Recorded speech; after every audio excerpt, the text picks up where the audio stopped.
Hey, Sonya Davis. Hey, Sonya Davis. And hello to the 13 people that's looking in the window, wondering how a girl like me keep it so honest, wondering why you can't do it. So, listen, I was just listening to a live that I guess I kind of appreciated um, this live because this person gave me the best example, a fresh example that I can use right now to show you the difference between, coming out and just talking about the stuff that's going on out here or wherever versus gossiping, right? Okay. So, like a lot of we have a lot of bloggers, right? I'm not even referring to this sector. I'm talking about like real bloggers, okay, like the Tasha K's and all those type of people. Although I realize they start from somewhere, I'm just telling you.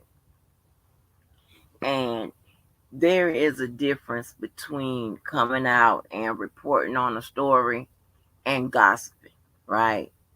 And just lying and shit, right? There's a big difference, okay? I wouldn't call what Tasha K does as maybe as reporting all the time. You know what I'm saying? Sometimes she gossips and a lot of times she put mix some BS with it. And we know that. Okay. She has a whole lawsuit to confirm it, but even prior to that lawsuit, we do know that she isn't actually telling what happened as a news outlet would, as a magazine would, as somebody that's credible would, as somebody that has good sense would, as somebody that don't mean you no harm would, that type of thing. All right. Even if you like a person or not, you can still come out and have some type of integrity in the stuff you say, and you have some principles and things like that about your ass. And if those things are just a part of your fabric, how you made up, I don't care what you do, you're going to have that same integrity, those same principles, and you're going to do things a certain kind of way. It doesn't matter what it is you're doing. Okay, you're not gonna, if stealing is not in you, you're not gonna go somewhere and steal. Okay, you're not gonna go somewhere and pick up shit that you ain't paid for, and pick up shit that you know ain't yours, and all that type of stuff. Just that, you would have to. And I'm not saying that don't mean that you never stole nothing, did nothing wrong. I'm not saying that. I'm saying that with those type of people that usually do stuff wrong like that, they usually have to plan to do something wrong like that. They don't just naturally go by, be walking by and steal the people's shirt off the goddamn rack and keep it moving and shit. They usually have to plan to do stuff like that or whatever. They usually be in desperate, situations, right? Because I told you sometimes good people do bad things for good reasons. That's just my particular opinion. It doesn't have to be anyone else's. But fine, I can't remember if I said Haiti or not. But anyway, I had to modify the title a little bit because this is a anything goes type of live, right? Anything we can come up and talk about anything, but I wanted to further explain, talk about what I talked about this morning. Just based off of live, and I do realize that I left a lot on the table, off the table, on the table, however you want to put it, and but thank God for the wisdom of some people that they understand and things of that nature. But I was just listening to someone's live, and they spoke about the live I did this morning. And I appreciate that person and how they spoke about it. But here's the thing, right? This shows you when someone has a level of integrity, intelligence, and they're intellectually sound, you can see the difference between how they came out and spoke about what I said versus like snitching or tattletelling or gossiping or what have you. You know what I'm saying? They didn't put nothing extra on it or whatever. It just said pretty much, you know, how I said and what it was. And when they gave their own opinion, it wasn't nothing that was any kind of way would be seemed to would have been looked at as being like, okay, they trying to do this, trying to do that, whatever. Some people, it's just they're just like that. They're just like that. Okay, you could tell people that operate with some level of integrity. When talking about shit or whatever. It is what it is, and it's a glaring difference, between people that operate like that and then people that just be on the bullshit 24/7 in their life or whatever. They've always probably been that way since birth, but it is what it is, right? So, I did. So just based on that, I did want to come out and talk about this very, I guess it might be strange to y'all, but it ain't strange to me. If you have listened to my lives, you have listened to the people that I brought from my real life onto my lives, whether it be by phone call, whether it be by them talking to me live or whatever. Okay, and the things we talk about, whatever, and the stuff that I've already uploaded.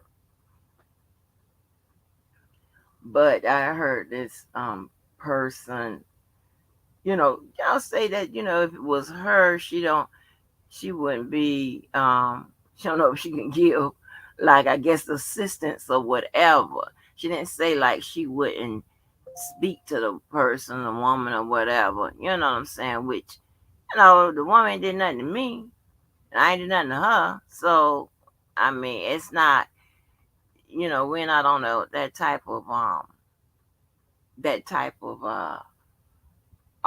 level. You know what I'm saying? We're not doing all of that, but I do appreciate how the lady live I just listened to spoke on it. Right? She didn't add no extra to it. She ain't remix it. She ain't projected as to what she would want it to be or whatever. She just reported it just like it was and said, just spoke on it just how she spoke on it. Even when she added her own opinion, her own feelings about it, it wasn't nothing all fucked up or whatever. Because ain't nothing really fucked up to say. I mean, you can turn it to be fucked up, but it's still, even though people may remix stuff or add extra to it, whatever, take stuff from different things, whatever, it still doesn't matter because the truth is the truth. You know what I'm saying? So that your remix is ineffective. It just makes you look stupid or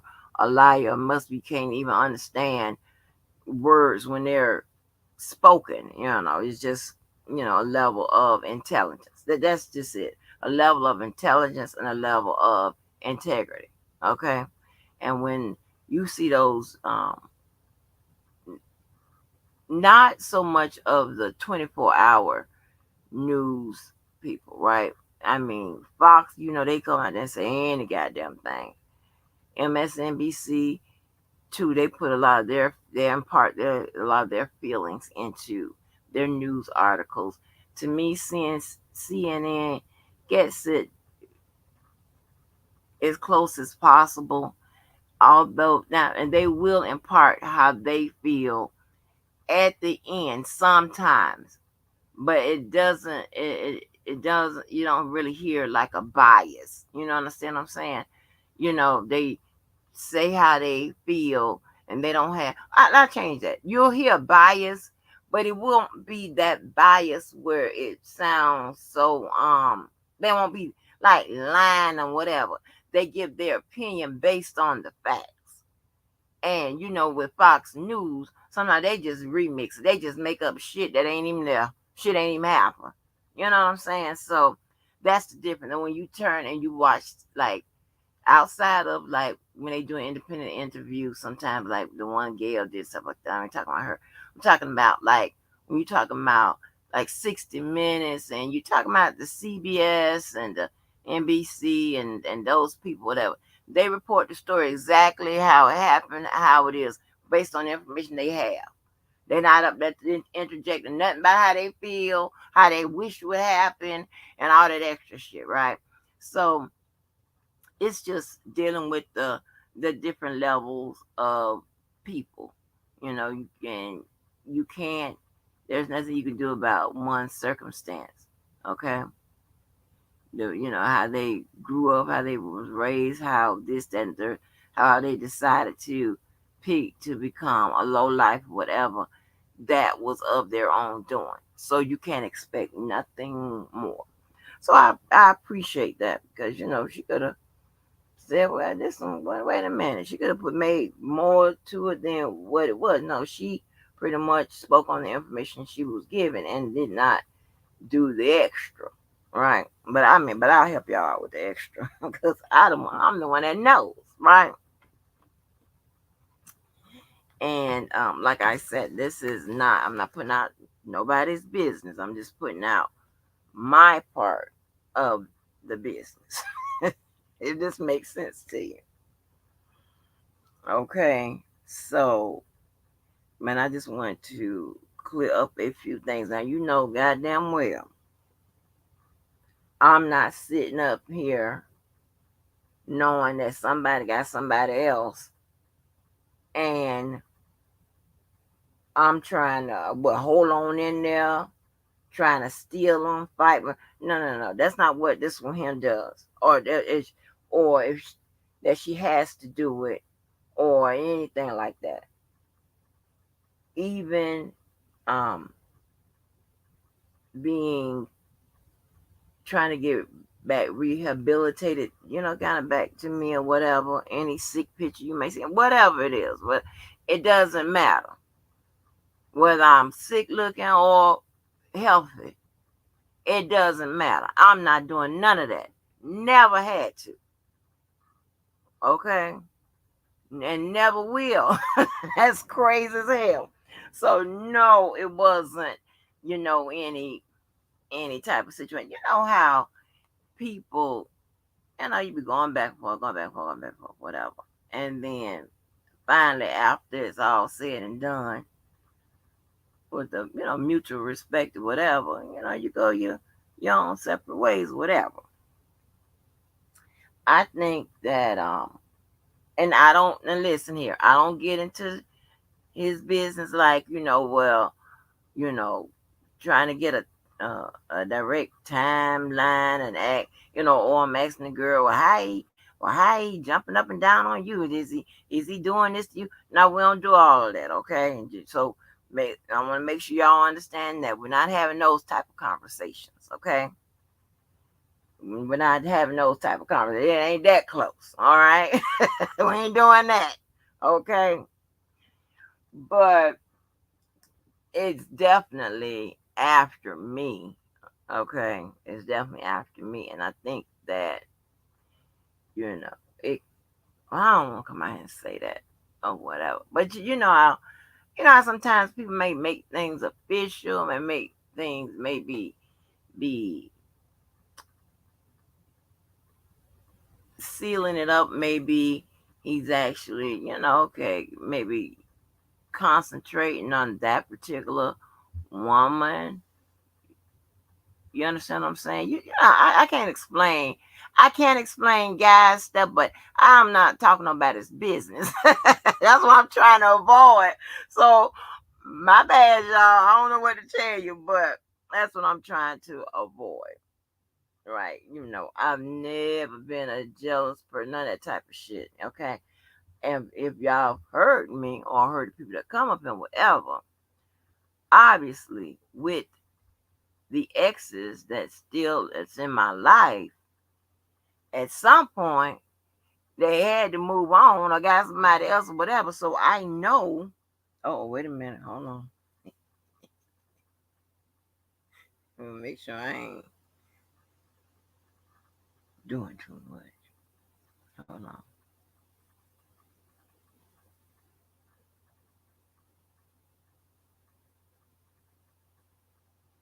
Oh Lord, Montel, Jesus.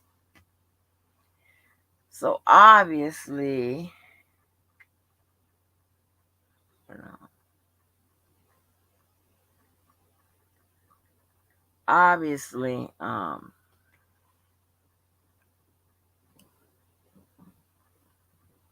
they had to move on. Good, go with somebody else, whatever. And and some of those people have been around for 10, 20, 30, you know, 10, 20, 25, like that, 30, maybe 30, with some of them. And so, these people got children and wives. And I mean, I done been there through a bunch of girlfriends that done come after me, you know. So, and I am a person that is rational and have good sense and don't be on that jealous tip. And remember, I told you, you got to be. I can't, I'm a little crazy at them if they come in with some bullshit that they shouldn't be fucking with. Because I told you it brings me down too. And then who I fuck with next, it brings them down. I know you might not understand it, but those who operate on those type of levels get it. That status shit. All right? It's pressure at him. hey, hey, you might be so in love with the dude that looked like honey. His ass didn't give a damn about what he put on this morning or all of that. You might be some so in love. I can't do it because it's gonna bring my my score down out here in these streets, and they're gonna be talking about me and shit. I just can't do it, but I love him so much. He won't change. He won't let me take him up here at least to the Burlington Coat Factory so he can get a couple some outfits or something, some smell good that make them smell all right, and but I can't do it. They don't talk about me at the time. Yeah, so yeah, so this is nothing abnormal to me. Okay, this is really normal. And ain't nobody, but trust me, ain't nobody sitting up there talking about how nobody's hitting it and all that type. Ain't like that. That's just crazy now.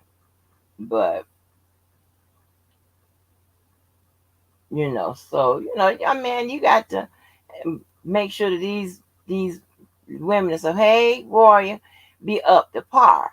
Okay, they got to be up to par. They got to standards have to be met. All right. So, and I'm able because now this is something y'all might not know. I don't know if y'all picked this up or not. Maybe you have, maybe you haven't. Well, let me say this first. Every guy and every female don't operate on the same levels with anything. Okay? It might be similar, it may be close, it may be whatever. But they don't operate on the same level. Some of these people out here are very complex, difficult. All right? So I don't mind helping a motherfucker out. Especially if I believe that they are the best suited and I don't detect any bullshit.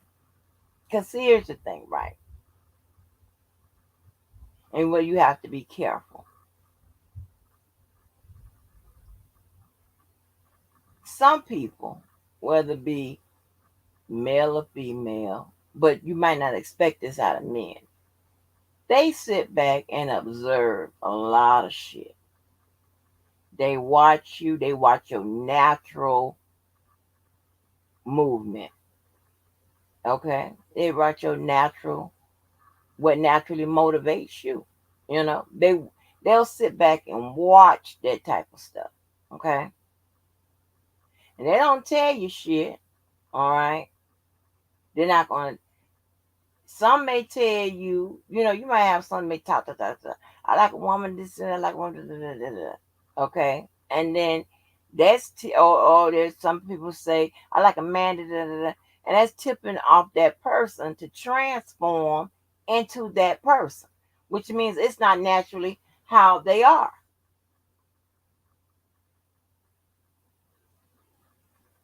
It's not naturally how they are. Let me give you some extra steps to that. Now, some men will accept that you transformed into a person that I like.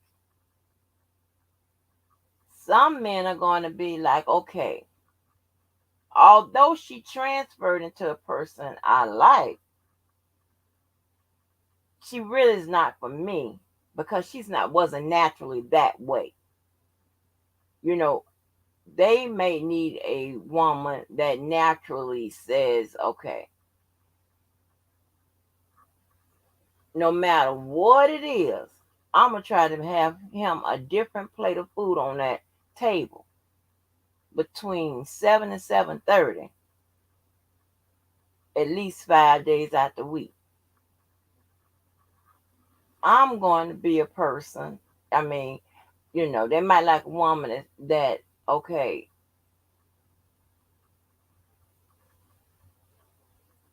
go and like if they got kids before them or whatever, go and make sure that the kids have what they need or whatever. I mean, that type of stuff. That stuff that's naturally in them.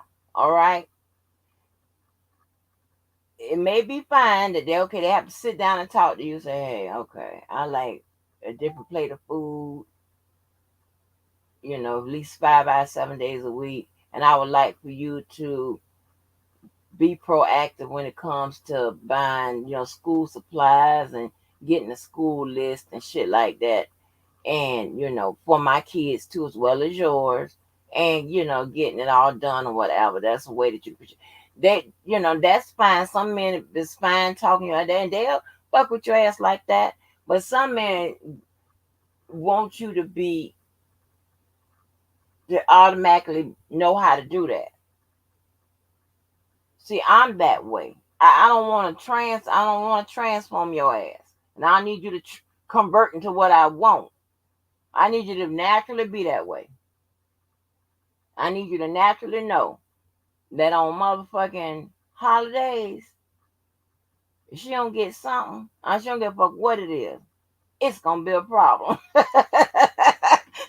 It's gonna be a problem. You need to go and buy that shit. Hell, if you got to buy that shit the year before, and just hell, because those are things and you might not say, well, why is shit like that important? You don't know the reason behind it or whatever. But anyway, I'm getting off my path. I just have to explain this stuff.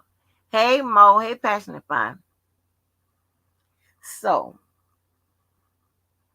you you have these people have different levels of thinking and the way they do things or whatever. If you dealing with somebody that's complex like that man is, and the extra shit, who wouldn't want somebody that uh that can help out, especially when you be sitting there confused and shit. Like, you especially be that confused and shit. Who would want somebody that can help out? And while his friends or whatever, they can tell you this, that they can only take it so far, but they taking it from a male. But he ain't with his friends. He done been with another woman. So only that woman can really tell the next woman what it is. And especially if that woman isn't on one of those jealous type break, I'm trying to break them up type situation and all that bullshit. That's not what I'm on. I'm trying to tell you, I'm the sweetest person until you cross me.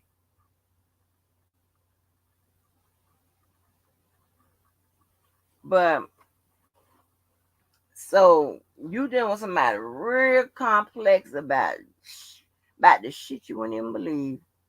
I ain't gonna go into that because that'll be telling his business.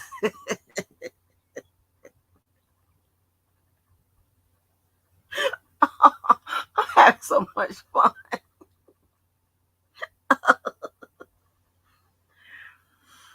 Right. So, but here's the thing, right? This particular girl, she doesn't have to transform. And he liked that. She's already, she got it, whatever. Okay. She don't have to transform. All right. So, I mean, she's naturally how she is.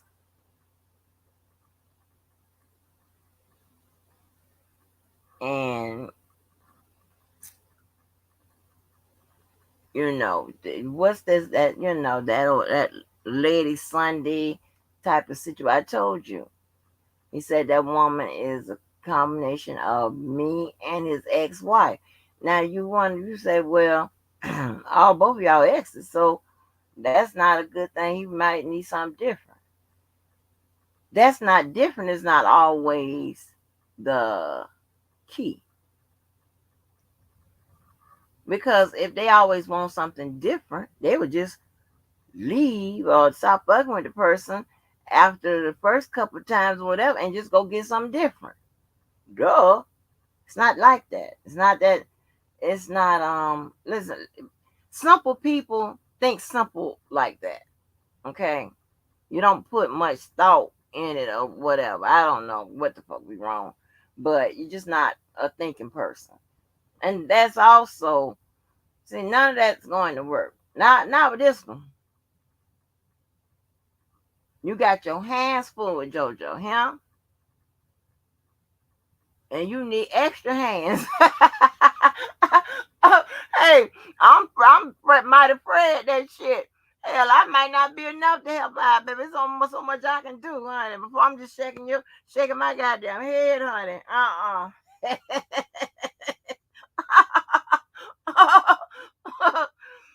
Listen. So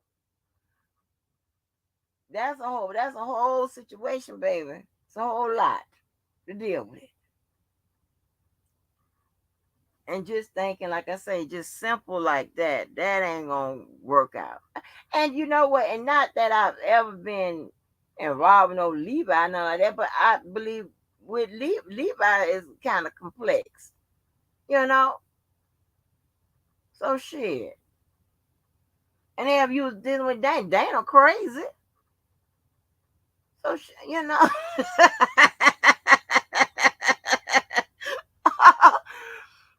That's what I told y'all. See, I was right with my rankings. I told y'all Atmos is number one. That's the best bet you're gonna come out with because this is some shit here. This is some crazy shit. These niggas crazy around here. I'm just saying. Okay, I'm just saying. But so it's a lot. And I told you, he has a type. And he's going to deal with a pick it's a lot that goes into how he deals and all of this. A lot goes into all of that. It's a lot. It sounds like I'm explaining a scientific experiment.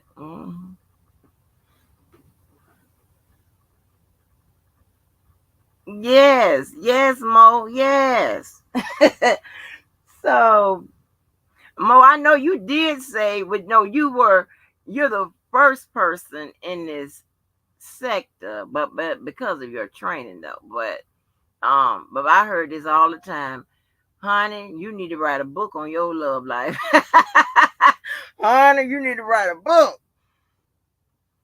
Y'all don't know that. Y'all don't even know. Y'all don't know 25%. I, and I'm so glad that I have references and people that was there and the person that was there in and all of that, so they can help tell these damn stories. Because they be like, God damn, all that happened. Like yeah, it be seem like this some shit that happened with white people. Man.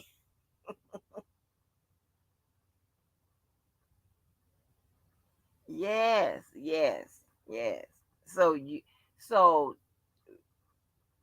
they're not necessarily looking for what the difference they had and whatever. That's where the people go wrong at. They're looking for what they are looking for.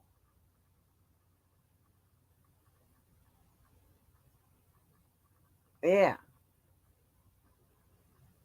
So, but anyway,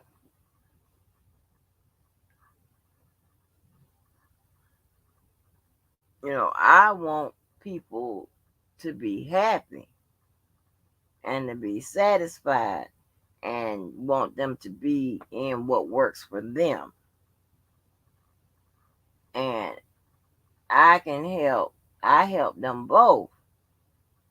I help him understand her, her understand him. I told y'all I'm every goddamn woman.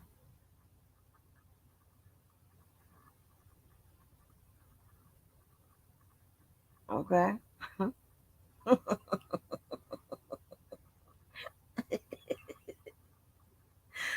Oh boy, it's so goddamn crazy. So, so I realized based off of somebody's live that I heard, I said, "Oh Lord, I done left a lot on the table, off the table, depending on how you look at it."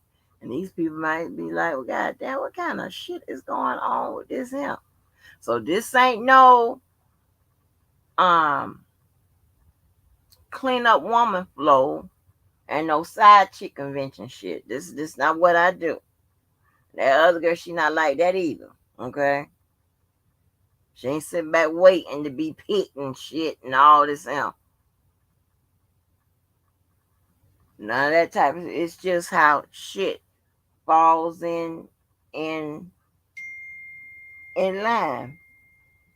Okay, it's just how shit falls in place. But I assure you, now if it's some bullshit, I'm gonna back and tell you that too. But I think that this is going to work out. I think it is. But like I said, I saw something. When you know somebody, you know them. I know that nigga. I saw something when he was on that live. I saw something, a few things. I was like, oh, think she got him. I was like, oh, I think she got his ass, baby. I was smiling from ear to ear. I was like, oh. I was like, oh, child.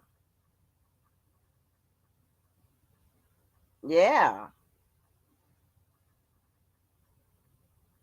Cause we ain't never had no setup between us where,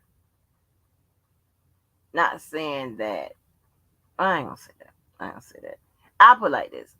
There's never been a time where we couldn't have been open and honest with each other. Cause I am shit.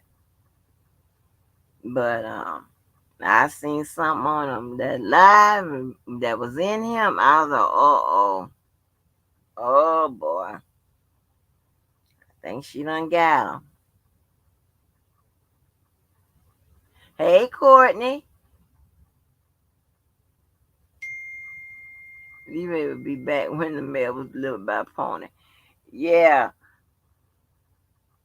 Yeah, leave. Hey, Purple Purple. Leave. I just want you to agree with him. If you don't agree with everything, your ass is wrong. Your brain should be picked out and donated to somebody. Because your ass ain't right. Okay, you are better than me because once I'm done, I'm not going to be giving and using many direction. Mo, but listen.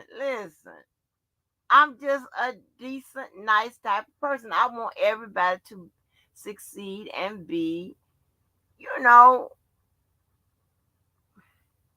like what's wrong with that? You sound just like the other person. And I definitely understand what y'all saying.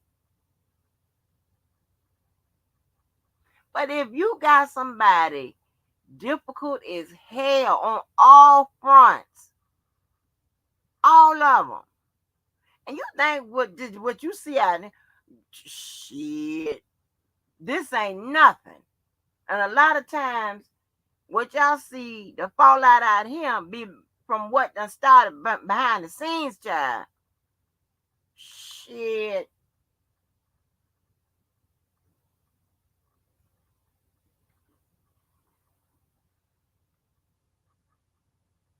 And if I can help somebody understand all this bullshit,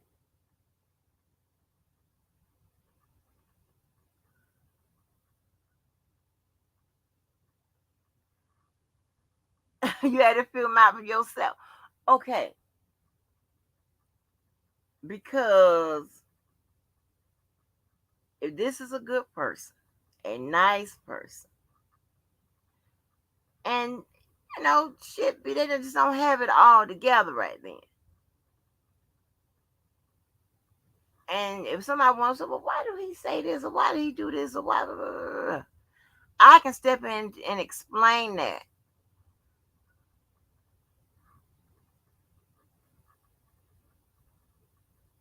You know, but see, he like the many, and then I know, hey, he liked the woman. Well, I'm gonna sit back and just let it fall apart. No, I ain't gonna do that. It's not in me. I help the other exes. With certain things. I mean, they on their own now, but I'm just saying.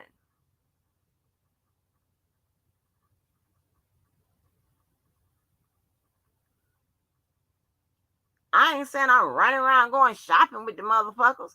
I ain't said that. hey, but if it's a big enough barbecue or big enough whatever, yeah, y'all bring you might have a section set up for the kids and stuff like that on the property where you got the bouncy house and all that other bullshit where the little kids, whatever, you bring them over and whatever. But no, honey, I ain't saying we giving sexual instructions and what to do and all of that.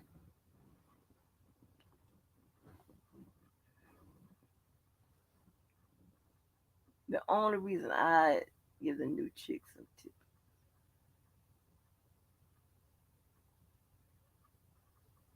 In certain cases, I've done that too. I've done that too. I be like, not. I mean, well, let me change that. It's been situations where I be like, oh my God, please keep his attention. I was saying to myself, please keep his attention so he won't come fucking back fucking with me. Cause sometimes they would not leave you the fuck alone. Be having a whole girlfriend, a whole wife, a whole whatever. They still fucking with you, and you be like, oh my gosh. Yep, my family do the same thing. They let them keep coming around. They, and be like, yeah.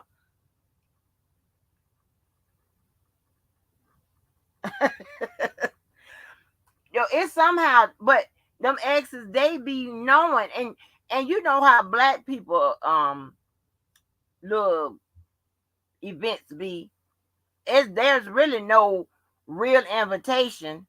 All they be saying is, we having some at the house or such such. We're gonna have some over here at the such and such center.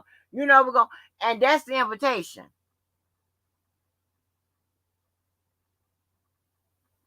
Mm-hmm.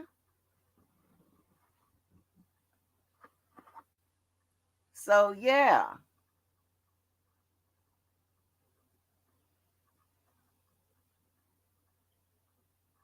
it's just normal. And you got to really think, JoJo is family, right?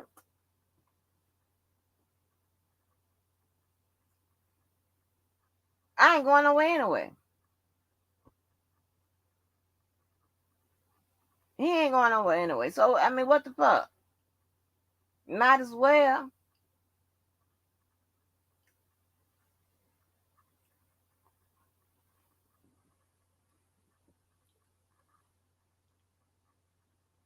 Yeah, we all have right. Mm-hmm.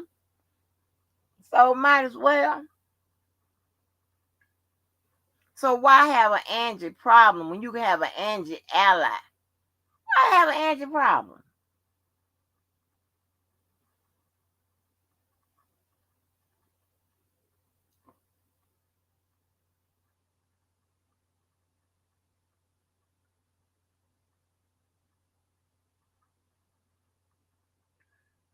Yeah, why have an Angie problem? You have an Angie ally.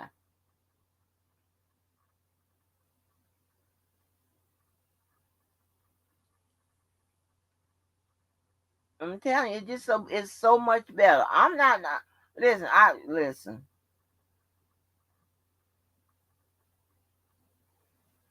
Even sometimes when if I'm called on in certain situations, I ain't talking about in certain situations. Even when I'm called on, I refuse to help. I don't want. I don't be want to be nobody's shit. That's not me. I'm not nosy. I'm not a meddler. I don't need to be on the remix. I don't need to have none of that. I just be trying to help out. What's good with it? What's good with it? The extra tall gentleman from Detroit. That's right, up top, baby, up top. Up What's going top. on? What's going on? Put your gators on. What's going on? I have never owned a pair of Gators in my life. Thank God. You feel me? People could probably tell I'm very conservative. You feel me? I ain't never been a flashy dude. Mm, yeah. Never been a flashy dude. It just something has always been something wrong with them gators to me. I don't care when they was in style, out of style, whatever. It's just something that just never seemed right to me on nobody's foot. Like, what is this? Yeah. I be looking like them. What's I, going on, sir? I don't like Rolls Royce. I don't like Rolls Royces or Wraiths, like Wraiths and stuff. I don't like. Um, I see them around here a lot. You know, in upscale areas, you'll see every now and then you'll see a Wraith or Rolls. Um, but I've never been into that. I've never been into like the real flashy stuff. That's just me personally. Yeah. Um, I know a couple of cats with them, fine vehicles. It's just that I'm just conservative, man. Yeah, but I figured, I heard you say that I appear to be complicated in relationships also, but I said, let me come on here and argue with Miss Mo and Angie for a minute. Where's Miss Mo at? Come on up here, let's argue. See, I know how you women. Hey, Miss Mo, you black women, you have to argue. You have, at least once a month, you got to get a good argument in with these black women now. Come on. Hey, I tell my assistant all the time, black women, they'll let you know. You know what I'm saying? Like, start a little shit with me. I say, look, I don't feel like that. I know you need a good argument. Give me, wait till tomorrow. We can fight like we'll argue. Yeah, I'll go back and forth with you.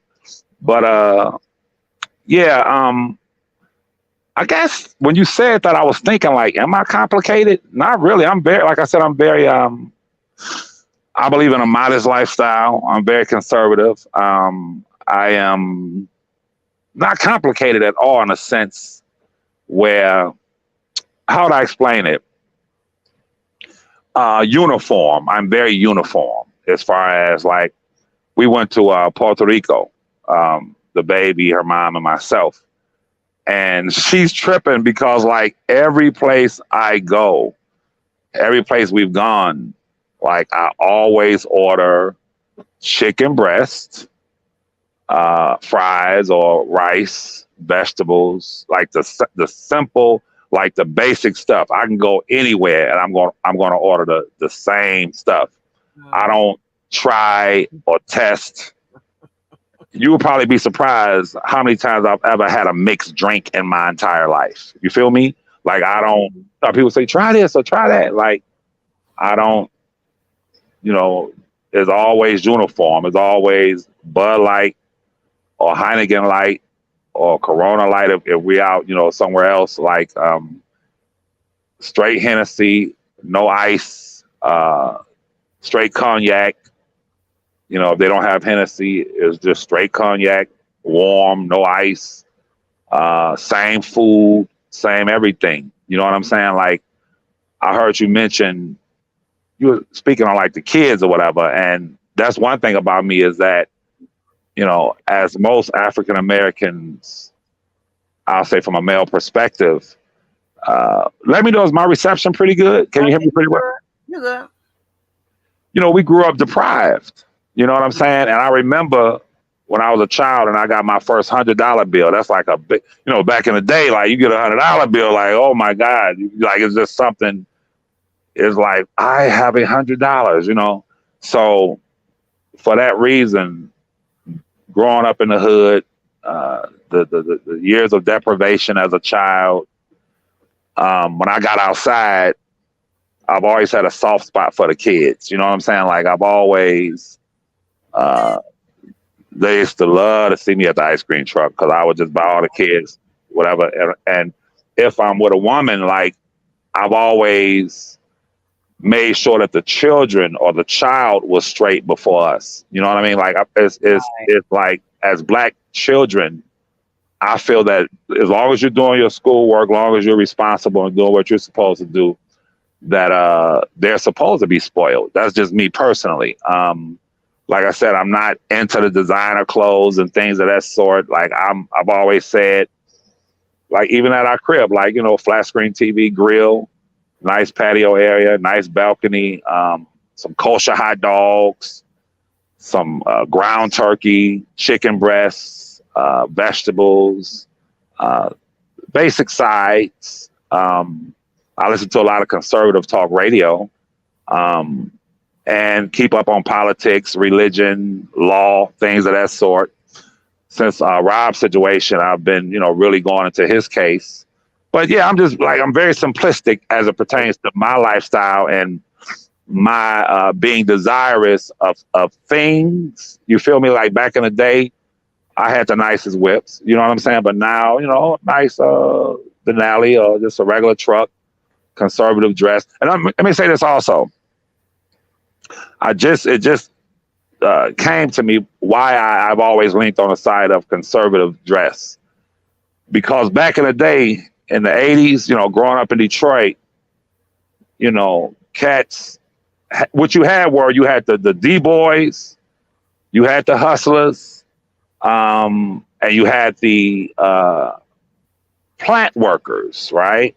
And you had the entrepreneurs like myself. So you had four different categories of cats.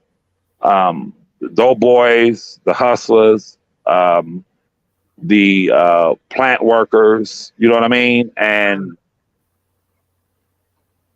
every young dude, quite naturally, you want to get the rims. You want to get, you know what I'm saying? You want your ride to stand out. We always had new rides. But I remember coming from, Ohio one day, and I was with my homie or whatever, and I remember we coming back from, matter of fact, I think it was DC, the All Star game. Where did our old boy get it? Catch that case? The football player. Where did he catch his case at? Was that Atlanta? It was that. Oh, What's his name? Ray Lewis or Ray, whatever. He caught a case. oh, Um, oh, mm, However, I remember it was that All-Star game. Might have been Philly. I don't know where it was, but we riding back, and I see the state trooper on the other side of the highway, and he had the truck with the rims and and I saw the state trooper like turn his head all the way around when he saw us and jumped on over the medium and just I'm like, wow. So it dawned on me then, like, damn, so these, the popo and those who their job is to lock up black men, incarcerate black men. I'm like, damn. So he knew we were black just based on old boy's rims, shiny rims, and you feel me? And from that day on, man, I've always kept my trucks or my rides very conservative with a nice, polo top or whatever. That way, in my mind, like a police officer, state trooper, or whatever, like they don't know if you're a doctor, lawyer. They don't know what you are. You know what I'm saying? Just like that. But that flashy stuff, I've never been into that. You feel me? Where Miss Mo Yeah. at? What y'all got going on? What you got going on? Now, when I say complex, I'm not talking about because see, I have a simplistic style. Well, no. Well, yeah, style about me, whatever. And I'm the same. I go to the same places. I'm ordering the same thing. I don't give a damn. I've been eating it 20 years. It's the same thing. More than the same thing or whatever. What I'm talking about in complex is the way you think and the way you move. You're not so you made like a little simple okay, well, I just eat, a little simple salad, whatever. I'm not talking about those type of things. I'm talking about when it gets down to the how the old people say brass tastics or whatever they used to say and shit. Right, When brass it gets tacks. down to the to thinking about things and whatever, you're not just gonna think on a level one and just let it be that. You know what I'm saying? Like most people, okay, well, I'm not gonna think no further than that. I'm not gonna try to break it down. I'm not gonna try to, you know, re-engineer it. I'm not gonna try all of that. You get into the mechanics of it and all of that. And it's certain things that you like in people, and certain things you don't. And that may be you to me. You're just not gonna like old simple food. This just to me. I don't know what you like. Okay, but just let me put that out there because you know what y'all say. Uh, I don't know what you like, but just to me, this old simple person, and what I mean simple, like think simple. Like I don't know. I really don't know too many simple thinking people, you know what I'm saying, that I really give that a time of day. Like a lot of simple thinking people you hear around here. Okay. Yeah, You can tell whether you can tell they don't have an ounce that not that much of intelligence in them. And then when they try to, they sound stupid. You know what I'm saying? right. I think that you don't too much deal with those type of people. You kind of you head and by you real cordial to them or whatever, and if they have to be in your life, they in there. But that's not who you just pick. You know, I'm gonna pick this person going jeopardy with. You're not gonna. I'm not jeopardy a family feud with, and that's not that hard to win. But I'm just saying. Interesting. That's very interesting, and that's I view that as being a compliment, and I thank you. And it is once again that comes from my street upbringing. You're right as far as shallow. Don't get me wrong. Let me say this: that I've encountered several females and dudes in the streets who were shallow in their thinking, but they were comfortable in the shallow waters. You feel me? So that's their prerogative. I ain't got no problem with that. You understand? Right. However, it is those who will speak on or offer commentary on a complex situation Mm-hmm. and they don't have the ability. I was talking to someone yesterday. Give you an example. I was speaking with someone yesterday, and this person said, they said, you'd have thought that all of the R. Kelly bloggers, even to this day, would still be talking about those text messages. And I said to the individual, I said, well, you're right. Because those text messages, whether you uh, agree with them or don't, or how you consume them mentally, it was without a doubt and it is the first significant uh, tangible piece of evidence that speaks to Robert's innocence. When you compare those text messages to what he said in the Gayle King interview and what Jane Doe number 5 said in the Gayle King interview, it is without a doubt, it runs parallel. Without a doubt, it reflects what he was saying.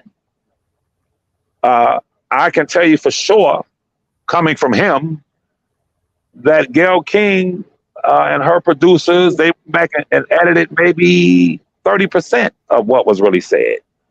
And this is why I told him back then to do it live or do it on his own platform. Just go like Cameron did and sit at your crib whenever and just speak for yourself because they're going to edit you. But that's Now, what. Go ahead. now when you say innocence, because we got to get talk technical, and of course we got to do what we have to talk about legally. Okay. Now, are we talking about, is this opinion based or legal? Are you talking about legally or opinion based? Um, Back let- up. I'm glad you said that 'cause I want to clarify it. I wasn't there. You were not there. People ask me all the time. I've received so many calls since the Storm Monroe interview, and um, 80% is just positive. Like, wow, you really explained a lot of things concerning your cousin. But as I explained to people who reach out to me to this day, I wasn't there. When he asked me, do you believe in your cousin's guilt or innocence? I said it. I'm answering your question. I said, I believe in his moral guilt from my moral compass, Okay. but I believe in his legal innocence. Now, me and Storm didn't go into it, but I'm glad you said that, offered me an opportunity to explain that. I'm a purist when it comes to the law. Mm-hmm. Follow me. I gave the example of WAC 100. He tells a story. His brother was killed. So him and his other brother jumped in the whip. They about to go down where his brother was killed to handle their business. State trooper pulls him over. Run his stuff, this, that, and the third. Walks back up to the car. Hands him his ID, his driver's license, and his registration. And when he hands it to him, he says, by the way, can I search your vehicle? I need to look in your trunk. WAC 100 said, no, you cannot look in my trunk. Now keep in mind, they about to go handle some business. He said, no, you cannot. I'm not giving you permission to look in my trunk. He said, okay. Called the dogs out. They do the sniff around thing for drugs. And he said, the hell with it. Get out the car. Handcuffed him, looked in the trunk. He said when they opened up the trunk, it was Desert Storm in that motherfucker. You feel me? It was Desert Storm in the trunk. It was some shit. It was the real shit there, right? Right. So they get arrested. Now stop right there. I want to just explain when I say Robert's innocence. When I was contracted doing contract work for these law firms, I'm not digressing. Black girl at the bank. We're in the suburbs. I'm at the bank. And I see the police officers pull her over in an unmarked car. I don't know what she was doing at the bank, her and her friend. This guy, this particular police officer was also a detective because I knew him from doing the work that I do. And in the suburban town, I'm sitting I said, let me watch this. I'm sorry. So I said, let me watch this. He pulls up. When he pulls up, that's what caused me to stop and get back in my truck and just turn the air on and just watch. Because that same police officer, him and I had words before. This detective guy, I recognize him with what black women are called real good hair, light skin, like half white dude or whatever. And I remember in the hood, I knew I seen him in the courts. I've seen him in the system. I knew he was a cop. And I was washing my truck. I was washing my car one day in the hood, and he had a vet. He had a red vet. I'm not digressing. And the nigga rolls up. I got my door open, armor all in my joint. And he rolls up, and my door's open, and he stops, and he says, "You like that dough?" And you know, this 7 Mile road, Ms. Walker, like, nigga, quite, people didn't say nothing to us. Nothing. So I knew it was a play. I said, okay, he got some cats across the street or something like that. I said, what'd you say? He said, you like that dough? I said, what? He said, your dough. You like your dough? I said, yeah. Yeah. He said, well, close it then. Yeah. Hey, Miss Walker, the nigga said to Levi. Well, close to Levi now. He said, well, close it then. I looked at him close. Because I'm thinking, I seen this nigga before. And I looked at him. And before I responded, I said, oh, okay. I said, yeah. I said, yes, sir. This nigga in a drop top vet. He got on the hood gear and all that shit. I said, yes, sir, officer. I looked at his eyes. I said, oh, yes, sir, officer. Yeah. Oh, man. He was real mad. He was like, nigga.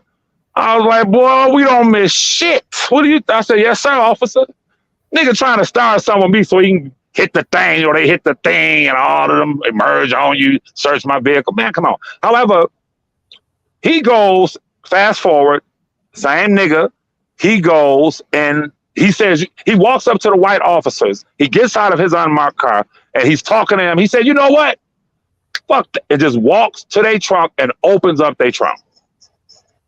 Okay. I think they were waiting for a search warrant. It was some bank stuff. I just waited.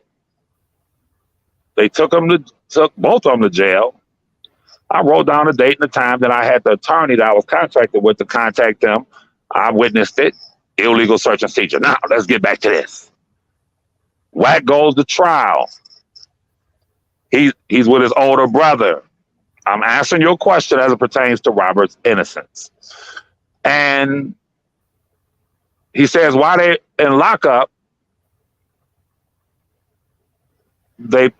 however, they let Wack out.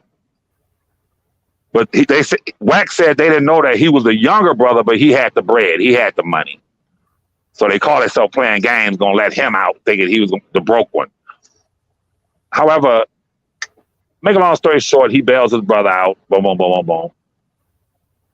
When it's time for trial, when it goes, not even trial, the pre-trial process, his attorney was able to prove when that, even though they said they got a hit from the dog, that's how they play games. Well, the dog gave us a hit. That's why we were able to do it.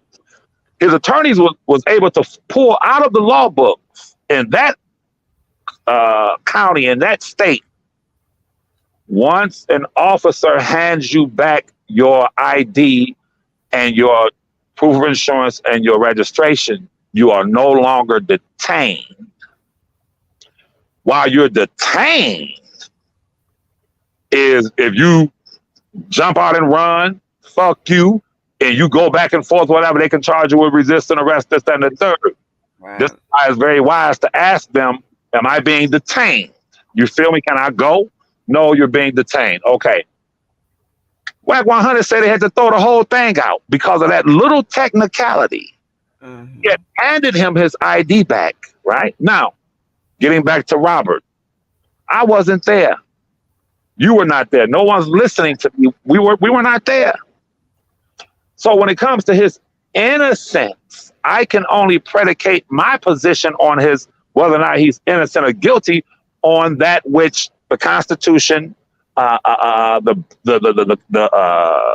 which falls up under the auspices of the Constitution, the Justice Department, and all of that. Mm-hmm. Those things that caused us as children, when we were children, I think they stopped it in like third grade or whatever. You stand in class, put your hand over your heart. I pledge allegiance to the United States of America, from which it stand, and all that goofy shit. Mm-hmm. You feel me? So, as much as I despise the corruption in America at all levels, it is the greatest country in the world. It is. We're blessed. I'm sorry. We're blessed to live in a country where if your stomach is hurting, if your head is hurting, if you feel a pain, you can go to the emergency room and get treatment. You can go to the emergency room and get antibiotics, pills, treatment. While in other countries, you may have to lay on the ground, try to get some herbs. You may lay there and die.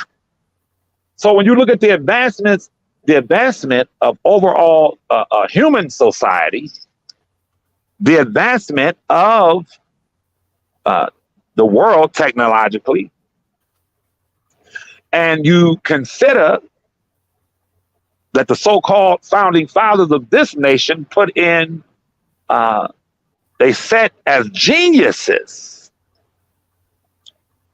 wicked geniuses. And I know I'm taking a long time to answer this question, Ms. Walker, but you're an educated woman. You are legally astute. You know the law. And I have to be thorough when I explain this to you, because I may have to play this back one day on my channel to explain this to people. These were wicked geniuses, evil geniuses, who knew and who had studied historically the rise and fall of great nations, the so-called founding fathers, those who were the architects of the United States Constitution. They understood, and the Bill of Rights, and prior to that, the Magna Carta and all of that. You know about all this stuff. But they understood that if a ship, a big ship, goes out in the ocean to sail, if you got half of the people grabbing the bow trying to turn it this way and half trying to turn it that way, it's going to sink the ship. But they understood that a more democratic approach, allowing whatever factions or how you feel, allowing rule of law to take precedence, allowing the Republicans to run it sometimes, the Democrats to run it sometimes, even the independents that they can get, or those who subscribe to libertarian, if they can get enough numbers, okay, y'all can run it. Mm-hmm. Wise geniuses, but evil, because they never included us or the Native Americans or others in that. It was e pluribus unum from day one. I know brother Jojo listening to this, he'll agree. It was e pluribus unum, the Latin, from many come one. Brother Jojo, from many come one. So we live in a country where we're just amongst European demons. Listen to me, Ms. Walker. We're amongst European demons. The Bible says, and it became a cage for every hateful bird. That's America. Babylon the Great, America. The Bible says, and she became a cage for every hateful bird. That means those who hate black people. Listen, the book describes America and its religious institutions. It says it's like a gold cup decking in silver with diamonds and every gem around that cup. Beautiful from the outside. But the Bible says that, but within the cup, it is filled to the rim with every damn abomination known throughout the annals of history to man. It is the filthiest cup you could ever drink from. So we're conflicted. I'm conflicted. If you're a black man in America, you should be conflicted. Come on in and help me out, JoJo. If you're listening, you should be conflicted because it is a beautiful country. I was talking to Larry, and Larry in Vegas, Larry said, "Wow, the mountain caps are it's cold up there now. He said they're melting a little bit." I said, "Damn, that's crazy. You could actually go from where you are, 90 degrees, 95 degrees, drive up, and literally be in the cold. If you like 4 seasons, you move here. If you like 2 seasons, you move here. If you like this kind of weather, you can move there. And throughout the plains, the highways and byways of America, wherever you go, from north to south to east to west, you'll see some of the most beautiful scenery.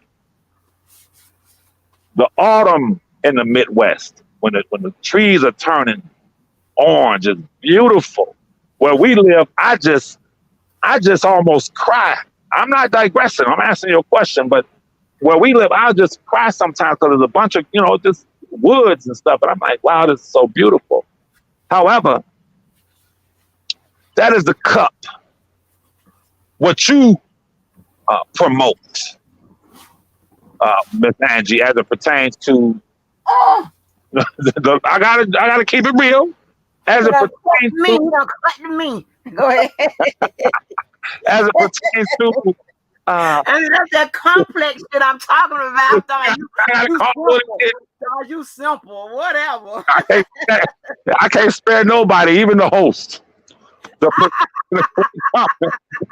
When it comes to the prestigiousness of the law and your having the propensity to lean towards it and to embrace it, that's fine. It's beautiful. I would much prefer to sit and talk to you all day about it than somebody who can't even say the word protest or protesters and from cars. I can't hold conversations with people that's not going to allow me to grow, right? So in our exchanges, where there is adversity, there's strength. So I can't say my cousin's innocent or make certain statements and not expect to be challenged by someone of your intelligence, because I want to make sure that I'm sound and airtight in my position when it comes to him and when it comes to other things. So challenge me. However, your embracement of the laws, and I always tell you, from an idealistic perspective, Ms. Walker, I said you're right, but you are an idealist, right? So I just took y'all down a road purposely, as I explained Ms. Walker her question. It's taken me so far 10 minutes to answer the question because I'm trying to make a point. That is a hell of a question. Well, Levi, are you saying legally? What do you mean innocence? But guess what? If you're not trying to grow, if you're not trying to learn nothing, if you're not of my ilk, you turn off. You don't want to hear that shit. You don't want to hear Levi explain the laws and that which pertains to that which even affects your life, right? So none of us were there. All we can depend on is this white man's law. And as corrupt as it can be, it's like anything else. The Bible, the Constitution, or anything else, a gun, that gun could be used to protect a home or protect the person, or that gun could be used for ill intent to harm someone. And so it is with the Bible, Holy Quran, the Gospels, the Injil, the words of Jesus, words of Prophet Muhammad ibn Abdullah, the words of the founding fathers of the Constitution, you name it, it can be used for great good and it can be used for great harm. Now let's get back to Robert. I wasn't there. I've never seen the infamous sex tape. Never seen it. I I've heard several people say they never seen it. You know, I've heard guys say, I never looked at that. But guess what? We're blessed to live in a country that if he was, in fact, if he did commit such a crime, we're blessed to live in a country where we have a process, a legal process, where an American citizen can be put through that process and it will come close to determining one guilt or innocence. Miss Moe and others like to say Rob lost 2 times, New York and Chicago. But Miss Moe, I'm picking on Miss Moe now. Miss Moe doesn't talk about the first trial with the tape, this, that, and the third. Now, when I say innocence, innocence according to the law, Ms. Walker, innocence according to the law, because why? The law and those who are the main operatives in our country of prosecuting someone, be it local, state, federal, those individuals, Prosecutor Kim Fox, those federal, the people in the Justice Department that decided to prosecute Robert, all of these people who hold these positions, we've all heard the phrase, to much is given, much is required. And I don't think that you or I can think of a more deplorable, the filthy, deplorable individual than someone who abuses their power and their authority and basically discards what they're supposed to do in order to achieve their own personal objective or societal objective, or in the case with him too, and the public pressure, this, that, and the third. I ain't gonna get off into that. Here's the deal. That process is like performing surgery or childbirth. The defendant is like a pregnant mother. And those who perform the childbirth ceremony for the defendant, what comes out of the womb of the defendant should be a baby of truth, regardless. If you're following me on this, that process is supposed to produce nothing but the truth, the whole truth, and nothing but the truth, right? But in order to get the truth, the whole truth, and nothing but the truth, those who are responsible for engaging and enacting and activating that process, they must be noble individuals. They must be, they cannot be corrupt. They must stick to the law. And when they fail to do so, I don't give a damn if it's Jeffrey Dahmer. I wasn't there. I didn't see what Jeffrey Dahmer did. But I tell you this, if they were to have planted evidence on Jeffrey Dahmer, if they were to have engaged in prosecutorial misconduct, conduct towards Jeffrey Dahmer, if they were to have dropped the ball in any way, I would be the first to say that Jeffrey Dahmer should have gone free. Because when you, as a corrupt individual or individuals, when you corrupt the process and you corrupt the law, you're worse than the person that you're trying to prosecute. So yes, I stand on that. That when it comes to Robert, when I say his innocence, when I said what those text messages show is his innocence when he spoke on the Gayle King, it speaks to his innocence. Now, let me be clear. Let's just say he was charged with doing 10 things. 3, he's innocent of, hypothetically. 7, he's guilty of, hypothetically, legally, hypothetically. because they'll play this back and try to say I said he was guilty. You know, them terrorists are 24/7 with their shit. Well, I'm sorry, Miss Mo, because I heard you talk about the last time we had our exchange. If the three things he's innocent of and the seven things he's guilty of, it is up to the prosecutors, it is up to the Justice Department to say, well, we're not going to bring these three things in to the pot. We're not going to put these three poisonous mushrooms and celery and all that shit in the pot. Because if we put that in the pot, the whole pot has to be thrown out. So the seven things to me are irrelevant. Yes, my cousin, Robert R. Kelly, from my vantage point, is 1,000% innocent because they had to thwart the law. They had to circumvent double jeopardy. They had to use every damn trick in the book, including putting a young lady on the stand that they knew she was telling goddamn lies, including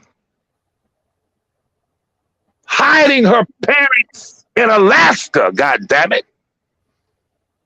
Afghanistan, put them anywhere, but anywhere near that goddamn courtroom. Because if they were made to take the stand, it would have been a different outcome. When no American citizen gonna find Robert Kelly guilty with all these lies that were told for the previous 3 years about him. So yes, innocent as the, hey, Ms. Walker, I say innocent as the pure driven snow. That's my position. Now go ahead, I'm gonna be quiet and listen to you. Levi, hold it down for a minute. I'm on the phone. Okay, go ahead. I got the mic. Oh, she gave me the mic, y'all. Y'all might as well turn your devices up so I can expand and expound on what I just said. It's really simple, y'all. They had the choice to make this a fair, untainted, uncorrupt process. They chose to go way back to the Mann Act, right? They chose to get around double jeopardy in Chicago. They pulled every stop. They pulled every trick in the book, right? But I've had people say to me, well, you want your cousin to get off on a technicality. Well, what the hell? Everything they did was technical. Everything they did was corrupt. A lot of y'all say Larry and Levi are friends and this, that, and third. If y'all heard me and Larry's conversations, boy, what? Y'all be like, damn, me and Larry be going back and forth at it. We be going back and forth. We be on one. Like, nigga, what? Because even, I'll let him speak for himself, but while he disagrees with certain things that occurred, he'll say to Levi, yeah, but your cousin's still guilty. I'm like, nigga, what? Do you understand the legal process? And then he'll come back, fire back at me. I'll fire back at him. You feel me? Some of the conversations end kind of volatile, like, nigga, all right, bye, man, boom, whatever. Because this is a fight. It's a real fight. And there's no friends in war. There are no friends in war. He states his position, I state mine. And I want to clear that up also. That you can't, well, I'm speaking for me. I couldn't gain the knowledge and the information, and I could not gain a full grasp of everything that was transpiring in Robert's 2 cases. Really 3 prior to Prosecutor Kim Fox throwing the other one away. But I could not gain that by conversating and sparring with people who are only interested in being entertained. Beefs, YouTube beefs, and the name calling, and the this and the that and the third. So you go way back. I said, you know what? This dude, Larry, one thing for damn sure, He's very knowledgeable of the cases, right? And he's knowledgeable from a perspective, or should I say, a vantage point that I am blind to. You feel me? His vantage point, what is like two people standing on the opposite sides of a building. You're on one side, I'm on the other side.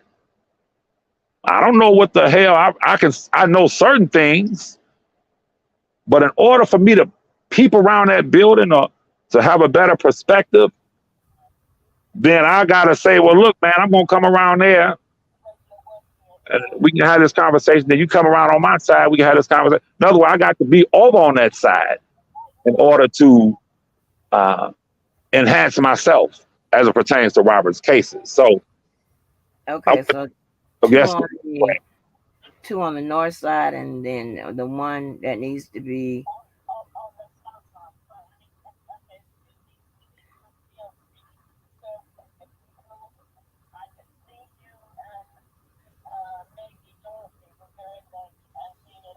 Okay. Okay, so that's on the. So the. Okay.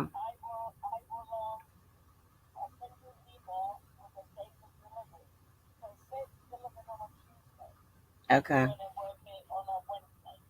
Okay.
why Ms. Walker is I'm coming, y'all. okay, no problem.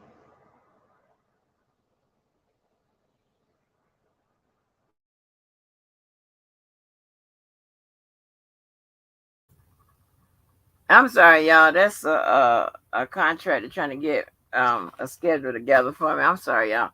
So let me interject in here. Let me interject in here because I want to make sure y'all understand.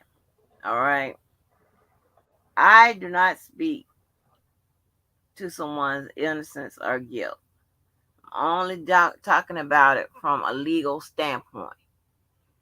As you are correct, no one was there when none of this happened, okay? And we could say that with regards to any legal situation that we weren't directly involved in, okay? So, and I also want to put this out, and I don't mean no harm or whatever, but if you take it any kind of way you can, it's just this, okay? I don't like people, with certain people, I put it like that, certain people trying to do commentary off what we talk about, all right? Because here's what's happened. Because some of the stuff we talk about are technical and it's devoid of any niggerism and any person that can't really do too well with thinking. and understand it, and you got the legal process all fucked up, and you don't really speak above a fifth grade level, and you don't think above a third grade level, and then and so on and so, you know what I'm trying to say. All right? You fuck up everything that we talk about. You fuck up the information, the correct information that we try to put up. And, for there's a lot of jealousy stuff like, what I'm saying? You can do all of that in the comfort of your own home, try to figure it out or whatever. You know what I'm saying? To disseminate it. But I think we do okay with the dissemination, so we don't need nobody else trying to break it down. Okay? Because when we break it down over here, it is forever broken down. We don't need no assistance. Okay? Oh, yeah, as y'all can see, I'm getting tired of you motherfuckers. I'm just being honest. And we don't need no help. All right? Okay? You don't even probably don't even know what the fuck it is we talking about anyway. So to try to even talk about it, it does everybody a disservice. Okay? It's just like, oh my gosh. It is like, I'm gonna tell you, anybody, I don't give a damn what you believe, what you think, whatever, you just kiss my ass when it comes to whatever. But anybody that have ever trained or ever taught, you know how frustrating it is when you lay something out and the general public has it, or your class has it, or whoever you're training has it, and then you get some ignorant motherfucker or somebody new on the job or whatever come and teach it a different way, a wrong way, or whatever, and then they fuck it all up, fuck the person's understanding up. Then here they come. Now you got to go back, because this is what happens. The person, it's two teachers on the job, all right, and then you have your administrator, your whoever you report to. Different colleges call different things, right? You have two teachers. I don't give a damn. You have some of them break it down to senior level or whatever it is, right? But that's a behind the scenes thing, right? Only, you would know how it's broken down. Your students don't know how you're classified, okay? It might be a one or two behind your name or whatever it is. When it's all fucked up, okay? When you got two teachers done taught something totally different. Here come the student. Now the student, because in selective with selective um with degrees that are selective, right? You have, like, when you write your papers, your words are counted. When you do certain things, you get certain certifications for this or whatever. It's along the way, okay? Get stuff along the way. So you have to have it right. The outcome has to be correct, okay? So when you have a student who turns in this paper and it's just not going to that teacher, going back to that teacher, it's going in their file, because this is how they get their certification. This is how they get their amount of words they need. This is how they get whatever to get to the next level. Then when the person who has to certify them see that they done did it all, got it all fucked up, you know what they're going to do? They're going to send it back to that senior teacher who apparently taught it right the first time to straighten it out. Now you got to redo this shit with this particular person, this student, because they got to get certified, or they got to get the amount of words in, or they got to get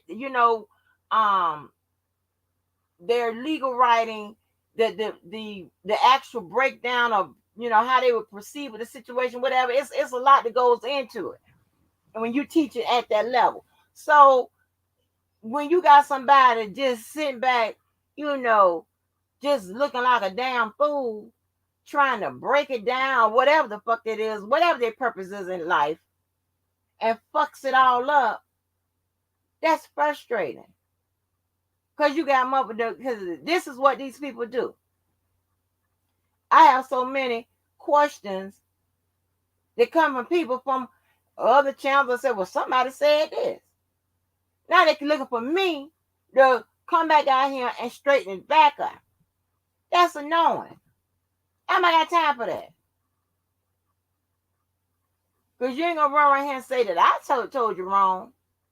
When you got some idiots be out here, don't even know nothing what they talking about. Just go talk about something else. Anything. So I want to make sure I get this straight. And this is why I asked him the question.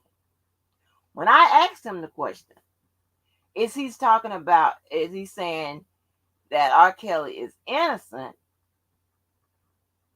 Then there's a reason why I asked the question. Because I'm not, he's talking about whether or not R. Kelly actually is in what he's talking about. I know what he's talking about, but he kind of worded it wrong. And I'm going to word it right. Okay? When I speak of, if I ask you, are you talking about his actual innocence? When I say actual innocence, and that's why sometimes I be wishing SpongeBob would be here, whatever, because we can talk and we don't have to use a lot of extra that you have to with lay people. When you're talking about someone's actual innocence, that means that they did not do it point blank, period, or whatever. That means that if there's some evidence to suggest they did it, it's a framing. Okay? There's usually no evidence. The cases are usually circumstantial. I mean, purely circumstantial with no other kind of, too much evidence to support, a testimony or whatever. Is usually eyewitness accounts, things of that nature, right? And you're right. So none of us was there. So we don't know who did what. So I'm not talking about, I'm not saying that he did it or he didn't do it. That's not what I'm talking about. I don't get into that. That is not for me to talk about. I don't get into that. I really give less than a damn. Because if you're saying that I'm by the book, you do know that I'm talking about what you can prove. Okay? I'm not, wondering whether he did it or not. That's not my concern. So what we're talking about is what the law considers it is there's actual innocence and there's not guilty. Two different things. Okay? All right. So when I ask, are you saying that when Levi said that he should be found innocent? Now, let me take that back because I thought I knew what Levi meant, but I really don't. Let me be honest. I really don't when I think about it. Because I don't know if Levi is saying that he didn't do it, which nobody knows, or he should have been found not guilty based on a lot of what Levi say, a lot of technicalities, violations, and things like that happen through the process. That based upon the Constitution, well, let me take that back. Based upon what Levi thinks the Constitution states, that a person should be found not, should be deemed innocent, which is actually should be found not guilty if this, that, and the third happens. Okay. A defense of actual innocence or innocence is a total different strategy, total different process. Okay. When a lawyer comes in to fight, to say that, when it was all said and done, there was a miscarriage of justice.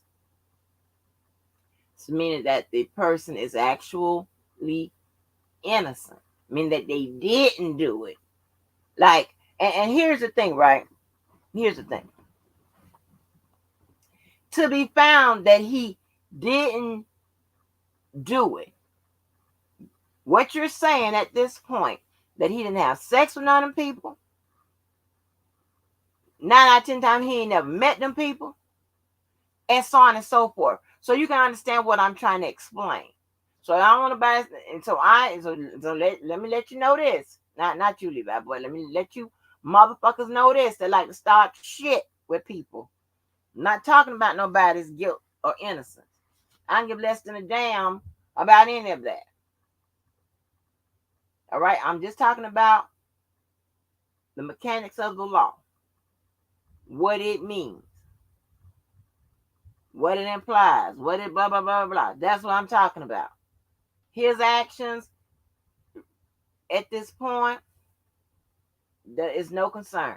It's not a big concern of mine or whatever, because that's not what we're dealing with at this point, because this is already played out. Okay, so when I ask you guys if somebody is actually, are you talking about if they're innocent, meaning that they didn't do it? Because and the reason why I say that is because we have a lot of people around here running around saying that he did not have sex with the people. I don't give a damn if they was 18 or not. For the sake of argument, I'm going to say they were all over 18. Just for the sake of argument. Then you got people saying that he did not have sex with the people. You have people saying that he don't have the herpes. You have people saying this, that, and the third. So you have that particular defense running out here. And then you have the defense that he should have been found, and this is the correct way of saying it, he should have been found not guilty because of the different interferences with the law that you guys allege took place. The different external factors that became a factor with regards to the case. Okay, that's what you guys are saying, right? You're saying that, you're not giving, and this is just my opinion, what Levi does. He does not give any credence of the process that rectifies when something happens during a case, when an error happens. Okay, the remedies. Okay, you have remedies. Levi seemed to think that, okay, if this happened, throw the whole thing out. That's not how it works. Can we stay right there? Not to interrupt you. I want, because it's an area that I want you to stay in Well, to go ahead explain. on, big dog. Go ahead Eh, on, big dog. no, I want you to stay right, because you've said this several times, even like uh, 2 years ago. And I wanted to gain clarity on something. mm-hmm. When a jury is given instructions, you may find a client. What are the options? Not guilty or guilty. Okay, stop right there. Now, y'all heard what she said. Not guilty or guilty. So you're saying that the judge never instructs them that you can find a person innocent? Not unless it's on the paper. Wait a minute. Hold on. Shit, I don't remember. Hold on. Let me go pull it up. I'm gonna pull up a jury instruction. I'm pretty sure it's not guilty or not proven. Pretty sure Yes. that's the options. Innocence is a legal, that's a legal defense. That's a whole different situation. That's what I'm trying to explain to you. You're Yes, thinking, ma'am. go ahead. But while you look it up, Now I'm putting up a jury instruction. Go ahead. yes, ma'am. Yes, ma'am. Mhm. I cannot. I want people to understand that as it pertains to Roberts or anyone else, guilt or innocence, I'm just someone who believes that God is the only one who knows who's innocent or guilty. Or let me rephrase that. God is the only one who knows who's innocent or who's not innocent, right? So if we're speaking in a legal context, and I started this conversation off by saying that, yes, I do believe in my cousin's moral guilt. But I said to Storm, but I believe 1000% in his legal innocence. That, to some, that term, they may find it oxymoronic. It's contradictory because if we're talking about the law, if you find, as you are looking at this, that no judge has ever instructed someone, well, you can find a client innocent, guilty, or not guilty. If it's three options, then we're speaking law. If a judge says, instructs the jury, you can find this client or this defendant guilty, non-guilt, not guilty, or innocent, then we're in the right swimming pool, if you will. We're in the right waters. But if innocence is not an option, I believe that makes, from a legal perspective, your question moot and my answer moot from a legal perspective. It only, as I said for the last 12 minutes talking about his innocence, if that does not factor into the legal language, then it's kind of irrelevant in a sense, because all I know is that all I've heard all my life is you may find the client guilty or not guilty. Innocence really has no place in this, because none of us are innocent. The Bible says that if God were to destroy man for our crimes and immorality and things of that sort, it wouldn't be one soul left. It wouldn't be one soul left. So I wanted to gain clarity on that, so people can gain clarity on that, as it pertains to Robert's, what I call legal innocence. And why? Let me know. Jump in, Ms. Walker, when you find it. No, I put it in the chat. I took it right up off some paperwork. So this ain't me making this shit up. So, and if y'all see it's in quotation, that means that I didn't say it, they said it. So if y'all read in the what I posted in the chat as it pertains to jury. So it is only not innocent. It's not guilty or guilty, and sometimes they may add whether somebody, whether they was a charge proven or not proven. But innocence, when you're talking about innocence, that's a whole different. That's more on the defense. That's a defense. That's not a jury conclusion. That's a defense. Okay, that's better, more along the lines to how to explain it to you. So here's the thing, right? So you can't say, now this is bordering on common sense. When I say this, you can't say that someone is innocent if they did it, but just because they wasn't found guilty, that makes them innocent. No, that's not how that works. I disagree. I disagree. Levi, if I hit you in your face, and just because the prosecutor didn't prove their case, that's still I hit you in your damn face. But if the 12 people sitting on the jury didn't see you hit me in my face, they have to go by that. How many, Levi? There is, like I told you tell everybody a long time ago, most cases are circumstantial. Most times you don't have eyewitness accounts and the smoking gun and all of that. That's just how it works. Okay. But if I hit you in your face, but if the jury can't prove the prosecutor can't prove that I hit you in the face, and of course the jury none of the jurors was there because they wouldn't be on the jury. But you made a statement that I must challenge, and you said 5 minutes ago, you said a lot of people. You said to say he's innocent. I'm paraphrasing. Uh-huh. That would suggest that he did not have sex with any of the people. And go ahead. Right, I disagree with that because sex is not a crime.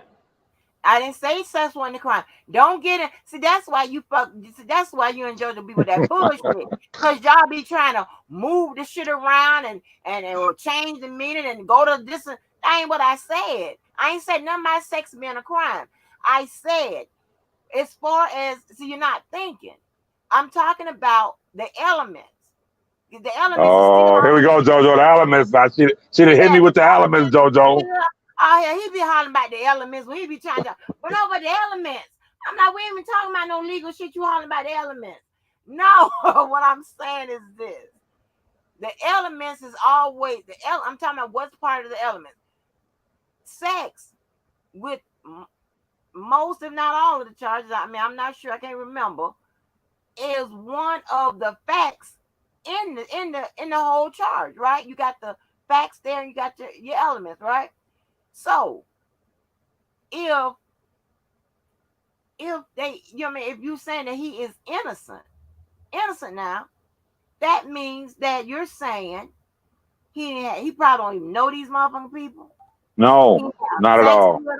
Hold on, That, he have sex what? with them. That's what I'm saying. You're saying he's not guilty by virtue of this, that, thus, and so.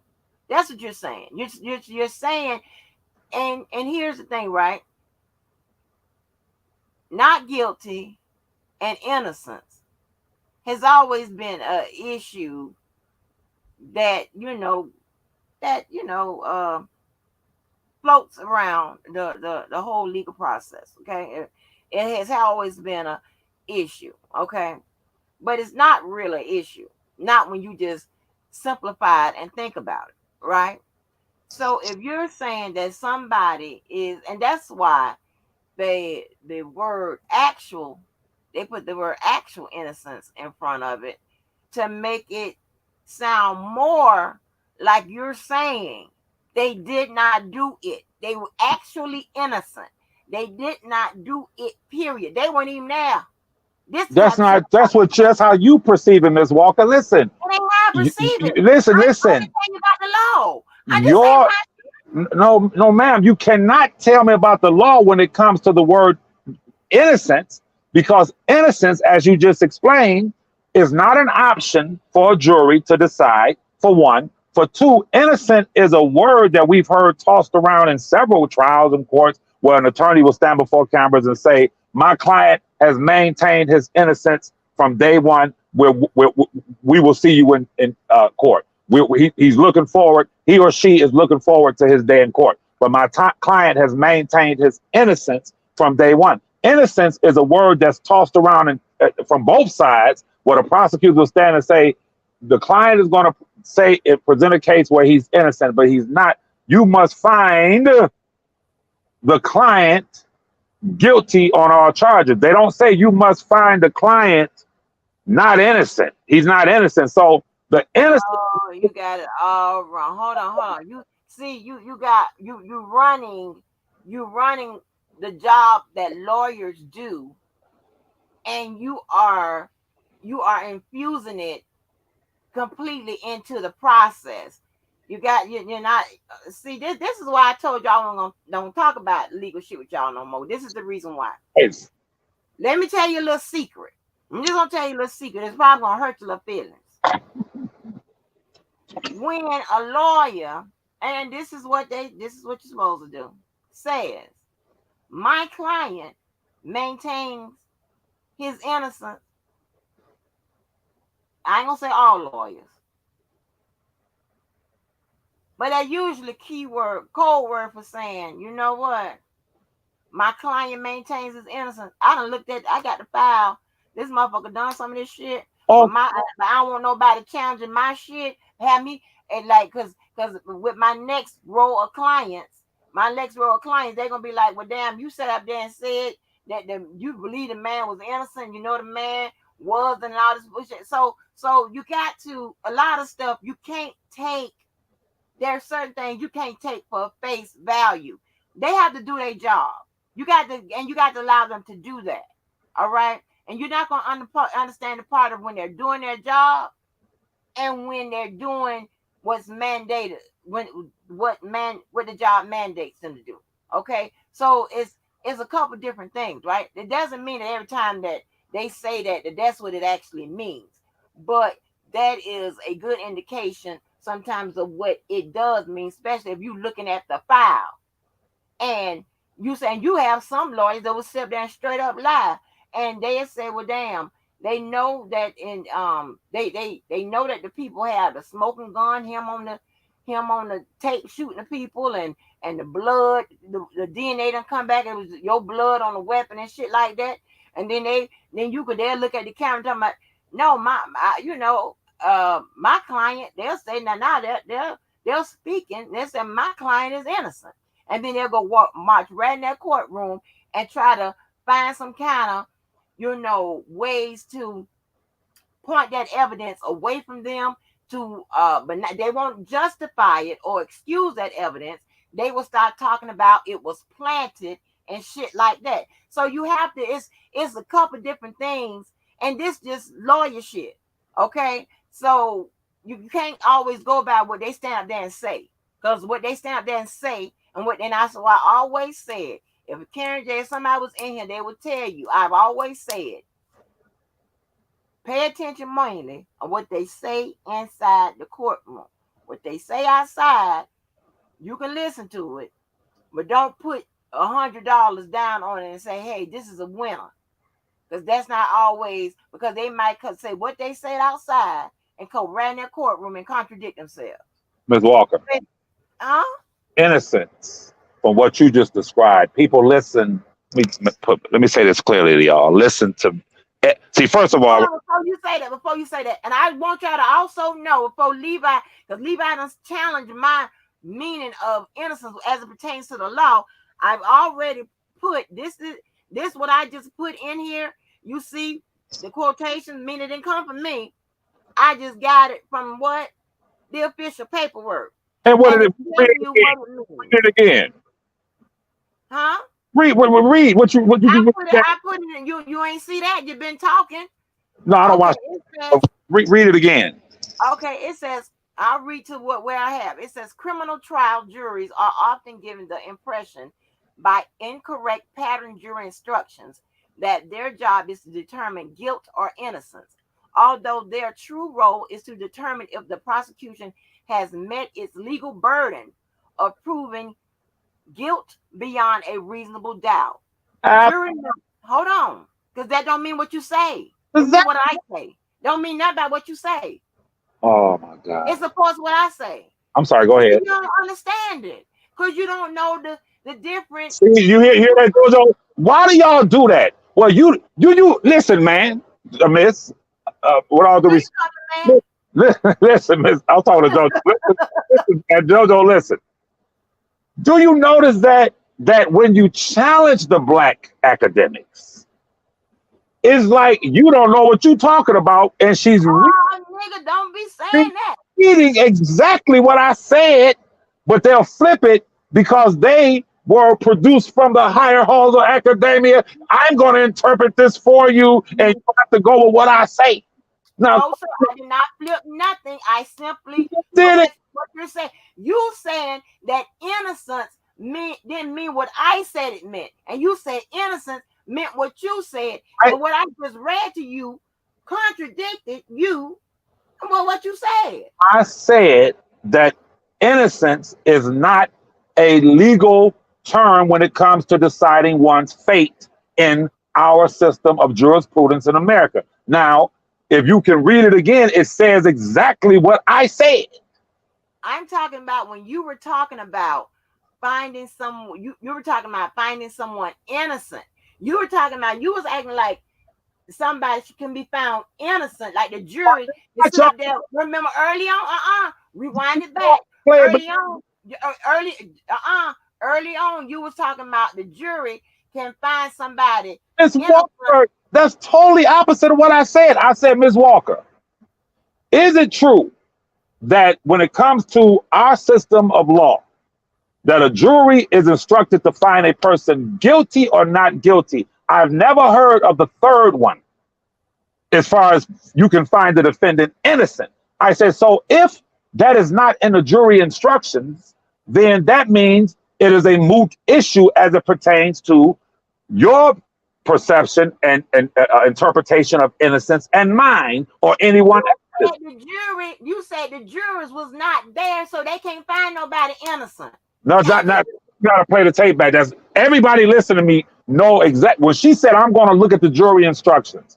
I said that innocence is not a legal term as it pertains to how any and all cases are decided. It is not about one's innocence. That's what I said, Jojo. And Jojo, if you listening, No, you was talking about innocent. You was talking about the man being innocent.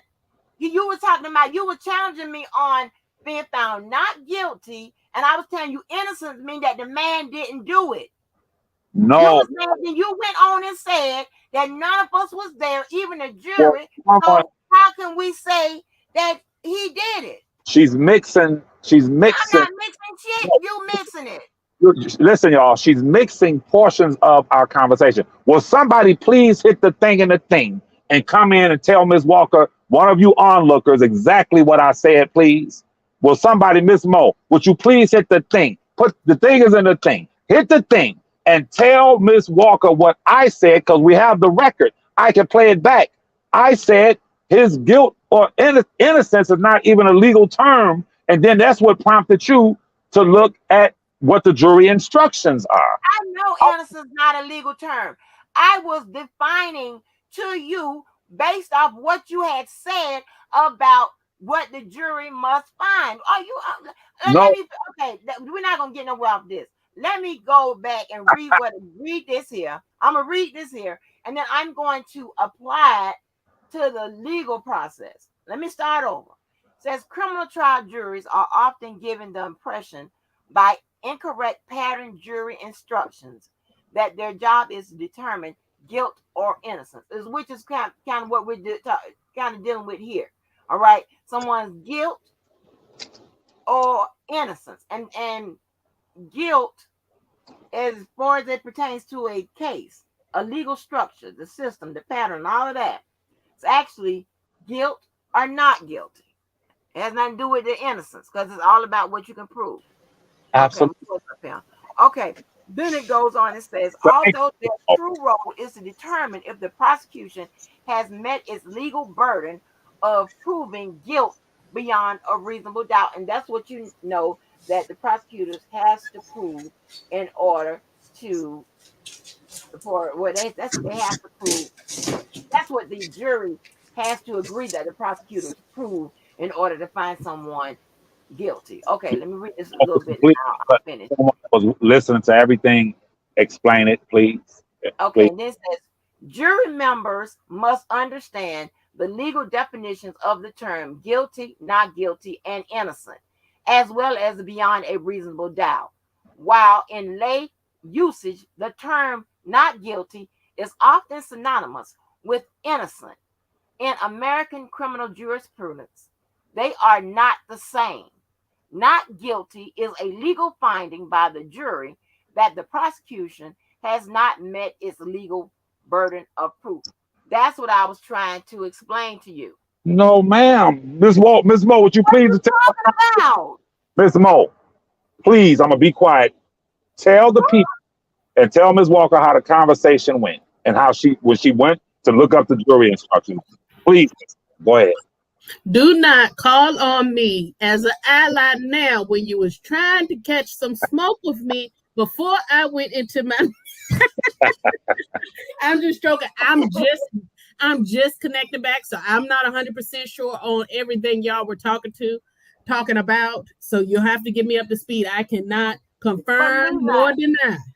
But Levi, if there was not a dispute between the word innocence and not guilty, I wouldn't have even had to go and look all of that up I looked it up in order to give y'all a actual print of it, because I told you I'm taking it out of what I say and to show you in black and white what is said about the law.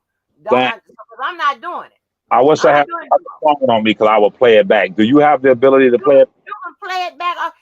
Listen, I don't lack the understanding between innocence and not guilty. I know it. I told you when and I started, it started off with the word.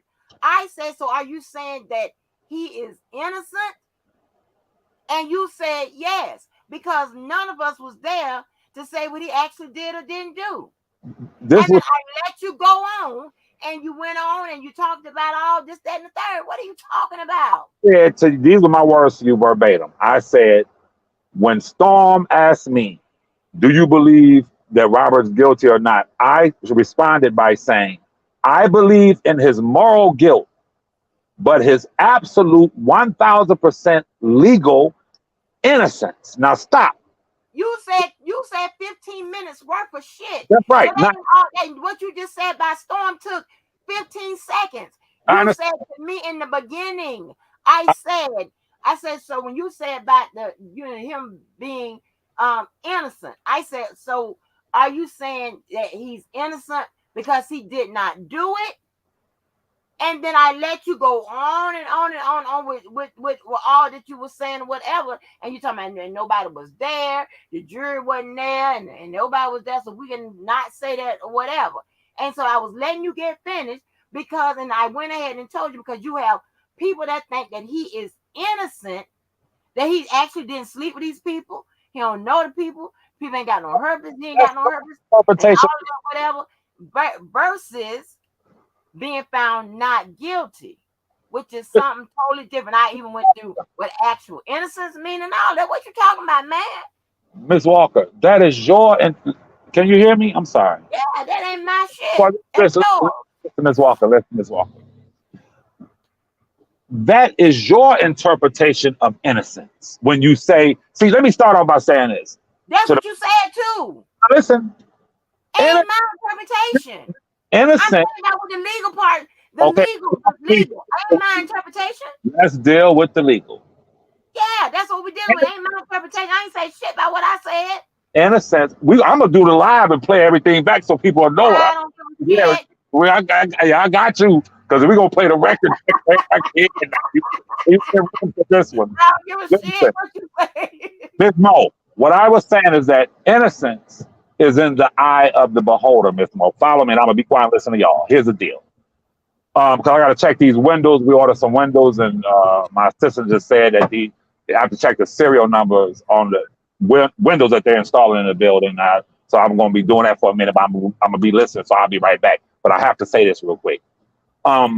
Innocence is in the eye of the beholder. The person, Mike Brown, was shot and killed. And if you remember, they showed a tape of him stealing some Swisher Sweets or some wraps. So a lot of people said, well, he shouldn't have been stealing it, Swisher Sweets, even though he was gunned down like a dog and killed, right? They say he ran back at the officer. George Floyd was, I forgot his name, the dude that was selling the Lucy cigarettes in New York, who was selling cigarettes outside the store that they beat to death and killed. A lot of people say, well, he should have been selling the Lucy cigarettes. He's not innocent. Mike Brown's not innocent. George Floyd's not innocent because he should have hearkened to the command of the officer. Had he done what the officer said, then he wouldn't be dead. Well, from a legal perspective, those individuals are innocent to me because the punishment did not justify the crime, for one. For two, we can argue all day over one's guilt or innocence. However, it's like the word pedophile when they refer to Robert as a pedophile. I had to come on social media and say, show me one place in the court records where they charging him with being a pedophile or the word pedophile or description is mentioned in the court records. It's not. That is not a legal term. That is a medical term. So it's the same way with innocence, y'all. It's not. I said to Ms. Walker, I said, listen, it's really a moot issue because and what you just read confirms it that juries are instructed to find a person guilty or not guilty beyond a reasonable doubt. They're not instructed to say anything about innocence. So when I say we were not there, I prefer to have the legal conversation. This is exactly what I mean. That it's about guilt or not guilty, guilty or not guilty. That's all I'm saying is that it's not a question of. But no, here's the problem that I have with Miss Walker. And I'm gonna be quiet and listen after I say this. And Miss Mo, both of you guys. The problem I have is that you all will say, well, no, Miss Mo said this the last time, and I didn't say nothing about it. You deem those women and young teenage adults and young ladies as victims collectively. Collectively. I've heard Ms. Mo say, listen, it is not, it is the collective that I must address because he was charged collectively. Now, we all know, if I'm not digressing, if Jane Doe number 5 was 18 when he had sex with her, he wouldn't have been in the thing at all. But she wouldn't have been in the trial. The star witness wouldn't even been. She wouldn't have been charged with the star witness as she showed up to the Dolphin Hotel at age 18. We agree with that. But however, whether or not he slept with her at age 17, whether or not he slept with her at the Dolphin Hotel, we can only corroborate it by what she said. That's it. So it's her word against his word, right? Now, what do? He didn't speak during none of his trials, right? He didn't speak. So all we can do is dissect the witness, the star witness, Jane Doe number 5. And in dissecting her by her statements, we must, those who are pro R. Kelly and those who are anti R. Kelly, if you're fair, we must be able to discredit her by showing that she's not a credible witness and that she was there for the $300,000 restitution and that she was a liar. Listen to me. Well, damn, time she said on the witness stand, the first question damn it was asked she lied about. She lied several times throughout her testimony. But I have a problem when Ms. Walker says, wait a minute. Get his ass. I have a problem. I'm going to be quiet after I say I'm going to listen. Not give me a minute. I'm going to get his ass. Listen. Now, are you saying that he's just innocent? Are you saying that he didn't sleep? He didn't know? She defines innocent as I was in France. I was in Europe. I wasn't even in the country when those women say I slept with him. She defines innocence as totally, I didn't have nothing to do with nobody. No. Innocence is when you may have had sex with these 10, 15 women. But when they put the 2 on a 10, when they put the 2 on a 10 to go on Lifetime, and they start to exaggerate their stories and embellish on their stories in order to gain some kind of notoriety, money, restitution, whatever, then I say, in innocence being in the eye of the beholder, when anyone puts the 2 on the 10, when a justice department put the 2 on the 10, when they overcharge a person, when they bring charges due to public pressure and overzealousness, that I don't give a damn if it's R. Kelly or whoever, that person in my eyesight is innocent because they did not have to go to the extremities of doing what they did. They did not have to overcharge him or anyone else. So I hope I explained it clear enough that Ms. Walker defines innocence as this. I define innocence as that. And innocence is the eye of the beholder. And I'll be quiet. I'm glad you ran your mouth. I'm glad you ran your trap. I'm glad you ran that hole in the front of your goddamn face. I'm glad you did. Okay. Did y'all hear that shit? That's the same shit what I was trying to say that he said. And again, I did not define innocence from Angie. I didn't define innocence from Angie. He defined innocence from Levi. I define innocence as it relates to the law and how it is handled and treated and what it means. I did not define innocent as the regular Merriam-Webster definition of. That's not what I said. If anybody heard me, I said, I was asking, is he saying innocence? Because I knew when you're talking to lay people, this is what you got to do. Okay, and you got to got to travel down the street with it.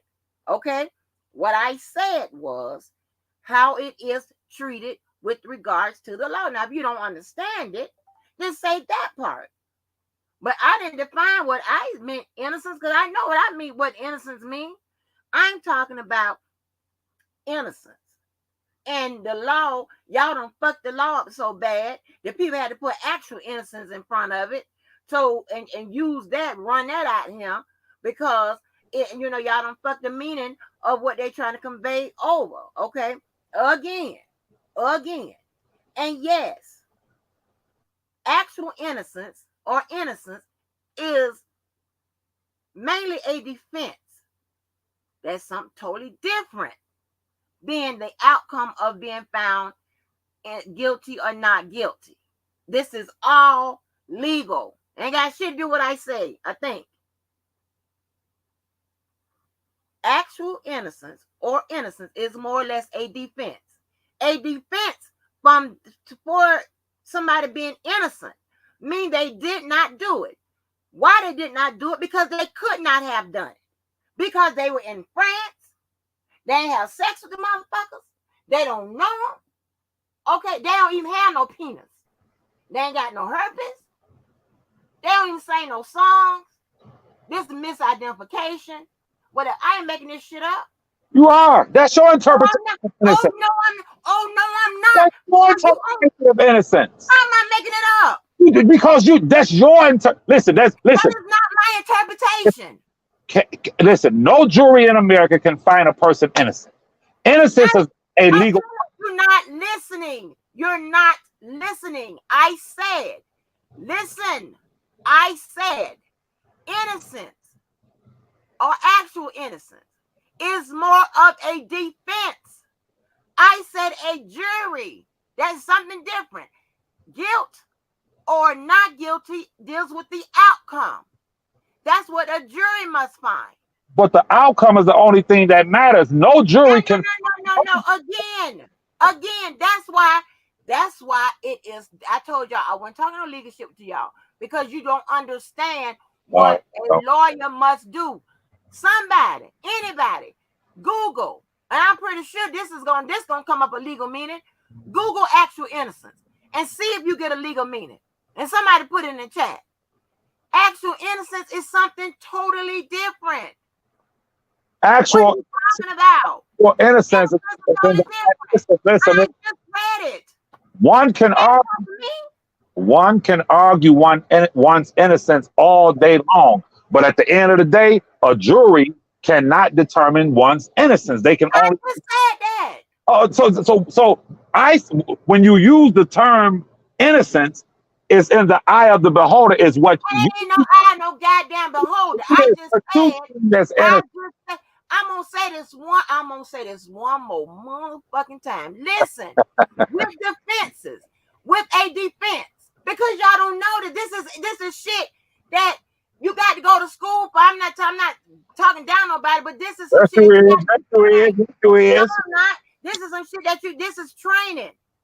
When it comes to a defense, okay. I remember Keller said that the Brother Johnson ain't have no defense. I said, well, yes, they do. And I told you I told them it's gonna be an exculpatory defense. Okay, they were gonna have to come up with something that explains the evidence. Okay, which will lead them away from defending their client as being innocent, like they did not do it, period.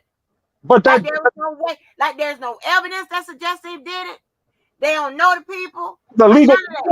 We're talking. You're getting confused with a defense versus an outcome. Okay, as a legal maneuver, but no defense. SpongeBob. What the fuck is somebody called SpongeBob up now? No defense attorney. Listen to me very closely, y'all.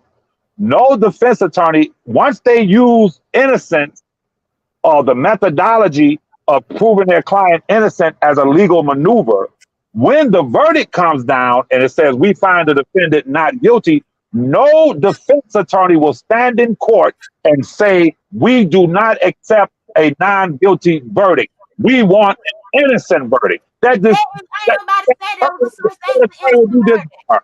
That I defense didn't say that. he or she will be disbarred I didn't because say you that. get blood from a turnip, people. You I can't didn't say from that. a turnip. You can't get an innocent verdict. Ain't nobody said that you can. What are you talking about? What you're doing is I ain't doing shit. you, What you, you're you, doing is not understanding. And if you can't understand, I don't know what the fuck it is to tell you. Listen, with when you defend your motherfucking client, you got to come up with a defense. A defense can be anything from he ain't do it because he's innocent, all the way down to he did it because this is why, because he crazy than a motherfucker. no. Stop right there. Stop right there. I Insanity. ain't got nothing to do with finding nobody This is innocent, I mean guilty or not guilty. Are you crazy? Walker. With all due respect, this is where you're wrong. You Listen, wrong. Get listen. a lawyer on get another lawyer on this motherfucker. Get No, no. somebody on here. See, I here, can't let nobody know where I'm at on you're this wrong. motherfucker. I was loaded up. I'm gonna Are tell you. you what is you talking about? A person can be found not guilty by reason of insanity. That is a verdict. It's written down. Not guilty by reason of insanity. But a person cannot be found not guilty by reason of innocence. Duh, It's, duh, it's duh. attorney. Let me know, duh. Let me know when you get to something I don't know. Duh, that's not what I'm talking about. Hey, Miss Listen, Mo, I'm so listen, glad I can being go to found, y'all man listen, uncles and listen. all that. I'm When so you get found somebody not guilty by reason of insanity, they go through a whole line of shit to motherfucking determine that your ass is insane. That's absolutely. something totally different.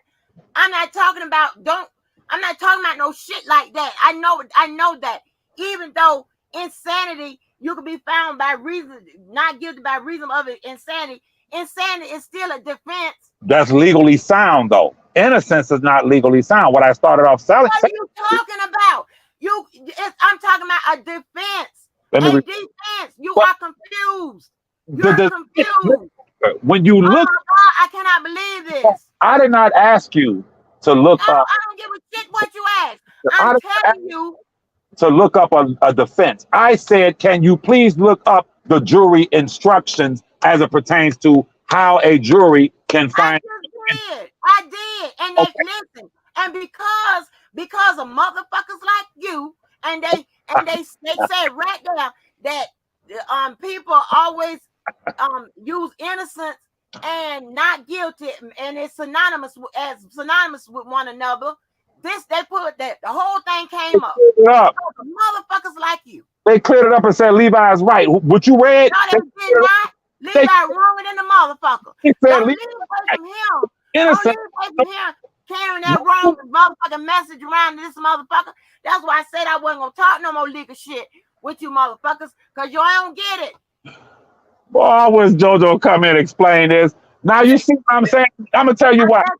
Because JoJo is one of the few who understand that as laypersons, as individuals who were self-taught, No, people ain't no self that again. So you want to talk about a self-talk who are motherfucker? Come self-taught here telling me about some bullshit. and you're able to tell somebody Boy, I'm about to hold on, y'all. Hold on, talk, I'm finna listen.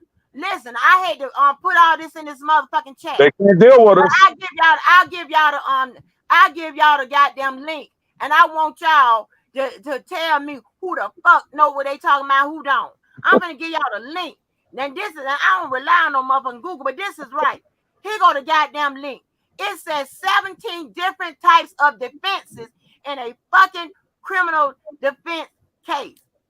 17. The first one is innocence. The second one, constitutional violations. The third one, alibi. Fourth one, insanity. 5, self-defense. 6, defense of others. 7, defense of property. Involuntary intoxication. Voluntary intoxication. Mistake of law. Mistake of fact. Duress or coercion. Abandonment or withdrawal. Necessity. Consent. Entrapment. Age affecting criminal responsibility. Statute of limitations. That was 17. Don't fuck with me, fellas. What are you talking about? This some shit here. This is L1 shit here. Are you out your goddamn mind? Are you out your goddamn mind? I'm trying to explain to you what defenses are versus the outcome. That's only that's all. Now, if you don't understand it, that ain't got shit to do with me. It don't take a long time to understand it. You're gonna learn that right when you get there. Right when you get there, they're gonna tell you. Depending on what what your concentration is, what you want to do. When you get out, when if you go into criminal defense, I mean, you're gonna know this way before that. But I'm just saying, you're gonna get real familiar real quick. When to use, when to deploy certain defenses in certain situations. What I am saying, if anybody to go back, oh, Karen J is in here. And Karen, do you remember me saying they're going to have to create a defense? Create a defense that answers the evidence. You cannot sit up there and say, oh, the evidence don't exist. And I'm not talking about what you consider evidence. I'm talking about what they consider evidence. Not what I consider evidence. I don't give a fuck. But you ain't gonna tell me I'm wrong on something as simple as this.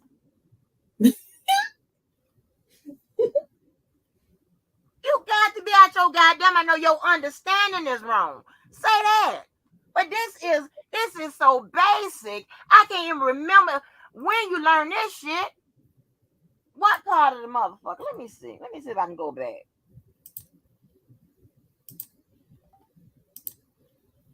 Let me see. Let me see if I can get Toya on the phone.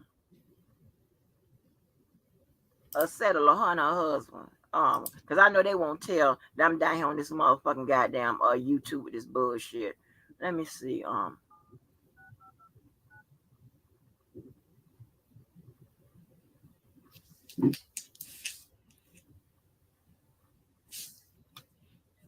Hey, by any chance, do you know Toya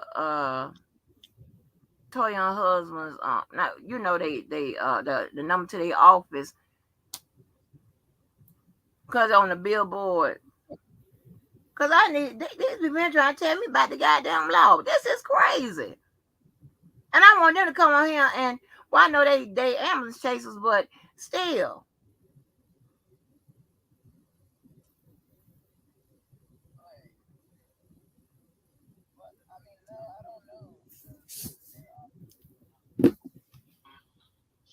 You don't know their office number. I mean, an ambulance chaser anybody do. Shit, I know they won't tell them about them down here with this bullshit on no goddamn YouTube with this bullshit talking about no law. Yeah, but let me see. I'm gonna see because I'm gonna see if they can help me out because this some bullshit.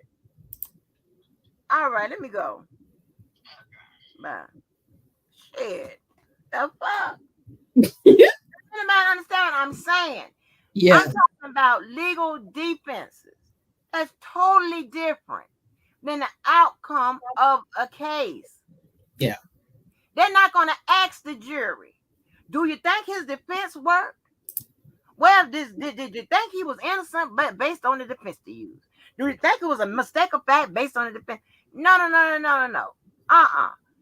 That may be depending on what the both sides may submit into the jury charge and jury instruction. Maybe mistake of fact, maybe insanity, all of that, because depending on the defense they use with the being specific like that, and what the jury must find, then it may alter it a little bit, right? Not guilty because of reason of insanity or whatever. But I'm talking about a defense. And when you're arguing someone is innocent, and the poor people had to put the word actual in front of the motherfucker to say, okay, since there's so much confusion, okay, in the world with the word just innocent, meaning that it didn't do it, period, that there is nothing that was suggested other than if it is, that means that guess what? It had to be framed or whatever. That's why you see, and I don't mean to hold you up, but that's why you see, like, when with certain defenses, right, or defense teams, you see that they got a murder case, right? They got blood and all this type of shit. Well, okay, now they try to save their client's life, so they're gonna have to come on with it the best way they can. So they're gonna have to say, well, it got contaminated. The the shirt or whatever got contaminated in the lab, or the cops mishandled it when collecting the evidence and shit. That's when they go to doing all of that. Now, I'm not saying that that's not the truth, but I'm just saying most time they're just giving another alternate excuse of why that evidence exists. You're just giving alternate excuses. That's why when you have somebody, a little trick that you use, right? You trying to get somebody off one murder charge, right? You could get somebody. I shouldn't say it like this, but just say somebody else takes the stand. That person may look like um your client, okay? But that person gonna get up on that stand and gonna take the fifth. They could take the fifth. They said, well, were you at the scene of the crime when this such a happened? They're gonna do that whole statement and take the fifth. Okay. What that does is say, hey, tell the jury, without telling the jury, guess what? You really can't say my client did it if I got another person up here that looks just like my client, that he's not answering whether or not he was at the scene of the crime. So now I'm casting doubt. I'm increasing the reasonable doubt that's already built into the case in the first place. Now, this is more than I should really need to do. Talk about this. But this is I'm trying to give examples of how this shit works. But don't tell me I don't know what the fuck I'm talking about with something as simple as that. Nah, Jack. And he'll go right over there and perpetrate that motherfucking badass understanding all through these motherfucking streets as if I'm telling her I'm the one wrong. No. Now that you're totally you're 100% wrong. Hey, mom. She trying to. I'm trying to get some. I'm trying to get some lawyers to team up on Levi that won't give up my motherfucking spot down here and tell me why I'm at with this bullshit. Go ahead on, Mo. I'm trying to get someone that be down with the cause. Won't be asking me, well, Andrew, what are you doing? What is going on? You think you in trouble for real, huh? Yeah, man. Ask me all them damn questions and shit. Be out of my business. Yeah, go ahead. What's going on? No, I've been honestly just sitting back tickled listening to you and Levi go back and forth because I'm not picking favorites here, but to me, the logic that you're saying makes total sense in that he's trying to conflate the moral piece of how innocence and or guilt, and then he's trying to also conflate the means in which you get to your final outcome as being related, and based upon what you have explained of the law, it doesn't make sense. Right, and I'm supporting what I'm saying with black and white. Yeah, and I put a piece in there that talks about this exact same problem, how the people are getting it confused, and how it has been a little argument with regards to the law, with regards to that word innocence being used synonymously with the word not guilty when it's not. And that's been part of why this issue keeps coming up. It keeps coming up because people are still trying to apply their personal opinion, street ideas, as Mr. Levi even said, well, you got to take it out of the context of the court of law, but that's not going to work. You have to operate in the way that it's being handled inside, not how we take it and how we assume and how we talk on the street as to what it should be. You're telling them what the law is. Yes, exactly. He don't like that part. You don't Then when like you do that, then all of a sudden it's what I did, and Miss Walker this and Miss Motor.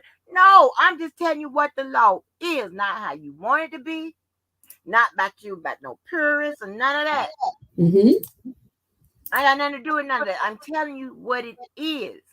And what I'm saying, simply saying, is for an attorney to take that bitch ass out there and argue that your ass is innocent.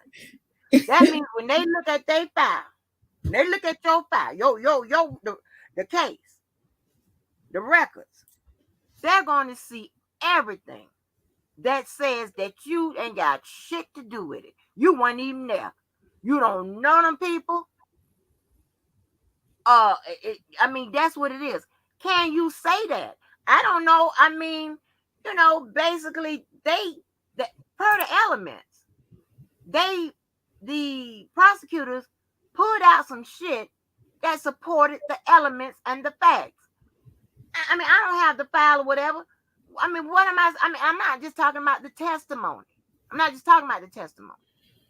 We can't say that he didn't know whoever was on the tape that he was arguing with on the tape about whatever. I didn't see the tape because that was there. He argued with whomever that was about some watch or something. I'm not making this up.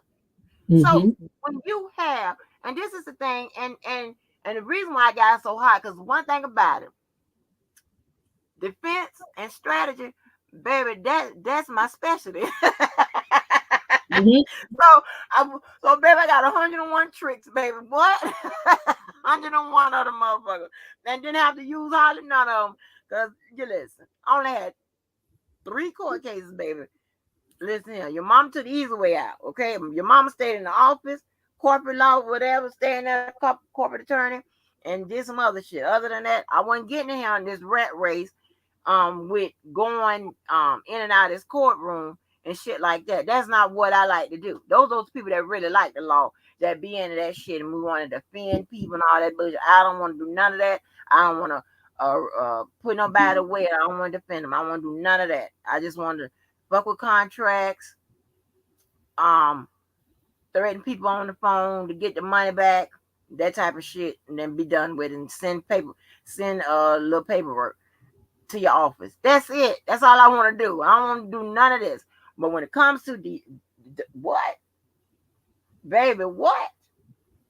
That's why I was undefeated with debates, because this is that now the defense. What are you talking about? I knew what defense that man had to come up with before he came up with it. Mm-hmm. That's just based on training, and that this is the actual part of the law school I did like. But so, yeah, that I was sitting up there with my eyes wide open. So when it comes to when you look at that record, that file, that's when you start to develop, okay, how I'm gonna do this. So when you're talking about someone actually being innocent, and here's another thing that y'all heard me talk about this as of late. When you're talking about, and J-Bo had a case that she just got overturned because of this very reason. When someone was actually innocent and she argued it, it being a miscarriage of justice, that is a constitutional violation, right? Somebody that's actually innocent Mm-hmm. should not be held criminally liable for something that they did not do. That's against Mm-hmm. the law. Mm-hmm. So she did that and got that overturned because the person actually didn't do it. And when you have a person that's actually innocent, you're going to have something that will come up. Just say they, and this is just supports what I said. You have a lot of innocent people that really didn't do it. They get found guilty, right? Based on the case being circumstantial, but it's so heavy, and they have like something that could support, the the case more. Like they might have an eyewitness or something like that, right? To Mm-hmm. really strengthen their circumstantial case. So what happens is now you go to the the um the post conviction phase of it. And you get then when you get to the appeal, right? Just say you got some DNA that says that somebody else did it. You march that in. All right. That's when you start talking about a miscarriage of justice and somebody was actually innocent. He got found guilty, but he was actually innocent. He did not do it. So what I'm trying to get you guys to, because he's going to, Levi is going to, because he's going to put the understanding in his head. He's already got it formulated. And he's going to run that bad information out here on these streets, y'all. Get prepared, y'all. Get prepared. Bad information, Levi. But there is a total difference in a defense and an outcome of the case, right? Even though it may be closely related. Yes, you can be found not guilty by reason of insanity. Yes, you can. But that is an option. Okay. Mm-hmm. So when a attorney gets his ass out there in front of that camera and say that my client maintains his innocence, some I'll say half of the time. I don't say most of the time. That lawyer done looked at that paperwork and find said, you maintain your innocence. I'm gonna go out there and find a reason why this exists, this evidence exists, or whatever. I don't have to go find a defense as to why it exists, right? Mm-hmm. So that's why you start going down the line of affirmative defenses and things of that nature. Okay. So and that's a way in the weeds that I want to get into it. But what I'm saying is you your the file, the record kind of dictates this is common sense of the way you're going to handle the case. You know, and like I said, if anybody remember this, I don't recall not now one of his attorneys ever saying that their client was an innocent man. This is actually before and after. You know Mm-hmm. why? Because the people start looking at you crazy, and the people in the legal field that knows if you sit up there and these people say, okay, well, we got this girl, we got exhibit number this here, exhibit number this, exhibit number that, exhibit number this. Them people gonna call into question your fucking license. We looking at them, Mm-hmm. this a lying ass motherfucker here, or he crazy, or his ass old or something, or it's just whatever.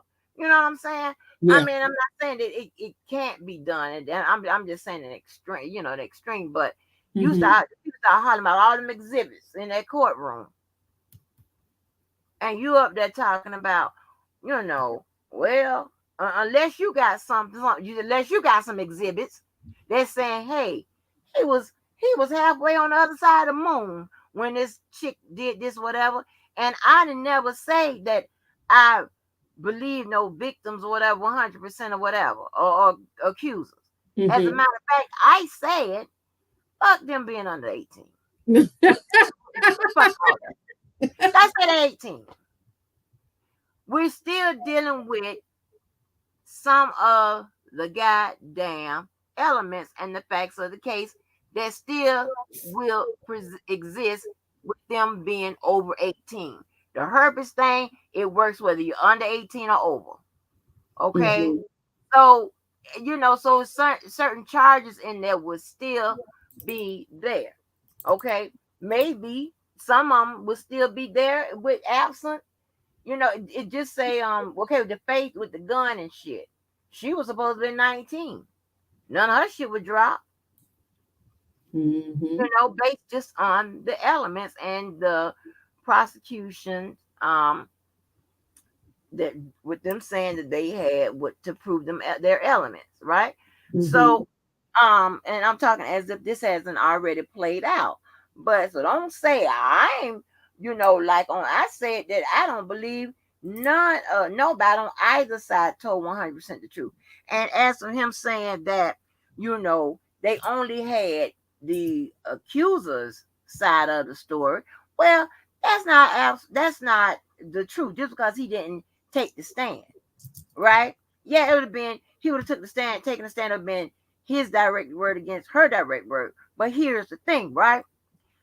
His attorney is speaking for him. His Mm-hmm. attorney is challenging what she puts out on that stand. His attorney is challenging what those prosecutors put out in their courtroom by way of evidence or whatever else or Mm-hmm. fact. So his attorney is the one that's speaking for him. Okay, so it ain't just getting you're not just getting one side. When you get up there on cross, that's your side. Mm-hmm. About facts, Levi. Your ass back up here. I'm on the road now, baby. I done went to a whole new different gear.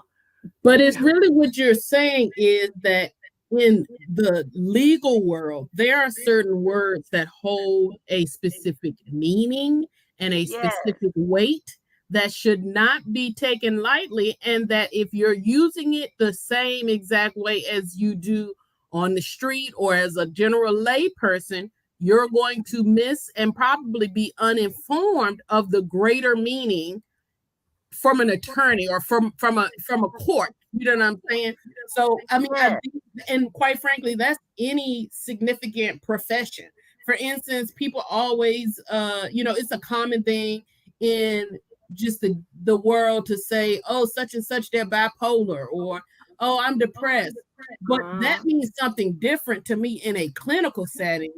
Yeah, And there are certain criteria that have to be met. For instance, for depression, there's a lot of criteria that actually has to be met for me to say, yes, you are in a depressive episode or you have major depressive disorder. But what you're calling depressed, while that still may be sad, while that still may be down, it still might not rise to the level of meeting the criteria for which you would need to have me say that to you in a clinical setting.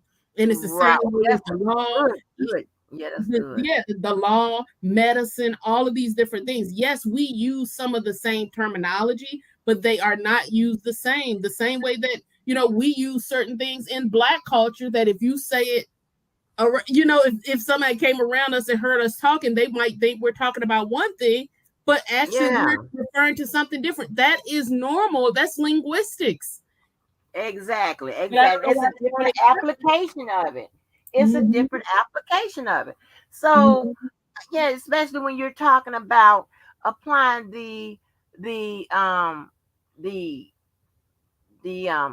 outcome and all of that is just different. And I can't explain it to you if you're not going to at least understand that we're talking about two different things while you're thinking that where one plays into the other, yeah, but you're talking about two different processes, mhm, a whole you're talking about what the jury must do and you're talking about what your attorney must do. That's two different things. mhm, Two different things. You're talking about an outcome when it comes mhm, to the jury. They're only sitting up there just waiting on just to deal with the outcome. You're talking about prior to that. You're talking about what the whole process. I'm trying to get him to understand. So he's trying to tell me about the word innocence as it pertains to the law. Girl, I was up here and child. Oh, yeah. honey. Oh, I went to bat my goddamn eyes. As people say, when I get mad, I'm about to go off, but my eyes gonna get the batting, honey. What? What do you mean? And I'm taking then what I've been slick and doing now is okay. I'm not going to give you the the translation of what the book says. I'm going to find a reliable source on here. I'm going to copy and paste and put it in the chat. You can read it for yourself. And I Mhm, ain't say it. They said it. How about that? Now, that way you ain't got to argue with me. Your argument is with me. Your argument is with whoever said it. Whatever publication said it, take it up with them. They mhm, said it. I just went mhm. and found it. That's all. That's all I did. Yeah. But so people, I so do y'all in here understand it? Thank you, Purple Purple. Yes, honey. Purple Purple, honey. And sometimes I do act like my profession. I do. I would go and get into it because now this is my area. Yeah. But y'all start talking. Maybe talking about some of that other stuff. But yeah, strategy. What? Yeah. Child, please. But I mean, that's how it is when you know your field and you know your specialty and you know, like, these are basic things. Like for me, there's certain things that, while it might be complex for someone else in my field, that's counseling 101, or that's, organizational leadership 101. So you're not going to be able to try to debate me on something that I know I've had down pat for nearly, more than 15 years now. It's hard to, you're going to have a hard time trying to convince me that your way of doing that or interpreting that is accurate, especially when I know it's not just me who understands it that way, it's every other colleague that I've ever encountered. There's no, and that's pretty much what you're saying. It's like there is no other person that would see this differently who understands the law. That's all you're saying. You're not saying that he would not have a valid point. That's why I was hollering for goddamn SpongeBob. Where your ass at? Wake up. I'm trying to think of somebody I can get on here that won't be asking me a whole bunch of questions. What are you doing? Yeah. What are you talking to? You gotta explain this to. Yeah. The law is nuanced in a lot of ways, but you're saying that's not one of them. The law can be nuanced, but that ain't one of them from what you're saying. The law is very clear. There's some shit is very clear on, and while it, sometimes it causes, an attorney may cause for it to be interpreted, the language is pretty clear, Mm-hmm. And then, but when it comes to different defenses and stuff, it's even more clearer. It ain't no way around it, and that's what I simply asked that kicked this off, because I knew that this was going to be a situation. That's why I stopped. I said, "Are you saying he's actually innocent?" Because I know I was have to go and explain all this, because I know that a lot of people confuse the word innocent with not guilty. Mm-hmm. And it's just not the same. They're not the same. It's not the same. It is not the same. Okay. When you're and a lot of times people go, the attorney said this, the attorney said that. I'm gonna be the first one to tell you, you can't always rely. Okay, I'll change that. You always got to think that an attorney, somewhere in the back of their minds, in the front of it, on top of it, or under it, strategy is circling around. I don't give a damn if they're outside in front of that podium. If they got a case that requires them to sit up there and make a public service announcement, or inside, even when picking a jury, strategy is everywhere within a case. I don't give a damn. There's no way around it. There is no way around. Even when you, as a defendant, you don't put on no cross-examination. You don't put on no witnesses or none of that. That's a strategy. You just sit, and then but the lay person be out there in the middle of the street, hollering, screaming, crying, and that's the worst attorney ever. They ain't put on not one witness. They didn't cross-examine not one person. All they did was rest their case. Are they on crack and acting crazy? What you don't know is that's a strategy. That's the way to not defend your case. That's simply saying the burden is on the prosecution. Now they're gambling now, don't get me wrong. But they have looked at something contained in their files, their record, that says, you know what? We might come out better by not putting on a defense. Not challenging certain things. as far as someone's testimony and stuff. That's a strategy. Levi move to have the person goddamn taken out and shot outside out back somewhere if they did something like that. The brothers Johnsons did something like that. Just strategy saying that the prosecutor has the burden, make them do their job. That's all it says. Mm-hmm.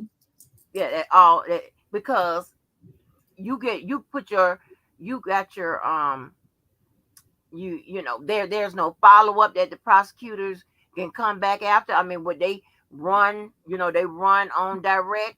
Hey, that's just it. If they forgot something, hey, okay, well, I mean, they may be able to try to, petition the court to get it in later. But it's putting. You could be putting pressure on the prosecutor by not doing nothing. So it's a lot of tricks. And listen, don't fuck with me on strategy, y'all. Don't do that. Listen, don't do that. Baby, I almost stood straight up. What? What you Right. talking about? Yeah, so it's a lot of little things or whatever. And you ain't got to act, believe me, shit, I told you. Go over there and tweet my jeans, shit. Ask up. Hell. Yeah. Yeah, so go ahead. And I think that again, what you're saying is another reason why the attorneys, and I know people go back and forth with, oh, Canick won't good, and this, yeah, they was, they go back and forth on who meets their qualification and who doesn't. But one thing that Ann Donnelly said to all of the attorneys that were there, that they were some of the most esteemed attorneys that she had before her court. And so again, if the legal strategies that, and I'm not trying to, say that Mr. Levi is not intelligent or anything, but I'm saying when it comes to legal strategy, I would bank on you, and I encourage him to get on the winning team, because if it was just that simple, quite frankly, that any of us sitting here on YouTube or just talking over dinner, that's the solution. To me, it feels very simple. It's very clear and very evident that if those things were factual, that they would have easily done that, because of how rudimentary. The fact that we can even just talk about it and get a full understanding, for the most part, it's very rudimentary, which means it would have been employed, and the case would have turned out in a different way. I'll also say that I really don't understand how Mr. Levi is trying to make that point, when even on the street, being innocent and being not guilty is not seen as the same thing. Or like that's the reason why we talk about people who beat a case. That means, yeah, you did it, but the legal technicalities of the situation have you walking free. So I was not guilty of that. You don't go around saying I was innocent. No, if you did it, then you beat the case, which is one thing that his cousin has said ad nauseum. I beat my case, which we all associate with someone who has done something or may have been involved in some way, shape, or form with the crime that they were charged with. And because of legal strategy, defense strategy, and such that you just recognized, they were able to still be found not guilty by the court. Even though we all, O.J. Simpson being one of the most common ones, a whole lot of people said, we know O.J. did it, but he was found not guilty. Right. So when and if something else he said, because I was writing it down, he said,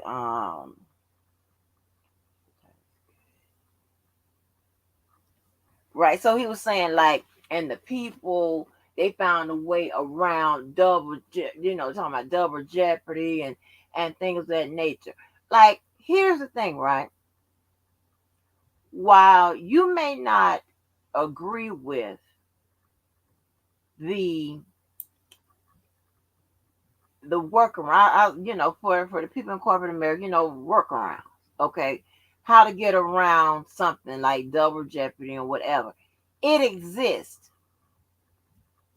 and it is a part of the process, okay? It Mm-hmm. exists. So and so it doesn't mean that it's not right because it exists. Listen, if it's double, if they say, okay, in order for it not to be double jeopardy, um, you know, the elements have to be slightly different, the charge has to be different, and it could be in a different jurisdiction. Hey, for statute of limitations, if we remove the statute of limitations or whatever, they even within that, um, you have no, you have dealing with ex post facto when it comes to that, as far as statute of limitations. So the as long as the crime, the law is still in effect, then ex post factos will ex post factos can occur, right? Which means that they can go back retroactive and apply whatever it is going forward.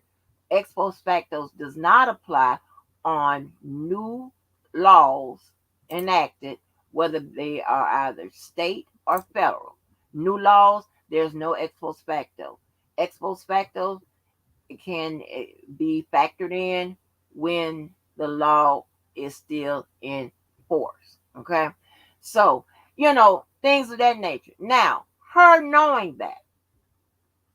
Now this is something that she did. And this don't make it wrong, but she did this. And she's Mm-hmm. right to do it. I'm talking about Mm-hmm. J Bo, who we all love and respect. Even though she knows this. And in her writing too, and this was to judge in Illinois, she said, although she knows that ex post facto is not an option here, something like that, she said, she still wanted the judge to kind of look at that law, look what happened, and kind of see it as something that, you know, something that ex post facto should have been considered or something like that. Some kind of right. So she's asking, even though the law says that no, this, pretty clear, this won't be, this you can't apply it here or whatever. She still asks the judge to make an interpretation and what have you, right? That is legally sound to do. Okay. So even though the law is written, is a lot of these laws are written broad. A lot of the language has to be interpreted. Okay, things of that nature. That is just something that is out there. That is pro the defense. Okay, those things work for the defense. The counter to that is you got to have something that works for the prosecution. So that means that they get to go around, they're not really going around it, but they get to um um challenge, they get to charge someone with maybe the same crime or whatever. That would, you if you look at it, it should be it could be considered as double jeopardy. Or maybe, if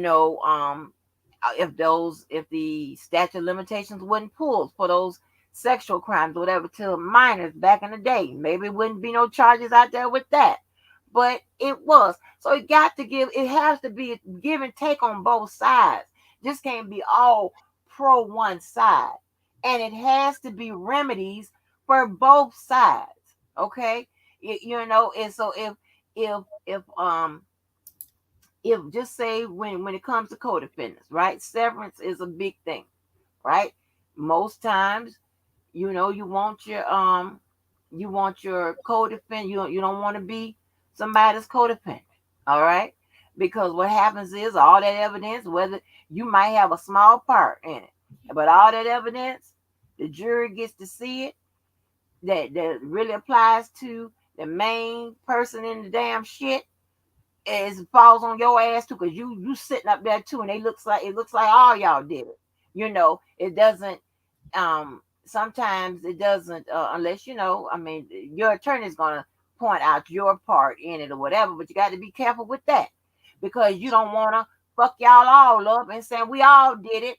And then if you say that, then when you're trying to minimize the guilt, for your client, you really getting all y'all charged guilty in front of the jury. So it's all you got to think about, all of that on your feet. Like what? Hell, so what I'm saying is that with the law, on both sides there are remedies. On both sides there are,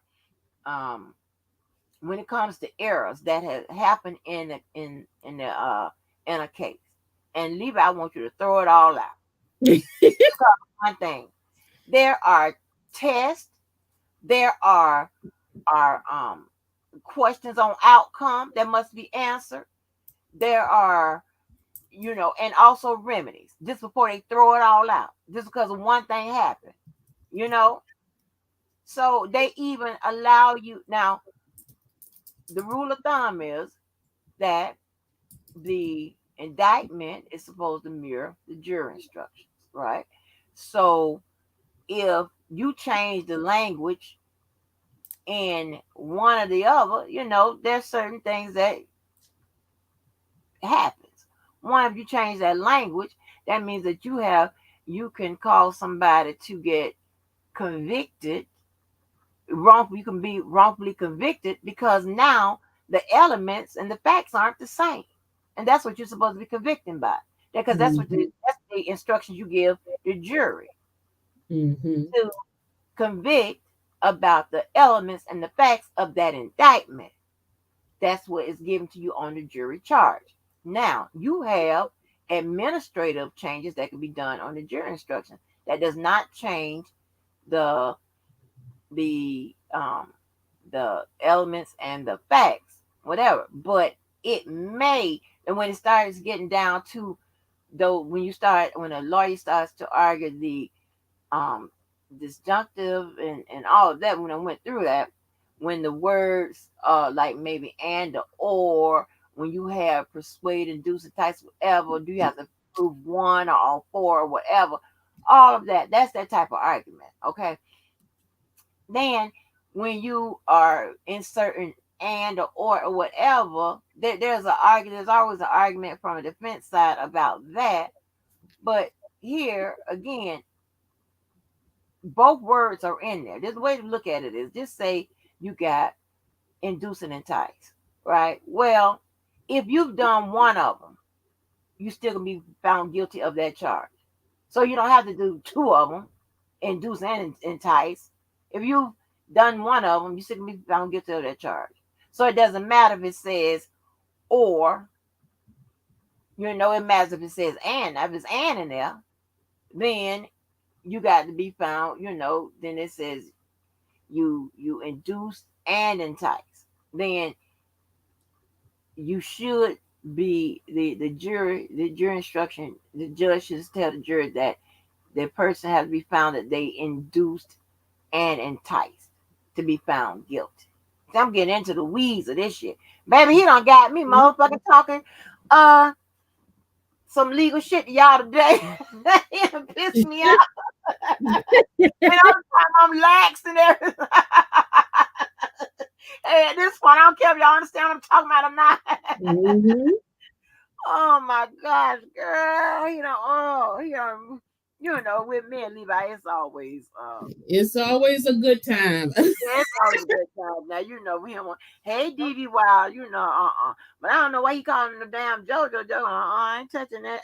Yeah, don't keep calling on somebody for help. That's what he did. I only came up here because he was and threw you in it, calling my name out so bad when he thought he had something going. Then as soon as the fire got hot, he tried to call me as an ally. Don't call.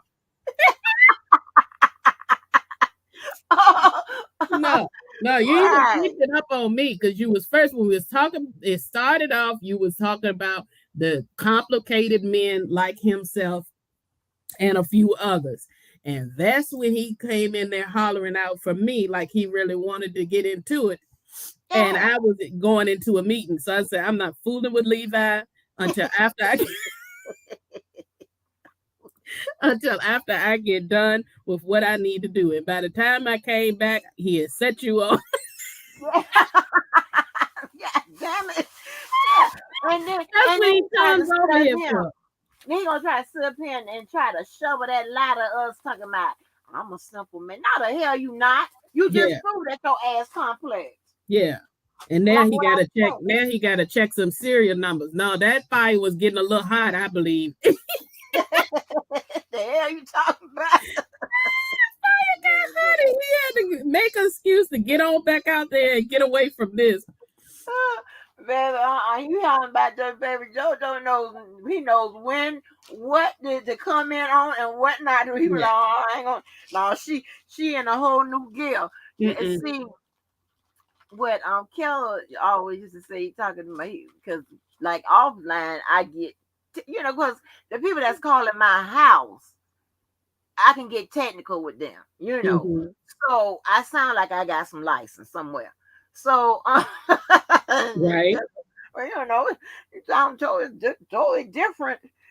Yeah, because I can talk, I can get down. Yeah, but out here, I be trying to I want everybody to, whether you like me or not, and I don't care what, because everybody understands on different levels and stuff like that. And I just want to make sure you get it Mm-hmm. because one, I like, and a lot of people like to, put the information out and have the shit all wrong and so on. And you be like, oh Lord, and you know what they do? These people come right back with Miss Angie. Somebody said this. Now, let me get a meaning. Let me get the understanding. I'm like, oh my God. And you have so many videos I have so many videos that I've done. I can't remember which one it is, Mm-hmm. or whatever. Yeah. I can just, try to tell you, over again or whatever. I'm just saying. So, and I'm a real stickler on that. Get it when you get it, pass it on right. Don't pass it on wrong. Yeah. That defeats the whole purpose. Whole purpose. Mm-mm. Don't tell me about what my meanings are. These aren't my meanings. I'm telling Yeah. you what the people say. And that's why I done started. I'll say a little bit. I said, okay, I'll tell you what I'm going to do. I'm going to get some black and white behind me. I'm going to find it somewhere on a reliable source. And I'm going to copy and paste it and put it in here so you can see what they said after I said it. Mm-hmm. So we can see who's right. You or me. You go find something that says you're right. You go do that. I'll accept it. I'll wait.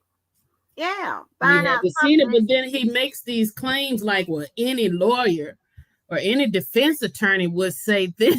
You're like, no lawyer, whatever side you're on, would not interpret Exactly. Get the them on the law phone. in this way.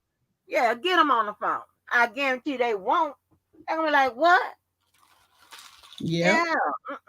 They're gonna be like, you must have lost your damn mind. No, you can't sit up there and if you got to understand, and a lot of people, what they don't understand is just like an auto mechanic. Hey, I gotta jump off, Angie, to Okay, take a call, but I'll be listening later. okay, thank you, ma'am. Just like an auto mechanic, y'all. All we know is the car running hot. We don't know why it's running hot or none of that. All we know the car's running hot. Now it could be the fan. It can be you lost the coolant out the car, whatever. It could be the water pump.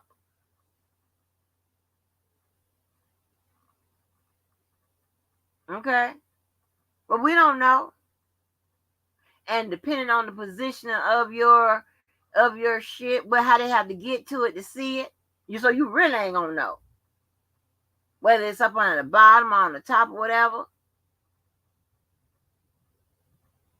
You don't know. that's just how it is with law. That's how it is with some, you know, MDs or whatever. Some people when I was sick, right? You had all them symptoms. It showed up on the X-ray. When they took the X-ray,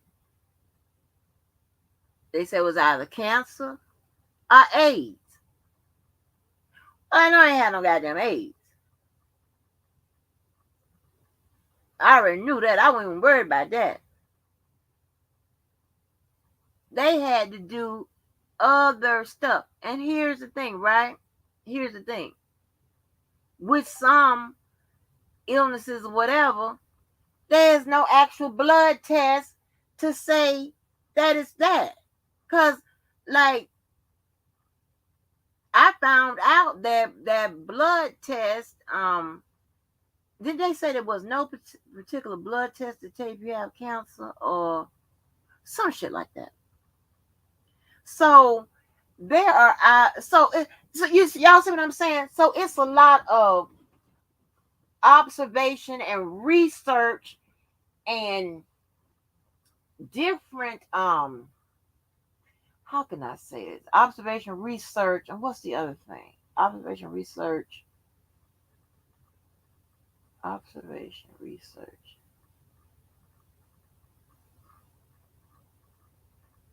Observation, research, and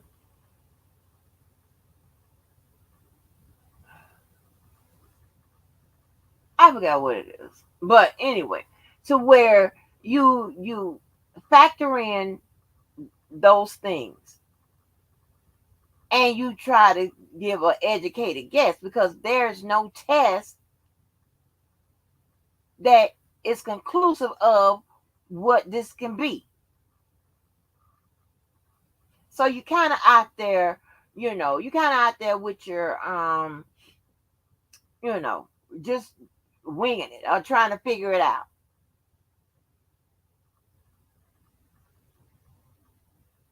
Okay? So that you're looking at the symptoms and you're observing the symptoms of a person and you're researching it and what this can possibly be.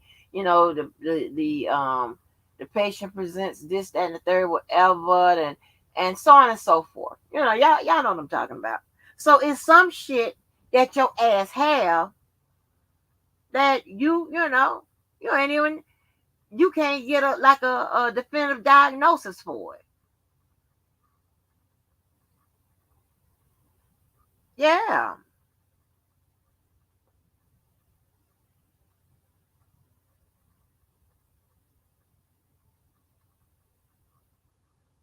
Yep, and they say you say public opinion is not the law, and now they're trying to sway the public opinion to free. All right, okay. Yeah, and then when Levi gets stuck on something, then he'll try to change it.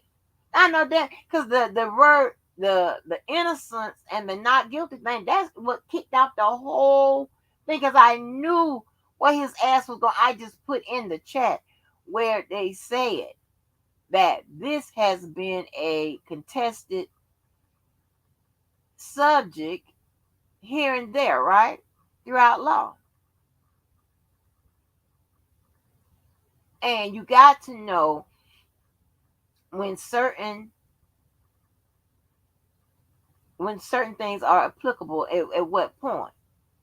And when it comes to the whole legal process, at certain stages, this applies, that applies, this applies, like that. And I just said, and if anybody clicked on what I gave y'all, then it says 17 different offenses. Defenses, I'm sorry. Innocence being number one. And as a matter of fact, what they say about innocence? They say number one. Oh, let me put this in the chat. See, this is what we're gonna start doing. So you can argue with black and white. Don't argue with yellow. And let me use the correct punctuation so y'all can, so it denotes what I needed to denote. Got that hollering your child.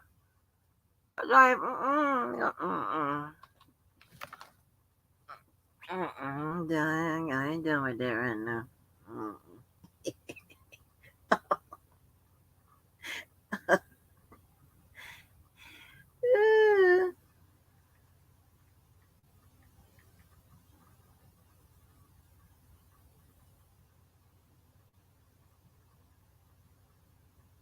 Okay. It says innocence. One of the simplest defenses to criminal liability. Isn't a criminal liability a set of words that I use all the time over here? Is the defense of innocence. This defense is raised when you did not commit the crime. Remember, the prosecution has to prove every element of the crime charged against you and prove it beyond reasonable doubt. To be innocent, you do not have to prove anything. However, you have the option of offering testimony, documents, and other evidence in support of your innocence. I'm so glad Karen Jane this motherfucker, she remember a lot of the language that was used and what we went over um back from the start. Back from the start. Okay? Now I said all of this.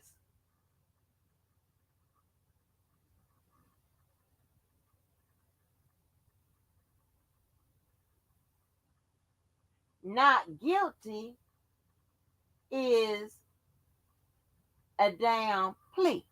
Not guilty is the outcome.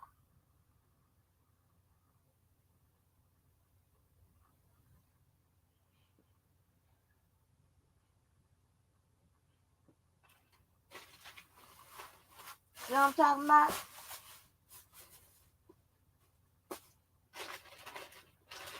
Yeah, I barely passed, but I did. I even went, well, maybe I shouldn't I'll tell you this. I even went somewhere else where it's easy to take your goddamn bar exam to get the fucking pass it. Don't look down on me. Most people do. Michelle Obama, whole bunch of motherfuckers.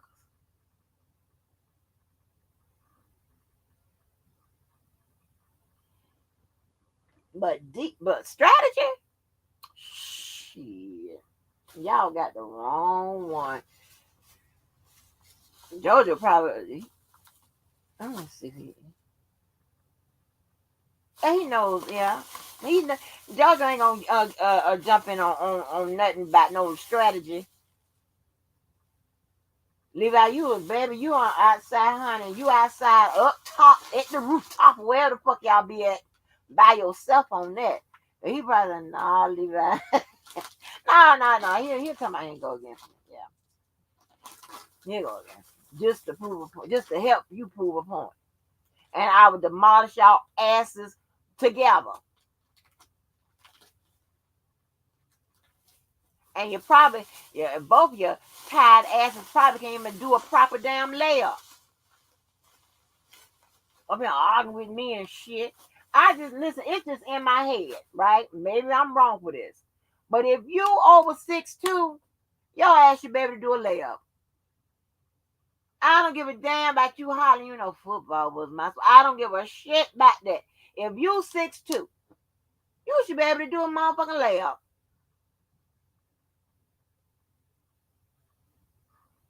I can do one.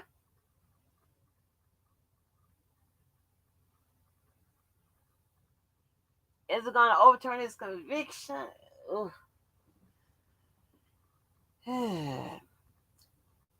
I like her argument.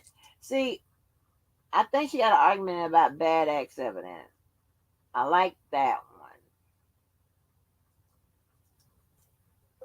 And I like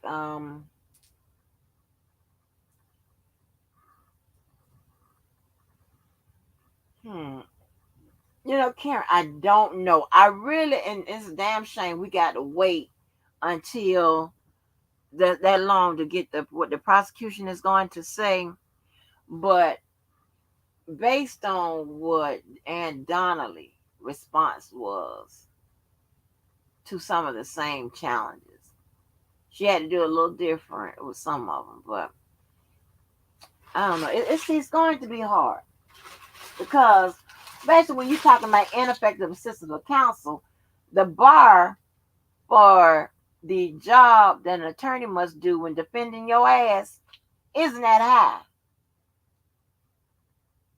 And see, Levi be talking about, well, Miss Walker thinks, and Miss Walker says this here, and Miss Walker this, but he's not saying what Levi thinks.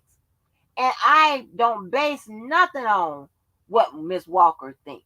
And when I do, I know how to let you know it's coming from Miss Walker.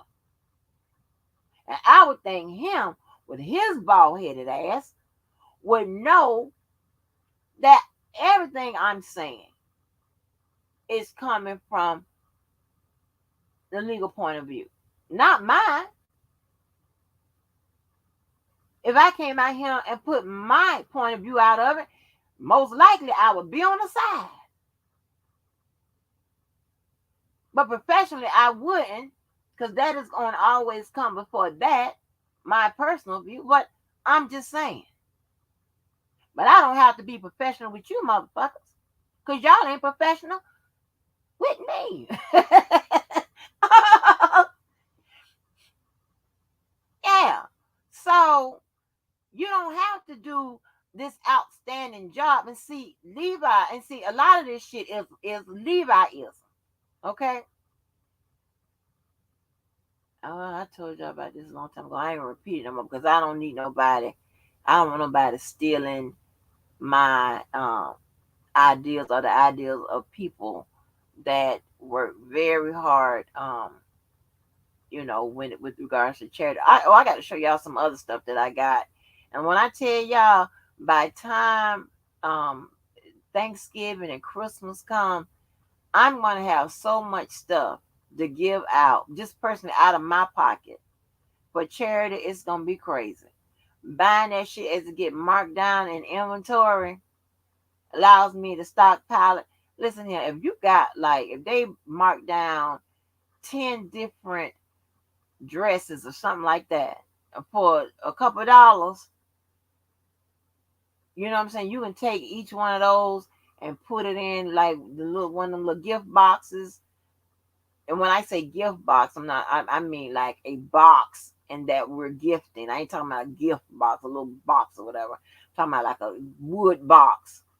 Not a wood box, but a wooden box or whatever it is that you give to people when they would do, for your charity or whatever. There's gonna be so much shit in there.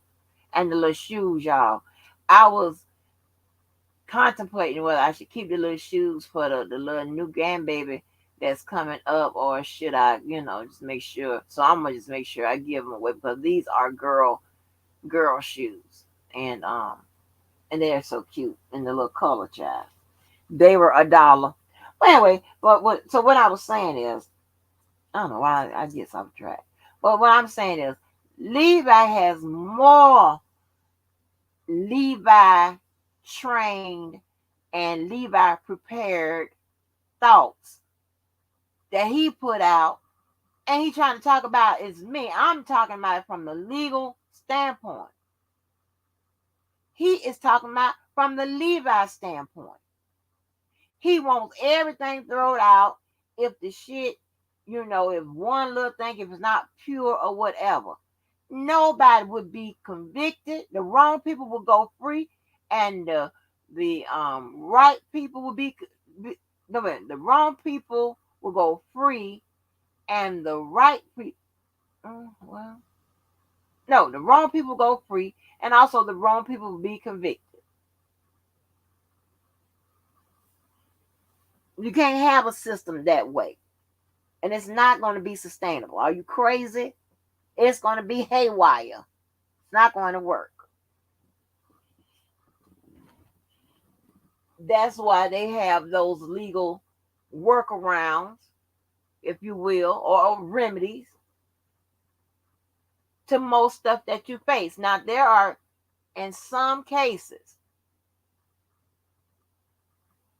that there's nothing outside of a new trial or reversing the decision is going to correct the process, because in some cases you have to start over to do it right.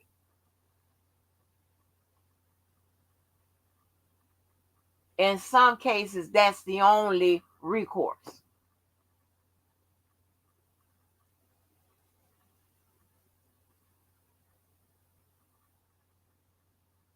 Right. Well, ineffective. Well, because the Supreme Court, the Supreme Court has recently come out with what they consider ineffective assistance of counsel. And and they tell you that your attorney doesn't have to do a outstanding job and have gotten everything right, and so it allows for an attorney to mess up, uh, you know a great deal. I ain't gonna say a great deal, but it allows an attorney to mess up, as if just say as if it was their very first case.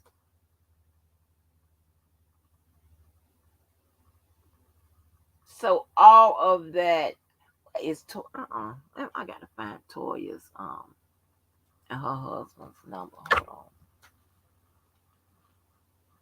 I call her, goddamn.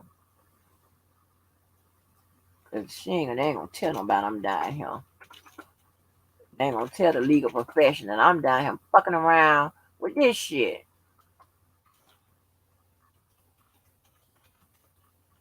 Yeah.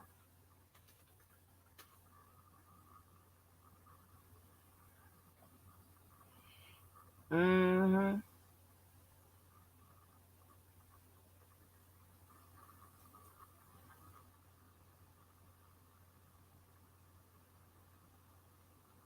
Hold on, y'all. I'm trying to find it.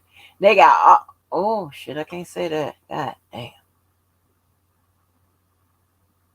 Child, look at her. Look at my baby.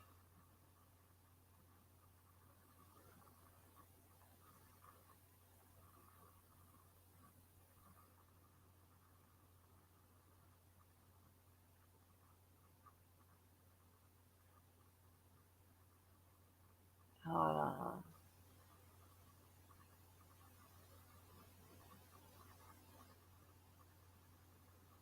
Child, don't play. She is doing the damn thing, honey. I just put up her shit. Can't show y'all that. But and shit, they ain't gonna say not one bad word on me if you do dox there. They don't cuss your ass out. That's what they're gonna do. Come on your show and cuss you the fuck out. Then call a mama and a daddy. They gonna cuss you out about me. Everybody gonna cuss you out. Cuss your ass out about this one here. They don't want to hear nothing about that.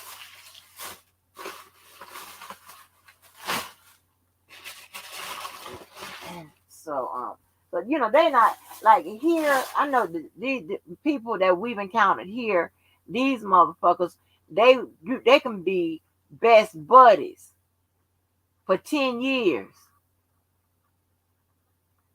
And Saturday, let's just say Saturday, Saturday was best buddies, and they had been best buddies 10 years before. But on Sunday, if somebody calls for them to motherfucker throw your ass up on the bus, that's exactly what they doing, acting like they ain't know, they don't know you. That ain't the type of people I deal with. They ain't gonna help. Your ass is gonna get it. They gonna turn and dox your ass. Put your ass in jail. Oh, yeah, because when you Yeah, see, I don't even fuck with nobody that would do some shit like that. So, but hell, it ain't shit they can get anyway. Say, they ain't gonna tell you the damn truth. That ain't gonna help your narrative. So you ain't gonna use the motherfuckers anyway. But anyway, and so Levi in his head, he think it should go a certain way. And you see how he do if you don't agree with him. He wants you to agree with him even if he's wrong. Huh? As if there's no way that he could be wrong. No. That's not it. But you black bald headed man, you ain't gonna never argue with me about no goddamn strategy. I ain't told you, but I'm almost in Detroit right now. I'm halfway to Detroit right now, baby. And it's gonna be some smoke in the city when I get there too. Are you crazy? Hell. I got one of my legs and half an ass in that goddamn car. What are you talking about?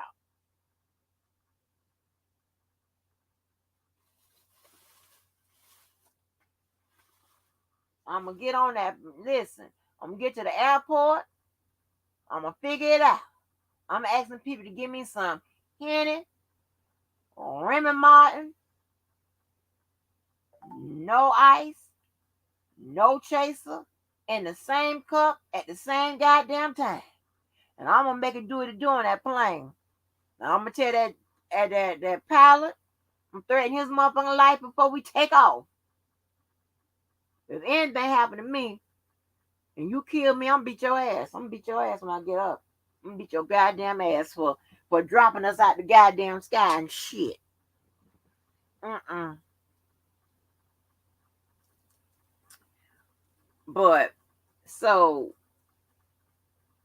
when it comes to ineffective system counsel, it does not state that you have to be perfect. You ain't got to be nowhere near perfect.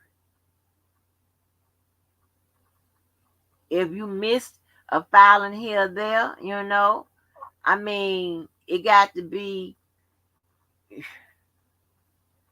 Well, missing filings, that might. I ain't gonna use that one.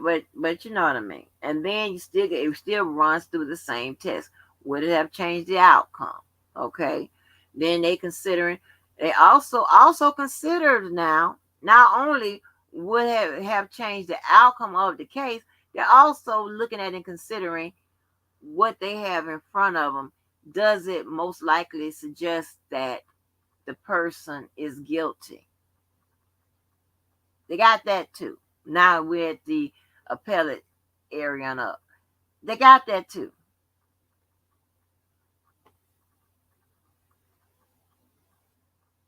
He don't want to consider none of the shit that the people consider.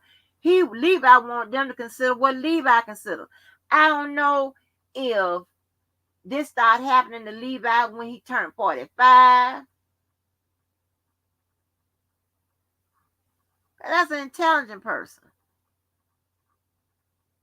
And he's still intelligent. He's just unreasonable.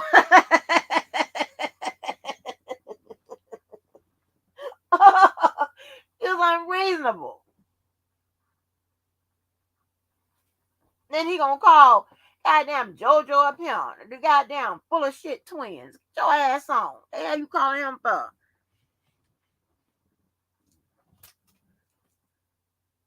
Yeah, and then all they want to do is confuse. Then they gonna confuse me by talking all that old street shit. The 2 on the 10 and the 50 on the 50 on the yard. Whatever they be saying and shit. I don't know what all that means.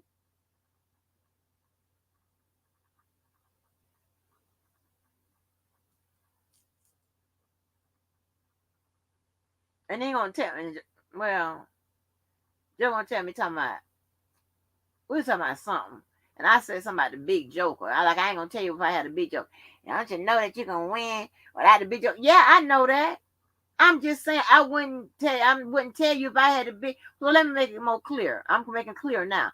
I wouldn't tell you if I had the big joker. the little joker, the deuce of diamond, or deuce of spade. How about that?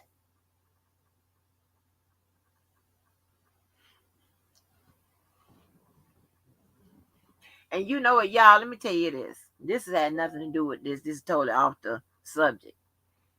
You know what? Now this just me. Y'all don't have to um say whether or not, But I hate dealing with them old people, those people that been playing cards and shit since they was 2. I hate dealing with them goddamn people when they don't like to play with the big jokers. Oh, I be like, I ain't come over here for this. Y'all should do. I just like the big jokers. I like the jokers in the damn card game. I don't like to fuck with your ass. You don't deal with them jokers. I be like, I'm ready to go. Let me get a piece of this rib. I'm finna get the hell out of here because I don't want to play with y'all no more. I like to play with the jokers.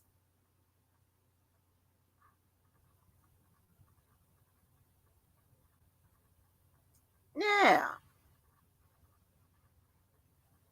And Levi probably don't play with the jokers. Some tell me he don't. Something fucking telling me that he does not play with the damn jokers. Don't deal with his ass. The jokers ain't even in there. But so do y'all understand that I just want to make sure y'all understand. So because when he's out there putting out that bad information, that's what he gonna do. He gonna get full of that goddamn Hennessy or Remy Martin, put out bad information, and say I'm the one that's wrong. And then he get the people, his little, the people, they about as old as his ass, and they're talking about, yeah, Levi, yeah, she wrong. Yeah, Levi, you right, Levi. You right, Levi. How the fuck he ain't? Tell him to watch that shit in the motherfucking courthouse and see what happened. They're gonna put his ass from up out of there, and they're gonna they're gonna tell me to approach and ask me what I want for lunch.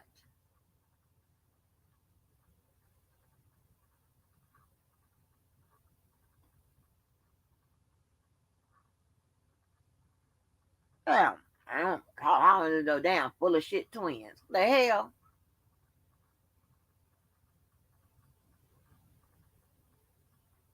Mm-hmm. And black people, let me ask y'all this. Because y'all working my nerves too. If something else is not, don't have nothing to do with this. When y'all started shopping with y'all animals, just let me know. When y'all started going in the stores with your dogs and your cats. When this happened. But yeah, you heard my friend talking about I'm uppity.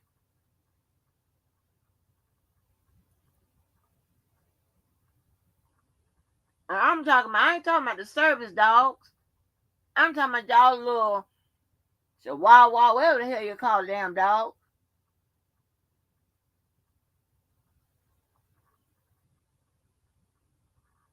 Who got dogs around here that we know? Go ask them. Go ask Tears. Do she shopping there with Shazam and shit? Who else we know got dogs and shit? They'll give a yes or no answer.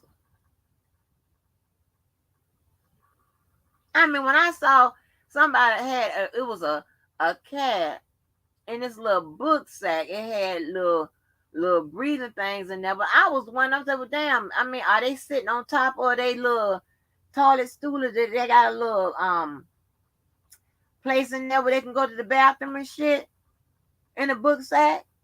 This is crazy. They will have the dogs, I ain't lying, in a bed, laying down in the motherfucking basket and shit. I ain't lying. I'm like, oh Lord. Mm-hmm. And then they want to put out there whether I'm not speaking on about a guilt, innocence. I'm not speaking on what I believe of them. Girl, I don't even remember their stories, and that's to be honest. And I done said, nobody told 100% the truth. And when we found out that Lisa Van, what her name is, was a goddamn liar, that's what we called her. Well, I did.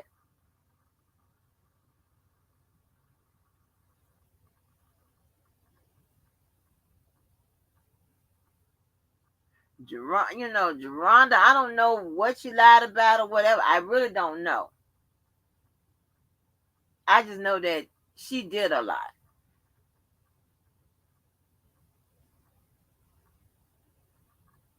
And she was too much like a fan to me,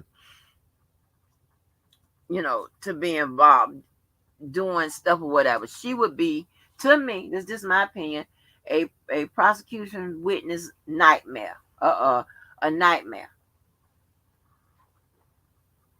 You giving the man some of the money back. It could have been her that wrote the letter. Rob, I ain't want to put you in jail. All crazy shit. I can be fucked up with no shit like that. Mm-hmm.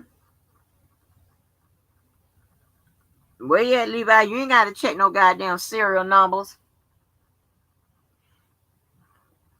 I'm out there fucking around with serial numbers and stuff like that. But y'all listen to this. Listen to this. I love being on my, I guess, second. It's not really a career. I won't call it a career, but I like doing the second work because I already had my first work life. I've already done all of that and put that in the book, and that's already over. I like doing this type of stuff. I like going to these stores and being being a rookie. I like that type of stuff. I like doing the stuff I do. I like fucking around with hard work and all that type of stuff. Mind you, don't know shit like this. And it's a little different because back then when I was pushing, see, I'm not pushing products. Now I'm doing other stuff, but back then when we was pushing products and stuff, that's something different. I don't do the pushing those products no more. Me myself, I'm back to getting the people to go out and do that. I'm more uh like, well, it is kind of pushing products, but in a different type of way. I'm doing more of inventories and things of that nature. But anyway, it's not here or there. I like the fact that I have a plan. I'm going to, and I've been doing it, I'm going to take whatever money I want to. And they got these companies or whatever, they have an investment plan. I'm going to put as much as I would like to in one of those their investment plans. Let it, if it's a 401k, that's great because now we get to let it perform however it performs. The whole fund performs. I'll do that and just let it rake up, and make a lot of money. Just going through them, putting all that money in there, you know. Mm-hmm. Instead of, you see, I'm getting sleepy. I don't know why I'm so sleepy now. Instead of just not not taking these opportunities to maximize everything. Hold on, y'all. Let me get 1 minute. Let me call these people back real quick.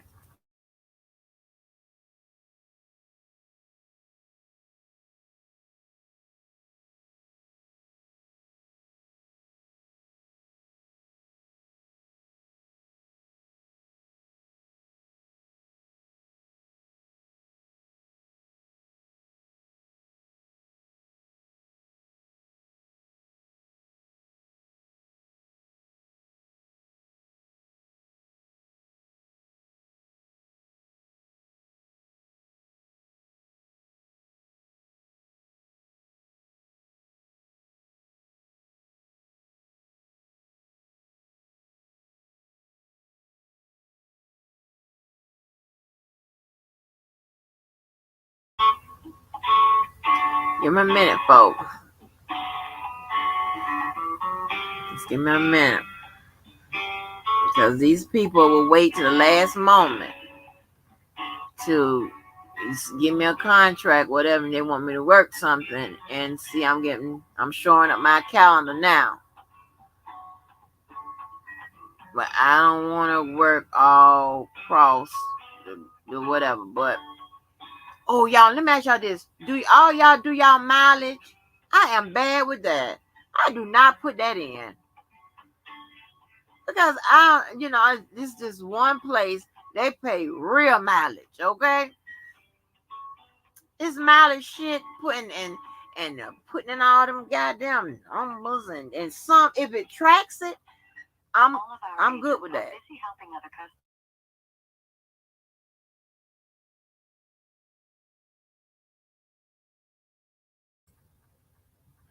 I don't know about that. I guess they don't close. I don't let the place close up. I'm looking at my time, and it should be. No, that shouldn't be it because they in Texas. I don't know. But I don't like to be fucked up with mileage and stuff like that. I don't like doing that. But if you track it, I have no problem with it.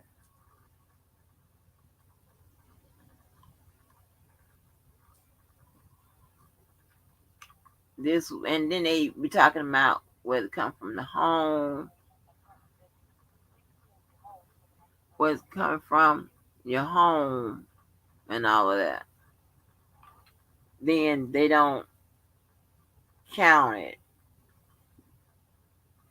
but it has to come from. But they don't start tracking it when it goes from a certain point to a certain point. This lady say, if I work some contracts on the north side, she will for mileage, she would give me she said $15 an hour.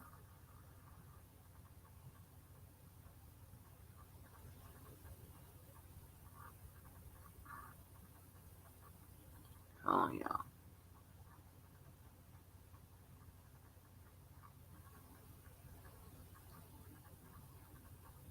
Oh my eyes are closed. But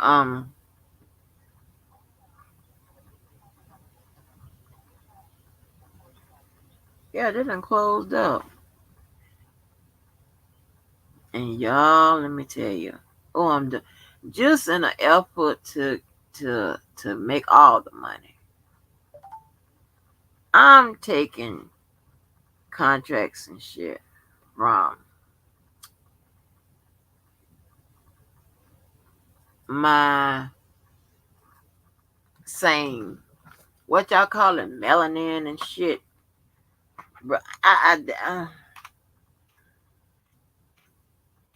and see all these follow up calls and shit and all of this here. Those are because of the black people.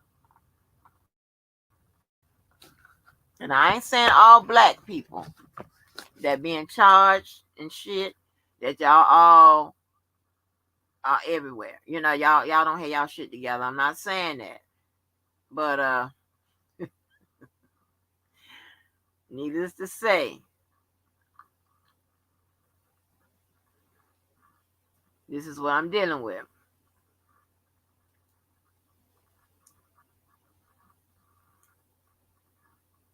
This is the shit I'm dealing with. So I might have to cut these white people thing back on. As a matter of fact, let me write this number down. Let me get with these white people because I can't do this. I try. One black, and it's not that they black on. Black run. Hold on for a minute.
All right, thank you. You're going to click on that link and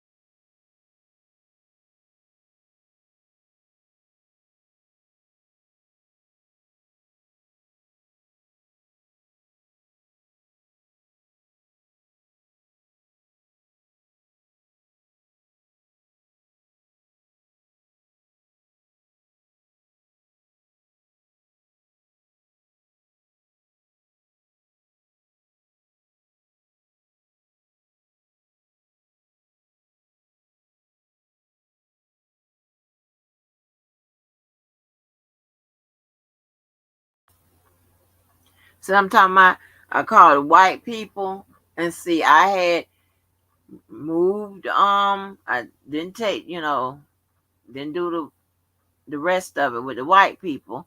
I was going to give these other people a chance. Okay, called the white people. They said I'm gonna bip bip bip, and boom. Last week the black people was supposed to do the bip bip bip, and ain't no boom, ain't shit happen. Called today. The dude was supposed to call me back since we done been on this motherfucker. It's been 4 hours. I already got one black, people that's trying to send me all the way, cross town. I don't want to really do jobs cross town, but she talking about what that mileage is. Okay. And the thing about it is, as long as I can, if I got one place where I can't really make my schedule, I can take days off, but take days off the schedule, but I just can't make my hours. As long as I can make my hours everywhere, I'm fine. What that boy said, oh, who got you on the clock? What the hell? You ain't on the on the top clock type of girl, right? But I'm telling you, y'all, it's a challenge working with black folks, especially when they in charge of running the outfit. Some like people like Miss Mo. I know Miss Mo probably have all the pages in the welcome book, the handbook to the company, all that shit. I know the pages are all there. I know when she says she gonna start on time, it's gonna be on time, and all of that.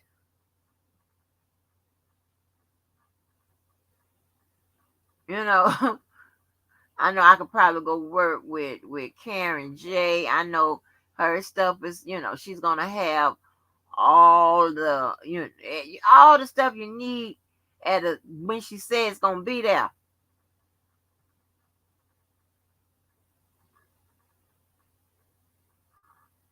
And this is so crazy, right? I know when Larry used to say he's gonna come on at a certain time, you getting that notification. I know JoJo's he's on time too. He's on time as well.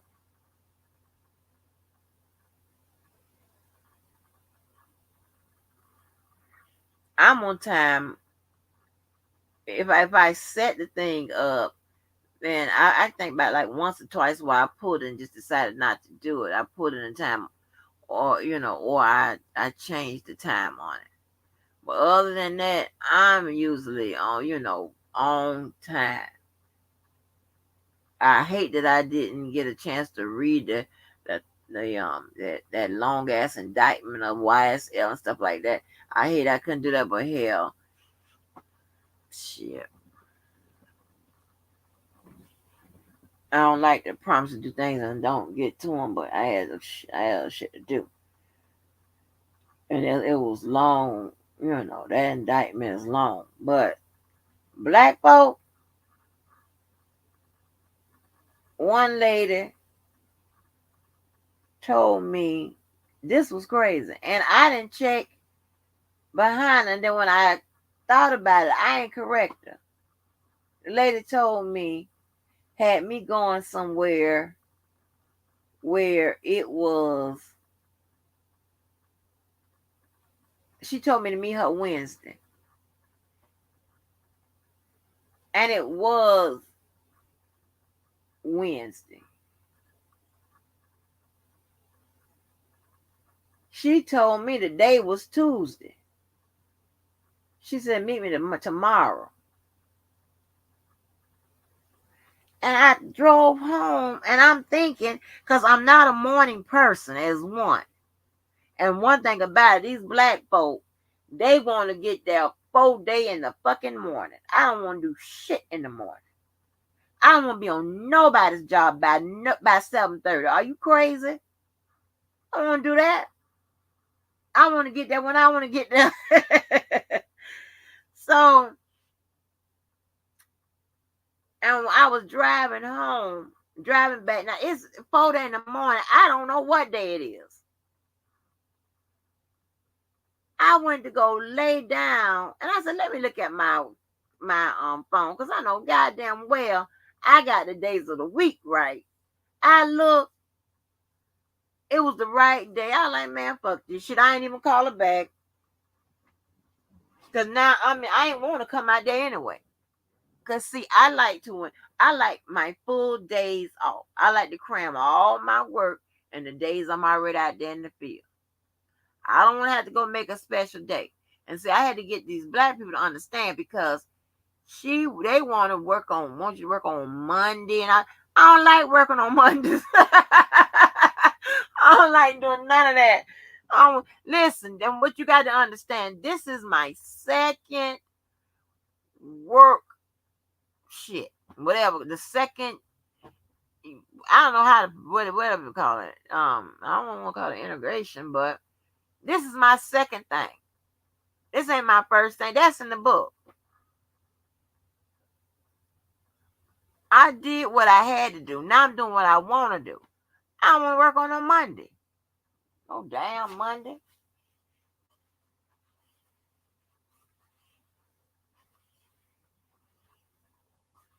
Now I want to do what the hell I want to do. You know? So shit.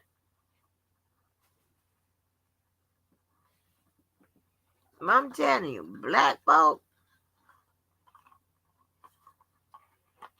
don't never be on time. Don't never have all y'all shit together. That white lady, just then, she did the bip, bip, bip. And she said, let me send the messages on at the home office to tell them that you back interested. Yeah. I'm not fucking around. I'm trying to get all the money from everybody. I'm stacking it up.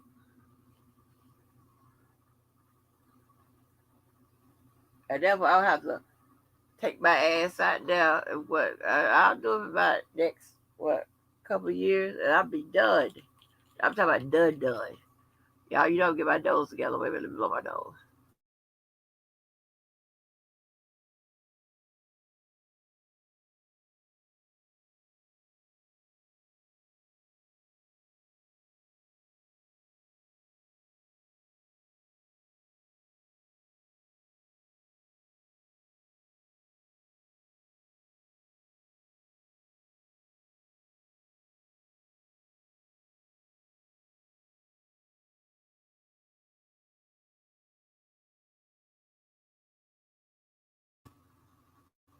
No, I'm serious though. I'm so serious. Dang.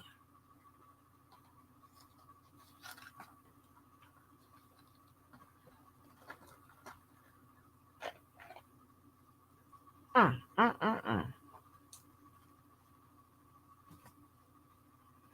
And don't get it twisted. Please don't get it twisted.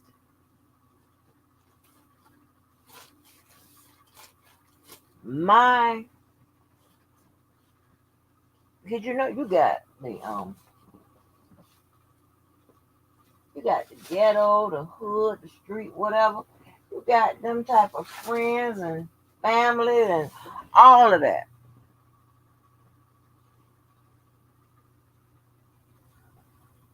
That don't mean I avoid them or whatever. No, actually, shit, I prefer it sometimes because it's they know who I am, and I know how they are, who they are.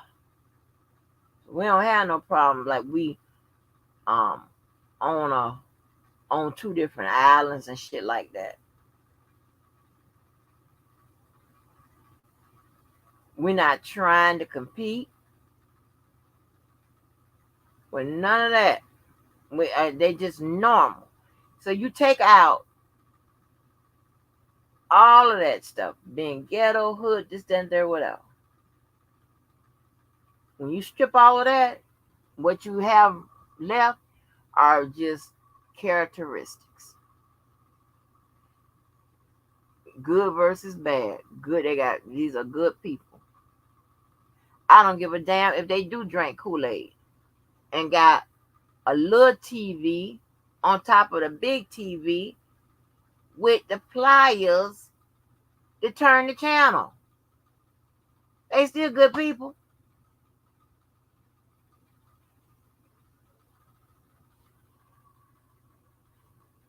You know, if they got fucked up outfits and shit, they wearing them out, they still good people. That's the difference. See, I break that shit all the way down. I don't just stop just on one level of thinking. That's why I always tell my daughter, you got to think on different levels. Think on different levels. What's good with it, Optimus? What's good with it, Mr. Atlas? And just like I was explaining, like the different what different people aware, what what all that type of stuff, whatever. You strip all that away. We're talking about all the difference between good, the good characteristics and things of that nature. I don't give a damn if they wear, you know, whatever. It don't matter. That shit don't matter. Do you think that lady, that first lady that we know about, Alice Johnson, who Kim Kardashian got out of jail for pushing them drugs? Do you think because she was in jail, her straight characteristics is she just a bad person? Now she was out there, back in the day helping fucking up the community, yeah. But I told you sometimes good people do bad things for good reasons. You got a whole bunch of people that be in the church morning, noon, and night, can quote that Bible front to back, back to front.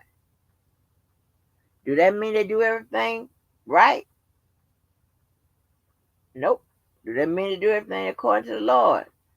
Nope.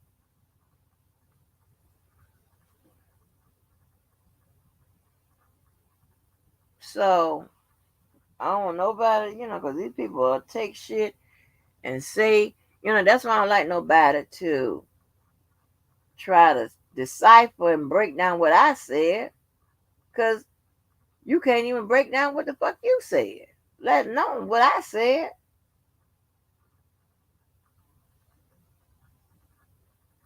It's just annoying.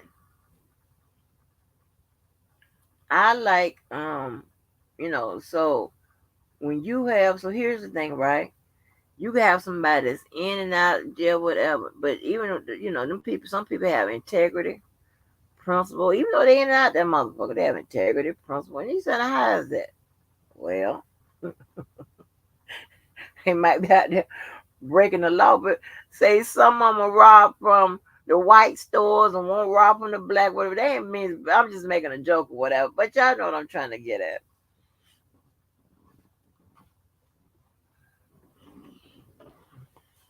Good people. I'm trying to tell you, you have people that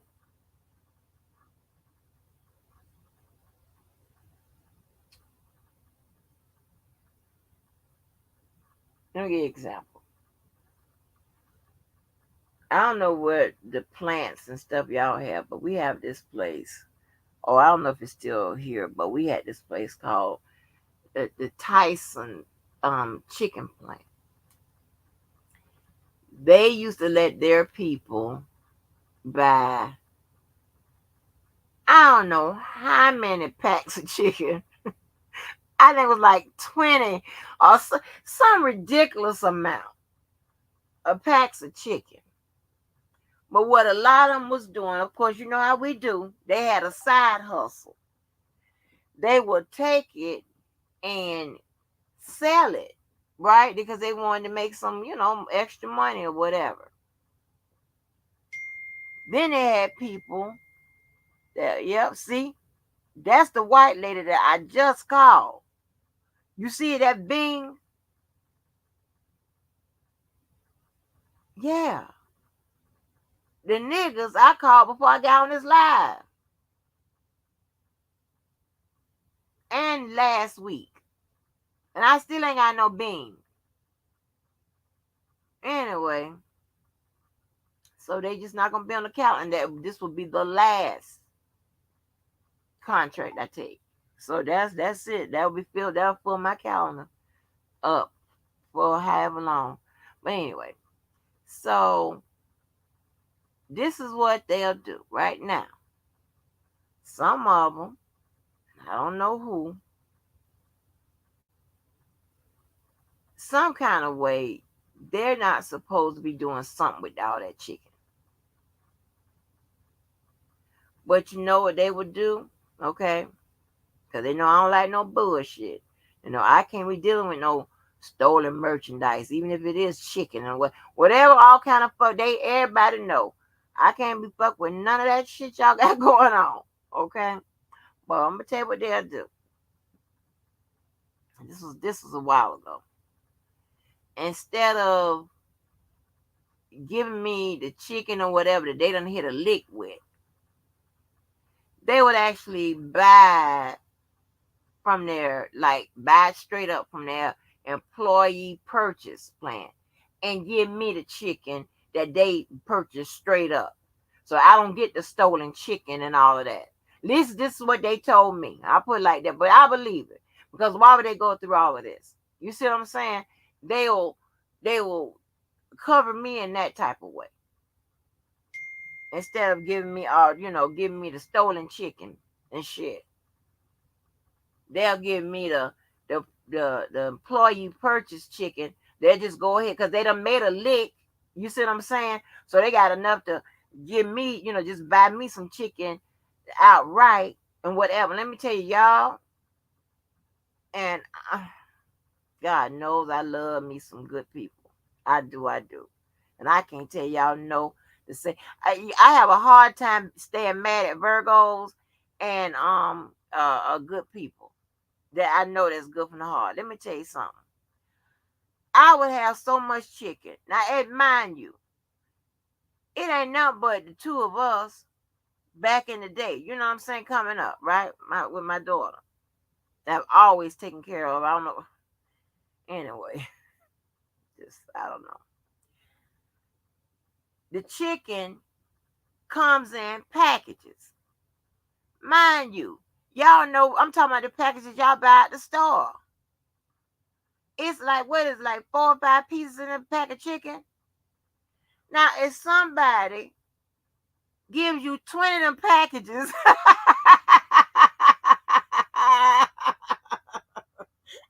y'all, listen, I can't say no or whatever it is. Because, they be trying to do you a solid. Because you done looked out for them. You done did something on a legal. You done something for them. Whatever it is. They going to look out for you.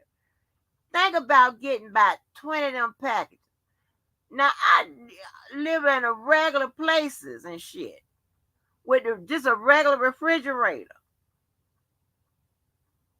I can't have it all flooded with chicken. So I have to I've been to call so many people to get that chicken away.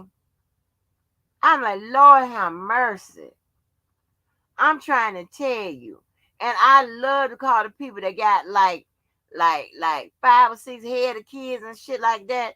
And they got one of them deep freezers and shit. I have so much goddamn chicken. You do the math. About 4 or 5 pieces of that chicken, about 20 packages. Ain't about it. And see, you got people that will get out there and grill all of that up and all that. I ain't got all that. It's just mainly was the two of us. And ain't that much chicken we can eat. And I thought, why I don't want no more chicken? We don't cook that chicken every goddamn way you could think of, except fry, because I don't know how to fry. So fuck all that. But I don't know where I was going with this. But anyway, but about good people and stuff like that. And you have it's just, so it doesn't matter about all the body, where they live in the hood, this, that, and the third, whatever. They don't fuck with nobody. They don't, if they had it and they don't, if they don't have it, and they did whatever it is. They ain't come out here. They don't go to life change people. They just good, solid people. And those people I prefer to deal with. It's different out here. These motherfuckers here, child, some of the lowest of the goddamn low. And you don't have no problems with them trying to decipher. Like I'm on my live talking about the legal shit or whatever. They try to decipher what the fuck you say. Fuck it all up. And not everybody lost. You know. And I'm not talking about, Levi or anything like that, but I'm just saying. I'm talking about people that likes to do whatever it is. Okay? So, um, but yeah, so it don't matter. I hang with them all. As long as you good folks, I don't give a fuck. I be pulled up in the cut in the hood. I used to anyway. Because most people that I know that used to live in the hood, they don't live in there no more. But I used to be pulled right on up in there. It's just the type of person you running around with. Oh, low life and stuff like that. And as a matter of fact, out of all the people I know, Yvette was probably one of the persons that done the most low life shit. That uh, selling a bicycle that she got from the charity and shit like that, all that type of crazy shit. You know, she did the most low life shit than anybody I know that was actually out there. Doing whatever. And she grew up, and mind you, she grew up since I known her, being in a house. Even though her mom died when she was young, like in the 6th grade, her dad always married, women so she can have a mother figure. And he worked at like one of the biggest plants known to man, making a whole heap of money. So she wasn't out there dirty, going to school dirty and hungry and all that kind of shit, whatever going on. Yet her characteristics, all that, side chick and shit stuff that was in her head and stuff like that, and all that low life ass behavior and shit she had going on, that was worse than and some people that you would think. 'Cause, I had one friend would talk about people, talking about life change. She would tell you straight. She talking about, listen here, I don't stay nowhere where I'm connected to another family. Meaning she don't stay in apartments and shit like that. Yeah, she say all kind of shit, baby, out her mouth. And she was kind of new to the group. She wasn't in the group, but she was new. She's trying to get in. And when I tell you, we were some uppity ones, not uppity, but they had just as much as she had or more. We don't like, we look down on people with all that life shame. We don't let nobody life shame nobody and all that bullshit. We ready for you to go. Or you finna get it. My one friend that was director at a hospital, she let her have it, honey. It was at one of my birthday gatherings, and this was so crazy. This was so crazy. I chose a neutral place. This was just to do something because I was doing something different times, for different days.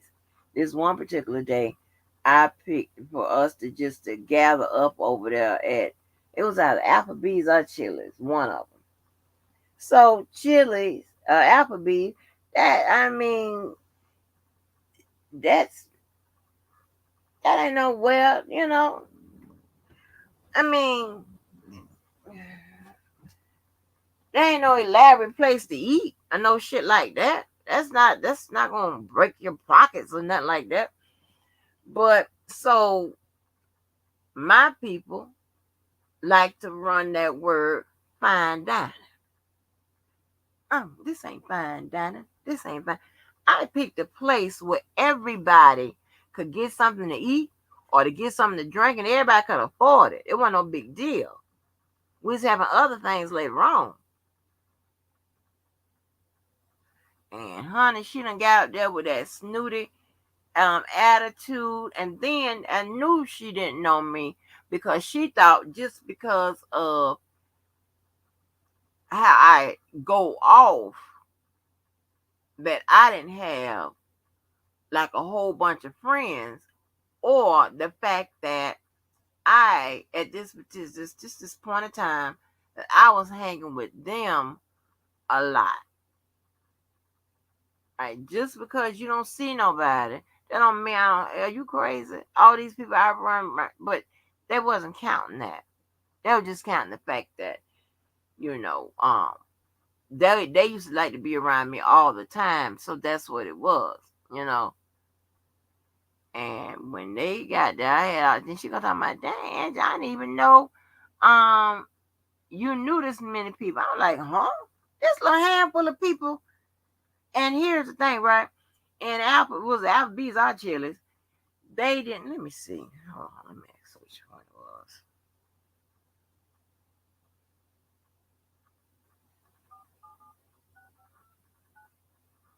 I don't even know if she came with it.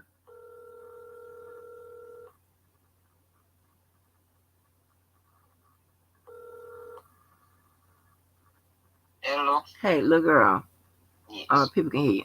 Listen, back. You remember that time? I had for my birthday, I had those people at, was it at Chili's or Applebee's? Was you there? Uh, You You're not can't. talking about the Japanese restaurant?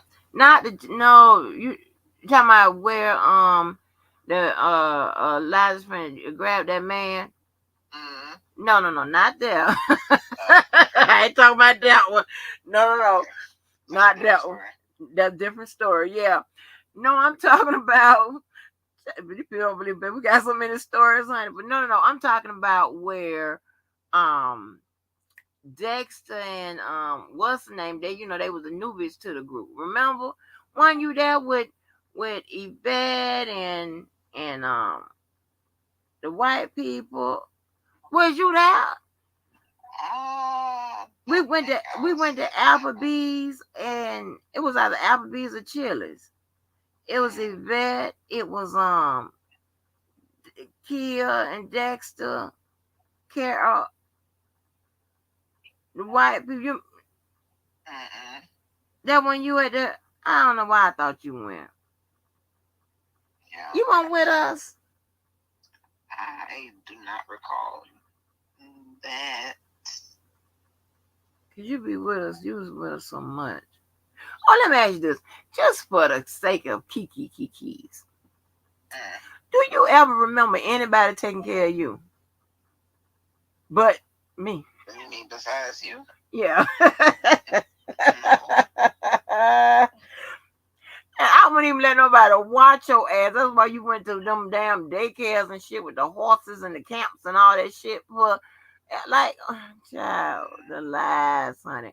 But yeah, yeah. No, I was trying to see who I'm trying. I didn't know if that was Applebee's or Chips. But anyway, okay. Well, let me finish telling the story. Okay. All right, bye. Love you. Anyway, the Japanese steakhouse. Something happened there too. That's a different story. That was a different birthday story. But so it was either one of them. It's either Applebee's or Chili's. They don't. You can't like say I need to reserve so many seats and shit or whatever. All right, that's how fucked up they are. They don't do no reservations for your child. So when we had got there, the white people, my white friends was already there. They were able to talk to the people, and they roped off. I forgot how many. It was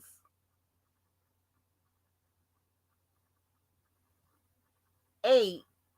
It was a seating of eight because it was you can some prayer can be on either end and six in the middle, and they had four of those. So they were able to get all of that. The white people was able to have them people to bring us had a little starter stuff out there, war and all that shit. Now mind you, my nigga ass called on the phone and couldn't get them to get us. I want to make sure we all sat together. The white people got there, got it all together. I swear for God, I don't understand. I'm confused. Cause when they was escorting us to the area, I was looking stupid. I said, I thought, what you mean area? Sure did. Sure did. So, um, anyway, so it wasn't, fine dining. Applebee's and Chili's is not considered fine dining. So anyway, um, she was asking us if I might have that damn conversation on my thing. If so, I would definitely share it with y'all. She was asking us, just asking everybody if because they do a lot of dining all over the world, right? Just they're going to different places. So anyway, I should have tell my daughter tell y'all about that, honey. If you don't believe me, she'll tell you about that. Cause my daughter, she one of the ones where she'll try just about anything, right? Just to be, just to run around with them, my friends and them, but they be doing all that old fine dining and eating all that bullshit you ain't never heard of. Your mama don't get down like that. I order the same thing from the same place and it better be shit I know. I don't want to try nothing new or none of that.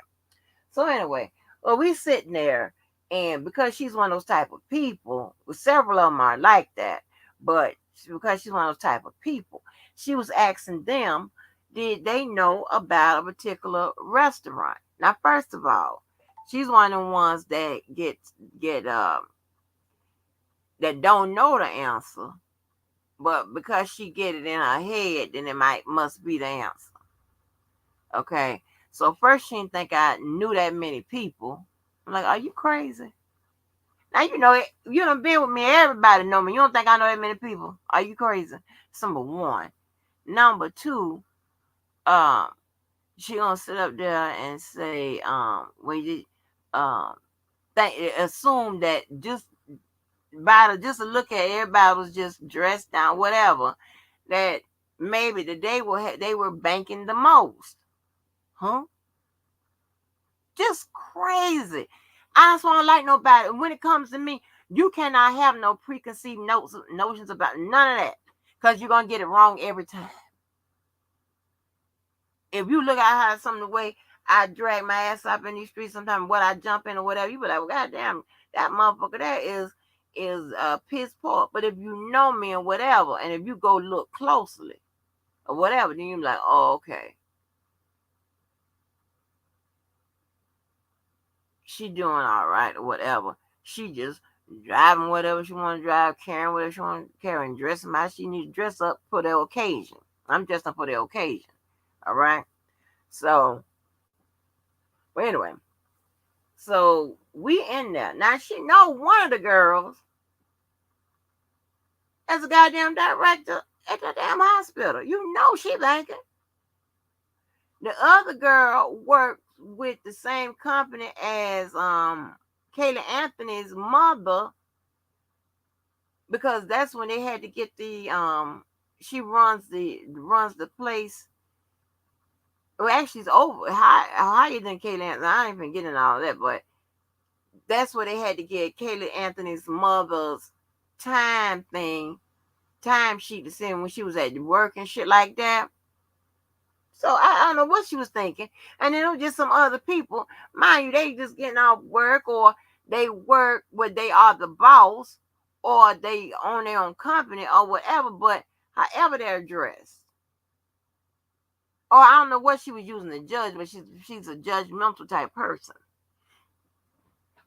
She looked and then saw that we was at Chili's or Applebee's and thought that we were there by force and not by choice.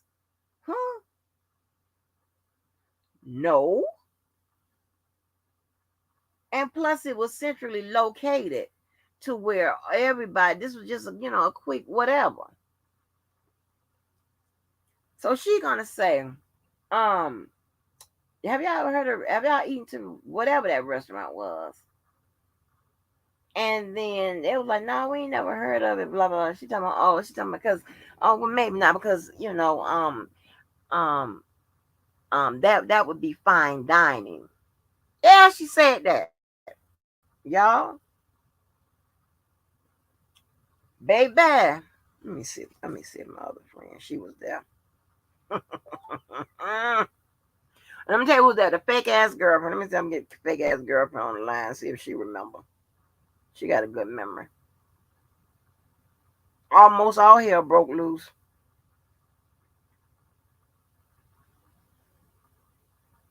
Oh,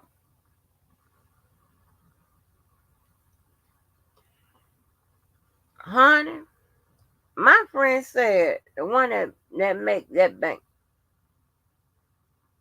Hello, what's up?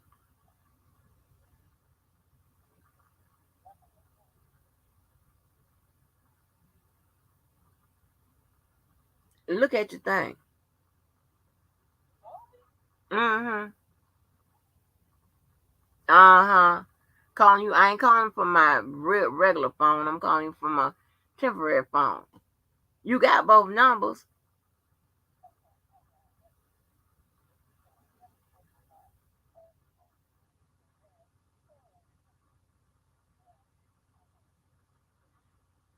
The old phone. I ain't talking about my old number.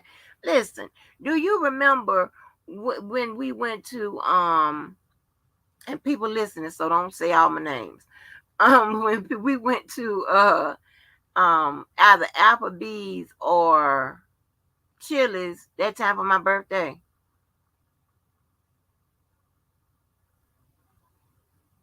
Applebee's until we was on Bay Meadows.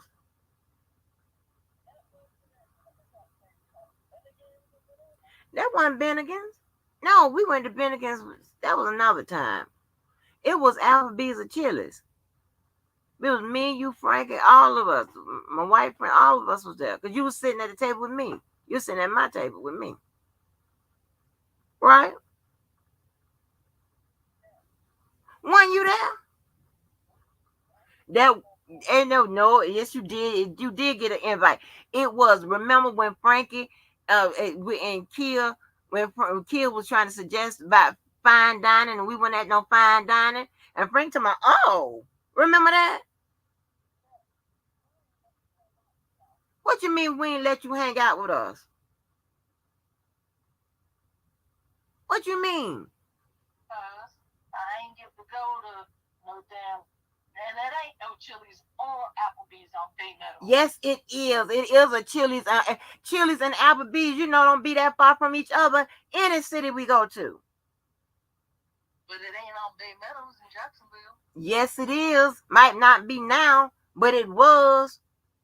No, but it was. You was there because when it was over with, we was walking out. It was you, me, and Frank. We was like the last ones there, and we was like, "Child, you heard that shit? You was there. Yvette was there. Don't you? Didn't you meet Yvette? Nope. See there? See? That was you. Okay. Bennigan's was another. When I called my baby, she talking about the Japanese. I said, no, that was another time. No, that was you though. Because we was walking, talking about it. We lingered behind to talk about it. Nope. The only thing I got to do with all of y'all was that damn basketball tournament thing over there off of Phillips Highway. Girl, we done been all to stop playing, girl.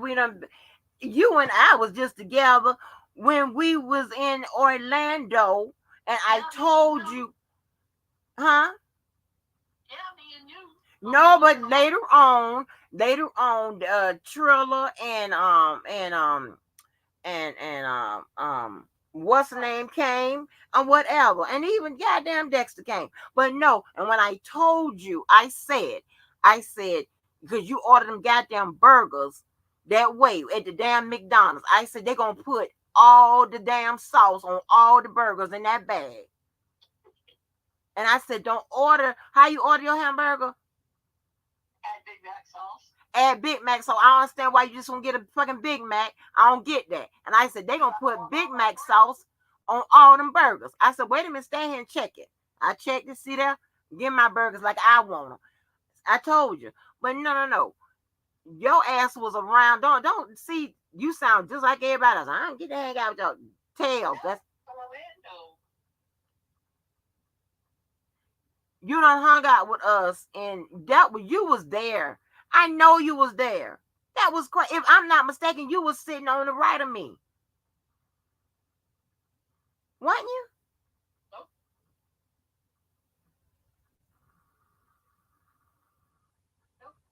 Well, I'll call you back, man.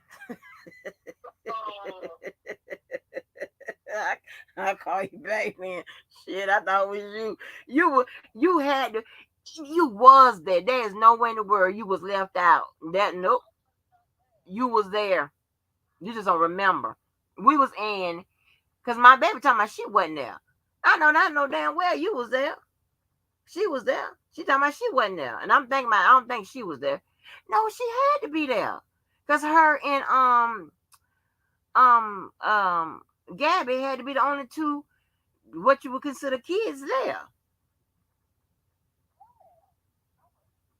You was there, honey. You just can't remember. You was there.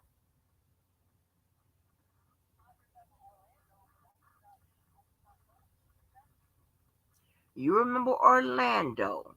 But I'm talking about in Jacksonville, you was there. I'm telling you, because it was 4 tables. It was white people was there too. And remember, and the white people, the one that got the people to set up the see, you don't remember that there's a Applebee's and Chili's on Bay Meadows. It was.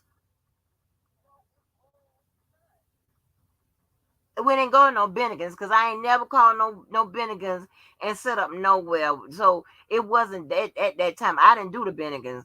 It was my situation, but I didn't set it up. So I know that this is something I called, and they told me that we cannot reserve tables. I'm like, well, shit, we gonna. It was Bay Meadows, baby. I don't do JTV. So it wasn't, I don't do nothing on JTV. It was Bay Meadows. Wouldn't have bet you. It was Bay Meadows. And I'm gonna tell you, if you coming from just say if you coming from Phillips, It was on the left hand side, that like down, like you going to like where it split between Old Bay Meadows and Bay Meadows. You know, they do the little split right there where Food Line used to be. Right. See, I remember that because at that's one of the old apartments. Don't play with me. Right. Yeah, I remember Princeton Square. Mm-hmm. See that?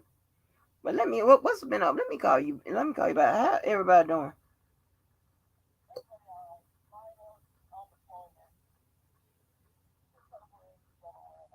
Who is Mario? Oh, Maya. Oh, okay. Oh, okay. You still got a roommate?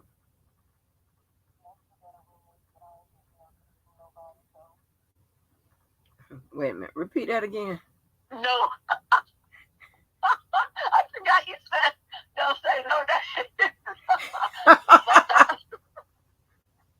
You a damn fool. No, you the damn fool. You talking about you the one said it. Oh, girl. But anyway, lock this number in too, cause this I'll be calling you from this number too. Everybody use that old number, yeah. Don't erase the old number, cause I still got that, but I'm just saying, but like this number. All right, love you, honey. Bye. Well, somebody was there. Okay, somebody was there, and but that was so rude to say that. Well, but that was fine dining. When I tell you, my friend was like, oh, oh, maybe, let me see. Maybe I can get her. The one that actually said it.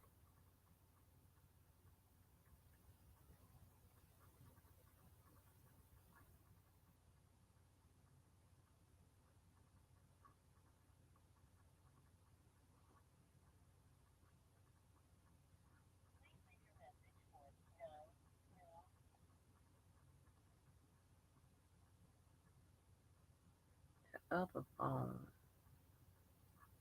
Mm-hmm. Anyway, yeah. But so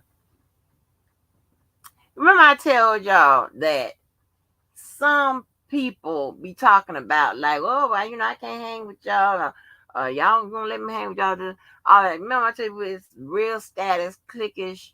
You know, told y'all. I ain't got a lot.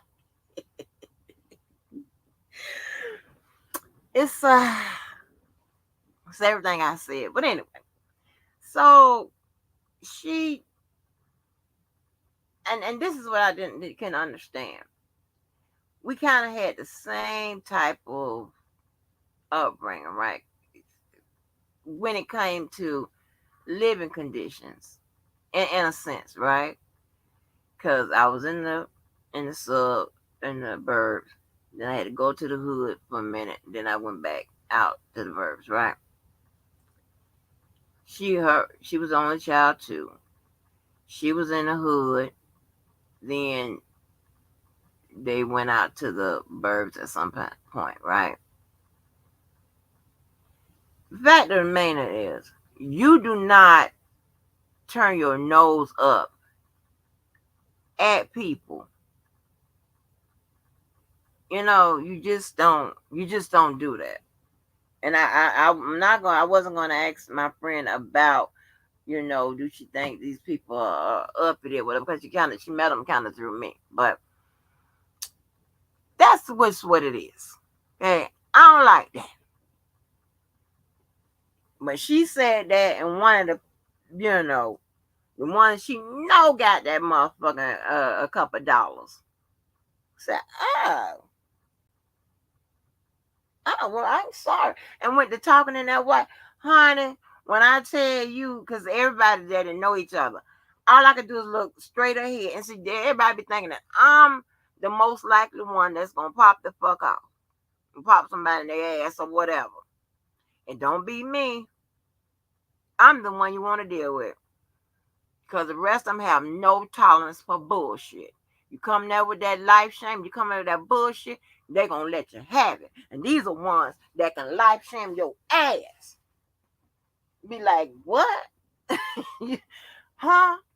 You talk that shit about people, they would probably lose it on him. They don't like no shit like that.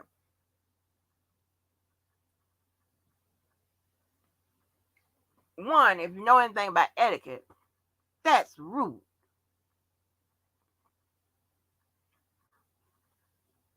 But yeah, so we done talked about every goddamn thing. We done talked about everything. I done told JoJo business by way of my telling my business.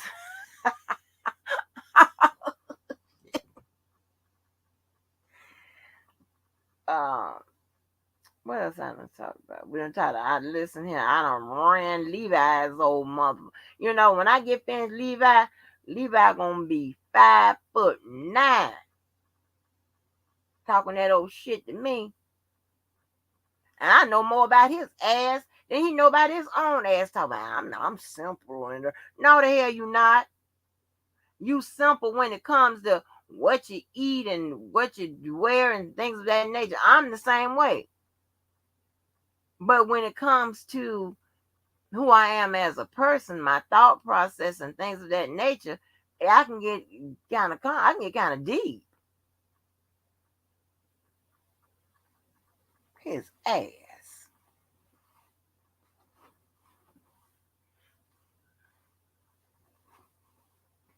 Now, ladies, do y'all want to answer this question since the guys probably ain't in here, whatever? Do y'all want to tell the truth? I just do it. Let me ask a question because I want to know. Not that I have a lot of questions I need at this age. I got all the answers or whatever that I need. Okay, I don't need no more information. I just want to know something and be honest. Okay, because I don't give a shit about what nobody think. We're gonna be honest. Why do y'all need such a big old penis? Why do y'all need all of that? I'm just trying to figure this out. Listen, now this is just me, and I'll tell you, I always be the one at the girl symposium and shit when they start talking about that nasty shit. And they had the one of them little nasty ladies come around there selling them toys and shit. She looks like a goddamn librarian, but when she opens them bags and shit, she has some of the nastiest shit you ever goddamn seen in your damn life.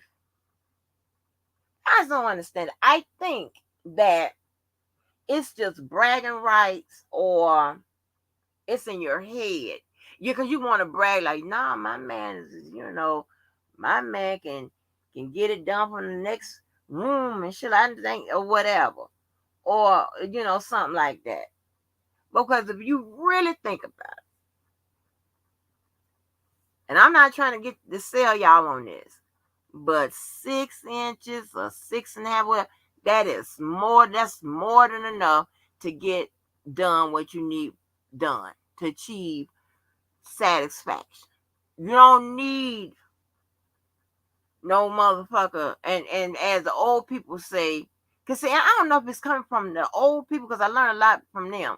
But they be saying, they're like, yeah, you be out there all type, and now you're going to let that nigga Georgia you. And Georgia you mean wear your ass out with that big old thing.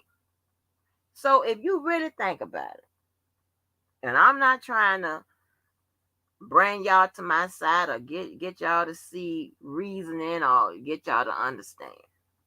But when you think about it, you really don't need all that. You really don't need all of that to achieve shit. That's why, that's why I can't get rid of the motherfucker. Because I don't seem like I done been Georgia or wore out or none of that. I seem, pristine and shit. And see, I'm talking about, and looks can be deceiving. Because I'm going to tell you why. I'm pristine away, but I'm going to tell you, looks can be deceiving. Because they look at you, them men look at you, and I'm 5'8", I'm almost 5'9", right? So, of course, everybody I deal with is taller than me. And you know what they do? They be trying to size me up. They be like, okay, she got, little weight on or whatever here and there. The places that, she's going to be able to take all this. Little do they know, that ain't what's going on.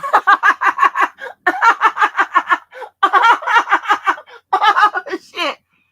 Little do they know, baby, it stops. Now, I don't know about nobody else, but baby, it stops, honey.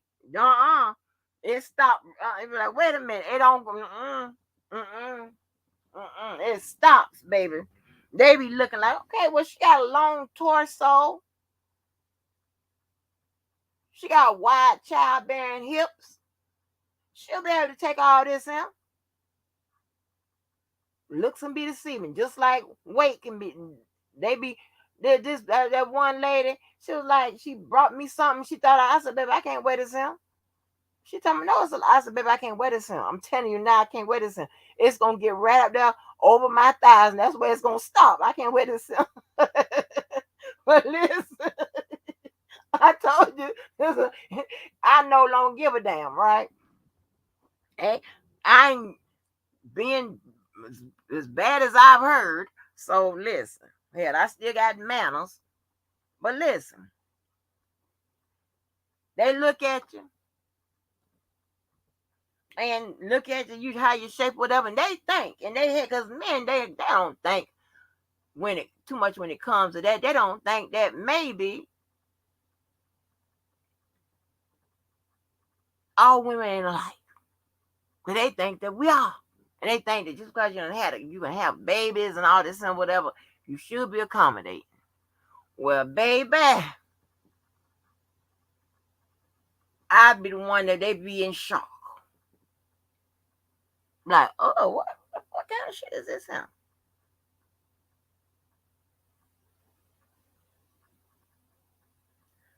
No, I didn't. What's up? Size with me. It's about the intimacy and emotional. Yes, that's right. You probably no. I bought something to support my friend, because your friend is the one that's hosting the shit, and that little nasty lady that look like a librarian come up there with all that shit. I bought something to support. I ain't gonna sit back like I'm a stranger to them. No, I ain't saying that. No, but seriously, it is that.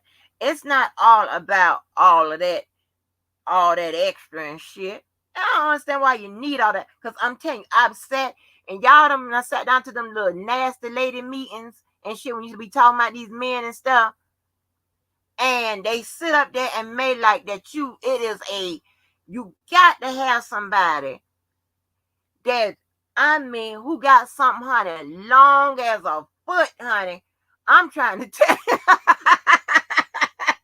And I'm telling you, baby, all that's unnecessary.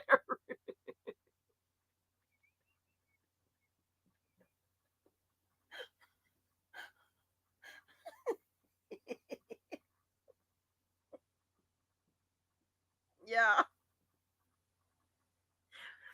I wish I was around in my natural element.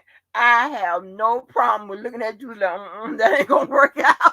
I can size you up. I'll have that conversation, because I need to. I told y'all what had done happened to me. Listen, and I know a way I can have it. I just have an innocent conversation with you. I just ask you about it. Okay, I'll tell you what happened to me. You can tell me, because you're gonna know better than I know what you got. Because I don't need to see it or none of that. I'm just telling you. If you got some bullshit going on, that ain't gonna work out. I'm talking about, and of course, several times I've had to take one for the team. Lord have mercy. But I'm just saying, all of it's not necessary. Because y'all try to read shit into something. I definitely ain't said that. I'm just saying, it's not necessary. That ain't something that and the question is really centered around it. These women thinking that you got to have a dude with all of that going on. And here's the thing, right? And unlucky for me, just about everybody that I've been in a intimate with, that I've been in a relationship with, have had more than what they needed. I'm just saying I didn't need all of that. All right, I didn't need all of that. I'm all right with the industry standard, the 6 inches or whatever. That's fine. That's enough for me. I don't need all of that, whatever. And I'm trying to them little skinny girls, y'all nasty ass heifers. Y'all like them big as it can come. Y'all don't give a damn how big it is. Y'all don't have no stopping. I'd be like, hell no. Mm-mm. Mm-mm. I ain't interested. But they size you up. They're like, okay. Because the men don't think. They don't think that we all are not built like that inside. But when you get there. Because mine shuts you down. But it ain't no more can work.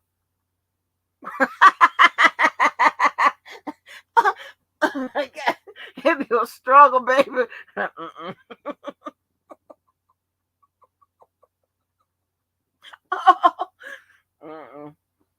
I don't give a shit. Need all this. I don't need all of that. But good luck on that. I'm just telling you. And men need to stop thinking about like thinking that you need like all the women are same, but they can accommodate all of that. No, it's not the truth. Uh-uh. Big old motherfucking thing. And them old people say, yeah, sapped all night, let that nigga Georgia you. That means wear your ass out, baby. Oh, and we in Florida, anything bad is Georgia, yeah. Anything bad has got something to do with Georgia. But yeah, I'm just curious. Like, why you got to have so much? They be at them things, yeah. And then and don't let them describe it and stuff like that, baby. They be happy and gloating and shit all over their face and stuff. I be just sitting there looking like, bitch, you crazy. And you know where that might come, that might also come from, because you got a lot of these goddamn go along to get along women. I'm gonna start naming them that. Anything, they'll do it all. Whatever it is, they'll do it all, just to have a piece of you. This is I got a piece of man.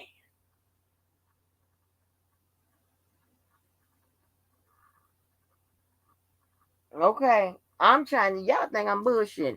I be looking like I done came out of the motherfucking desert storm, baby. Desert shield storm, all the motherfucking deserts. See, I bruise easy, and like if I'm struggling and stuff like that, the muscles cause bruising. Not that I've been touched or beaten or whatever on my arms and stuff like that, and my legs and stuff, because I'm there struggling. And so I usually have a whole bunch of marks and shit on me and stuff, and that I can't explain, because I can't run around here and me saying, unless my friends and stuff that know what happened, and they'll see me and I come on into work and I'll be all bruised up and they just go to grinning, like a real good friend or whatever, they be grinning and shit, or somebody see me and they're like, child, god damn, girl, give it up. And that's what they always have jokes for me. They be talking about like they call me baby insides or baby belly, because like I can't eat all kind of stuff or whatever, because it make me sick. Like they can just digest anything, and they just be, yeah. So they just all kinds of old mean ass jokes and shit. But you call it whatever you want to call it, baby insides or whatever. I don't know what's wrong, but all I know is when we be some they have more nasty ass conversations, they be grinning, girl. They be, and be all doing all kind of be so happy and shit. I ain't never seen a bunch of women be happy because, you know, because a man is all huge like that. And I'm always getting fucked over because, of course, I got to require somebody over 6 foot. So you know what that means. Usually, here we go with the bullshit. We got to have that conversation. Here we go. Hey, hey, if none of my shit don't work, I'm be so happy to find me somebody about 5'10". Oh shit. That was somebody 5'10", y'all.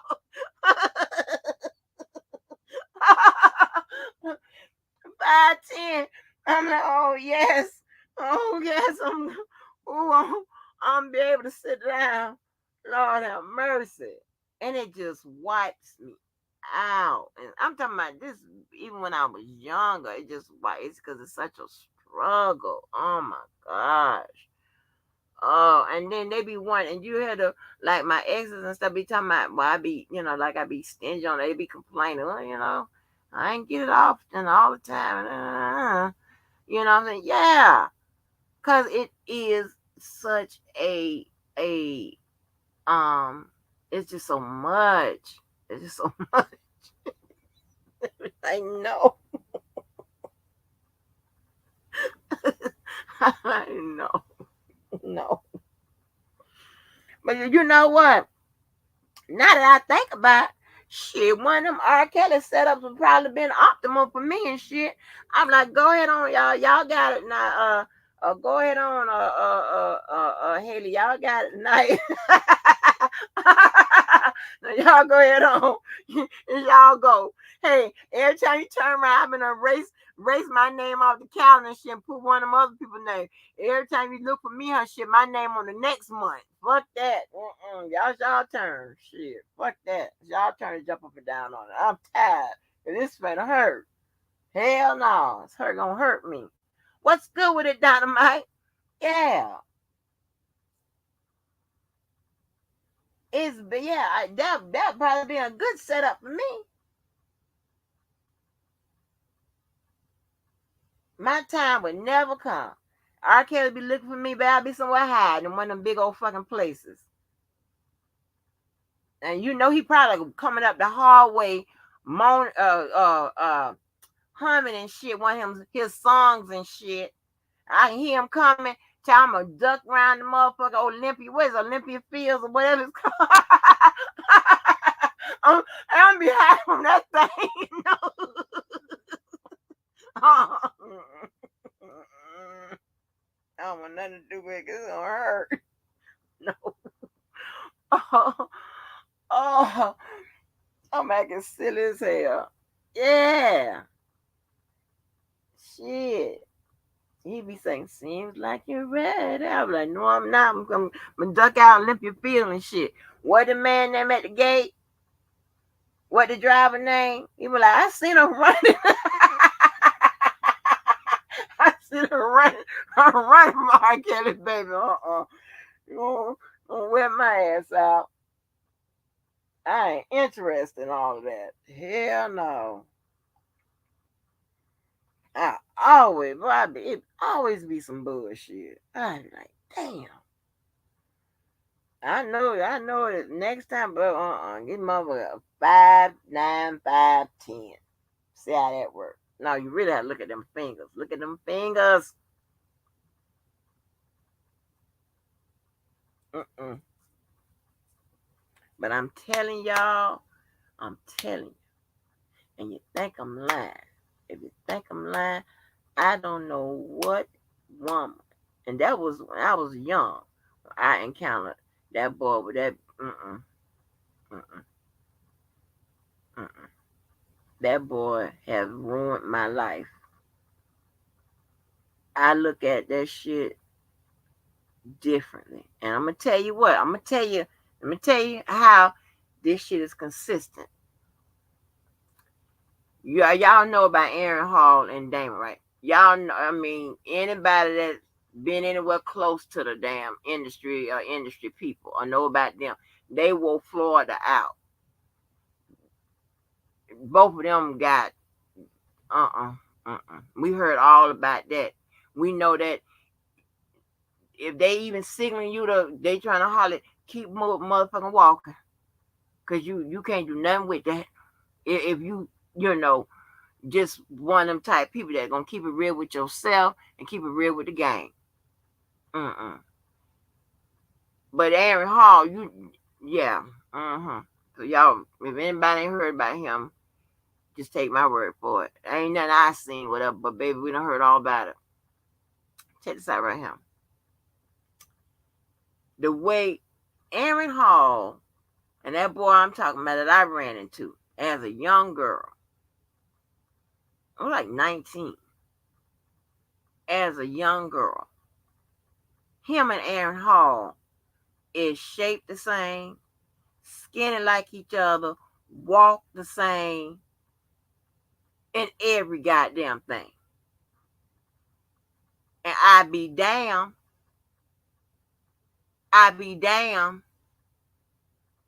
huh?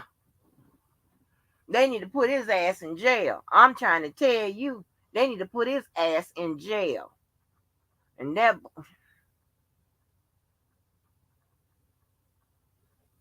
uh-uh. I never forget that shit. That shaped the way I think about that shit. Now, and I'm not saying, but that I don't enjoy it. That's not what I'm saying. Is that I'm just in a no-win situation. Mind you, I'm almost 5'9", so you know everybody gonna be taller than me or whatever. Skinny or even, built or whatever. You look down at them goddamn man, they're gonna play basketball. So I'm in a no-win situation.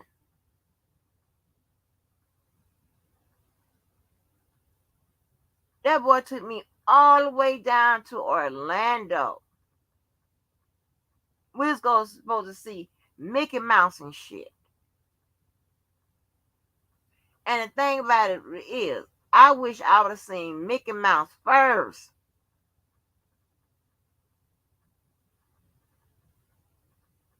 Because when I got to see Mickey Mouse, I was limping. I don't give a fuck what nobody say. There's nothing that's supposed to feel that good should make your ass limp. But mind you, that ain't the first time since after that I limp or whatever, with the bullshit. But that was the first experience where I'm limping. I'm all down Orlando limping. After we done went to the fucking Walgreens, should I have to fill that in for you? Ladies, you know what I'm trying to say. It was awful. It was god awful. Listen, listen. Y'all just don't know me. When shit get in my head, I can't let it go. That shit it be in my head. Child, I'll never get it. Ooh, I be like, I be having flashbacks. The fuck? Y'all listen. It was dark in that room. I never forget it. I never forget it as long as I may live on this earth. And you know what? I think on my obituary, I'm gonna put something about it on the back of the page or something about this motherfucker. I'm saying because he probably helps have sent my ass there where we are here today. Mm-mm. And I'm telling you, ladies, you don't have to suffer through all this. This ain't what you got to do. Now, fellas, y'all might be mad, whatever I'm telling this, but fuck that. Somebody in here need to know this information. It was dark in that room. And remember, I tell you, I like that chocolate. Now I tell you, baby, the blacker your ass was, the happier I was. Mm. Honey, I'm in that room with my 19-year-old body parts. Mm-mm, mm-mm, mm-mm, mm-mm. When I tell you, anytime you are on your back and you got to look down there to see if that's what it is, if it's something else going, you can't hardly breathe. And I'm telling you, y'all, I'm telling you, not only had them went as far as it can go, I seen some more connected to him. It was more ready to go up in it was more ready to go up in that motherfucker just as soon as it got loosened up.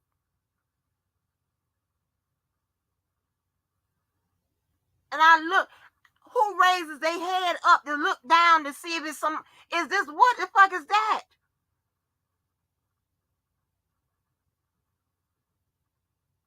And all I did was could lay my head back down. And the tears was coming.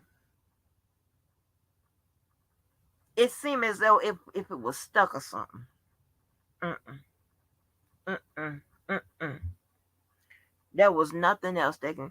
And then let me tell you, this is the stupidest shit I ever heard in my life. Then you got these motherfucking fast ass helpers gonna try to give you some more advice or what you should have done. Well, girl, you know when you come up when they be like that, girl, you know you got to let them hit it from the back. Bitch, that ain't no advice. That good advice would no, you should be able to tell them to get up. That's the best advice. Get the fuck up. Before you ruin my damn life. And so, you know, who the fuck says that? Then they be talking about, now you know you can't ride it. Now you can't ride it. Can't when they be like that, you can't ride it. Bitch, how about fuck that shit? How about that? Yeah. All that, you know you can't do this to it. But you know you gotta do it like this here. Huh?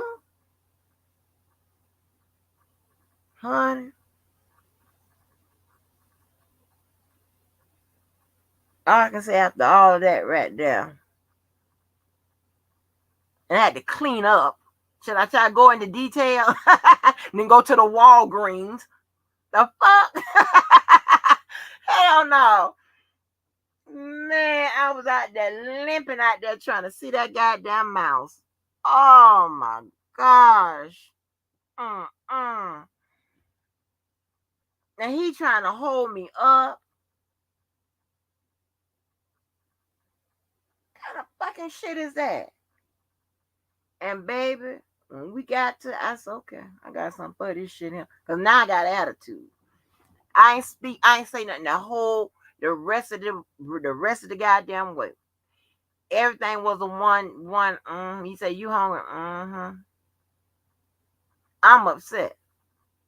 And as soon as we turned that motherfucking corner to get back to Jacksonville, I said, listen, this ain't gonna work. I'm done with you. So on and so forth. I said, because, you know, you too big and you should have told me. He came around the next day. I bring my ass on the porch with my arms folded with a serious fucking unit on my face. He said, are you seriously breaking up with me because I'm too big? I'm like, yes. He acting like he ain't never heard no shit like that before. I had a friend, the girl who tried to help me set the boy fire in the club. Honey, her husband used to put her in the hospital, and the people at the hospital telling her, please stop having sex with your husband. The fuck? He was black.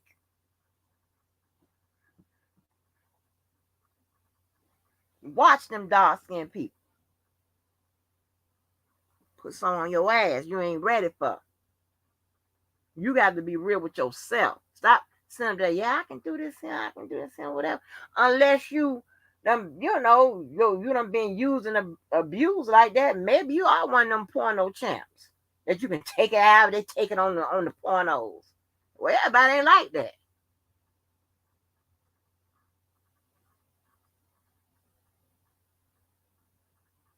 Shit. The fuck?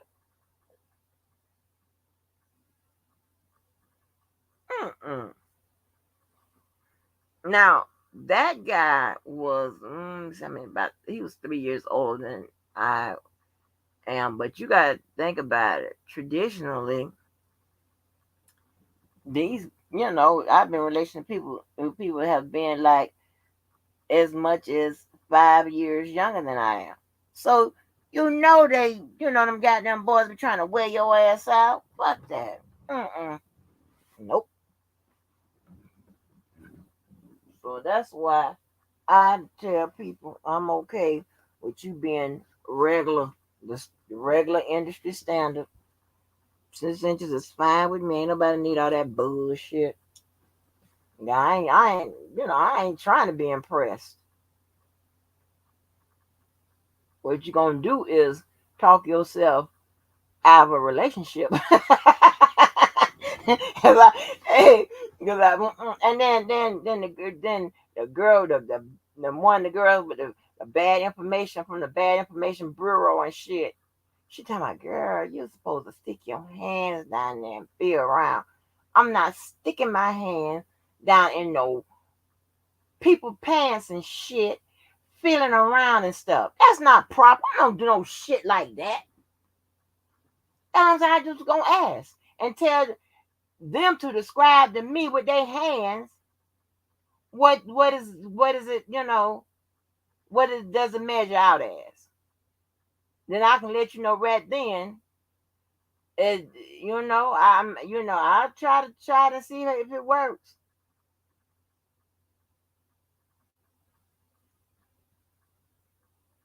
Shit, crazy. And here's the thing, like I always tell y'all, if y'all up in there and you don't been an asking necessary questions to see if it's going to work, then he gets, you know, um in that type of way, where I'm talking about he ready to, when it gets what you call it, erect or whatever it's called. Okay. Now I've been told, I don't know if this is a lie or not. I don't know because they lie so damn much. Talking about like they can't get it back down or whatever. So I'm just thinking, I always thought that, well, if you done sat up there and let them get that way, then they're gonna be looking for your ass to help them get it back down. Now you got a couple of options. Either way, you're gonna be the one helping. So why not get yourself in that fucking situation? I'm not doing it. See, I think myself through shit and out of shit. Hell no. Mm-mm. Mm-mm. What's up, Miss Lady T? Now see, but a different kind of man right here. We used to date back in the day. I already know we ain't got none of the problems. None of them problems. We ain't got none of them problems, baby.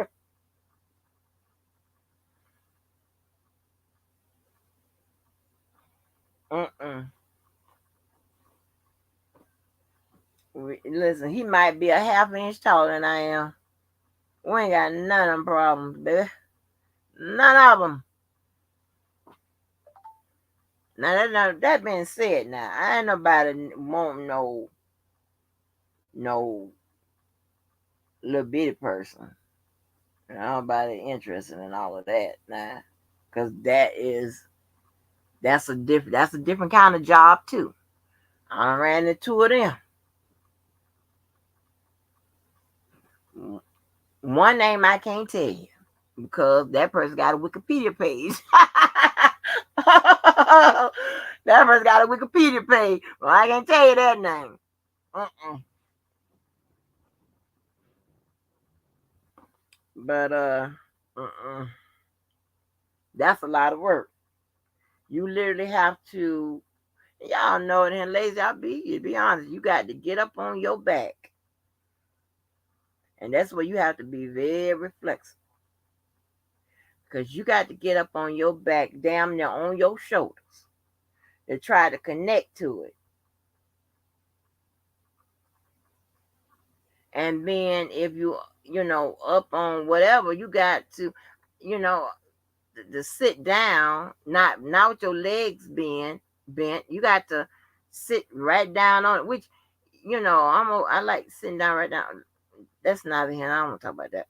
But you got to sit down, like sit down like you having a seat with your legs out. You gotta have your legs bent to get it. You can't do nothing about no side.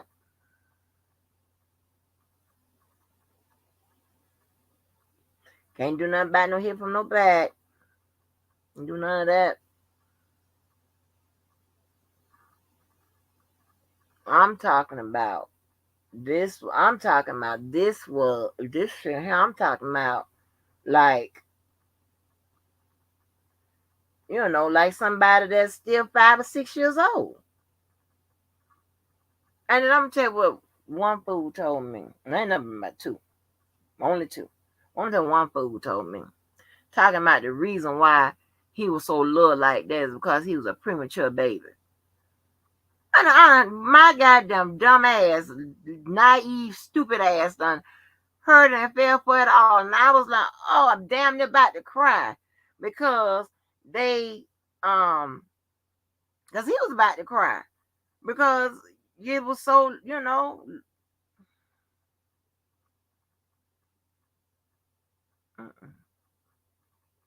like I ain't lying, like a 5 or 6 year old little boy. If you ever,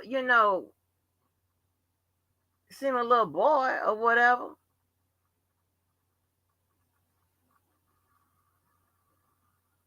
that's how really how small they can get.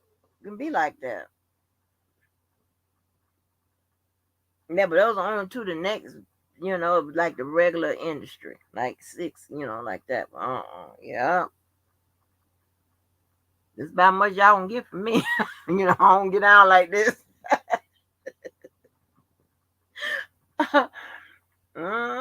He was bad. Yeah, he was damn near in tears, explaining that he was a newborn. So now, fellas, if y'all ever need an excuse to tell a woman, that's what you need to tell them.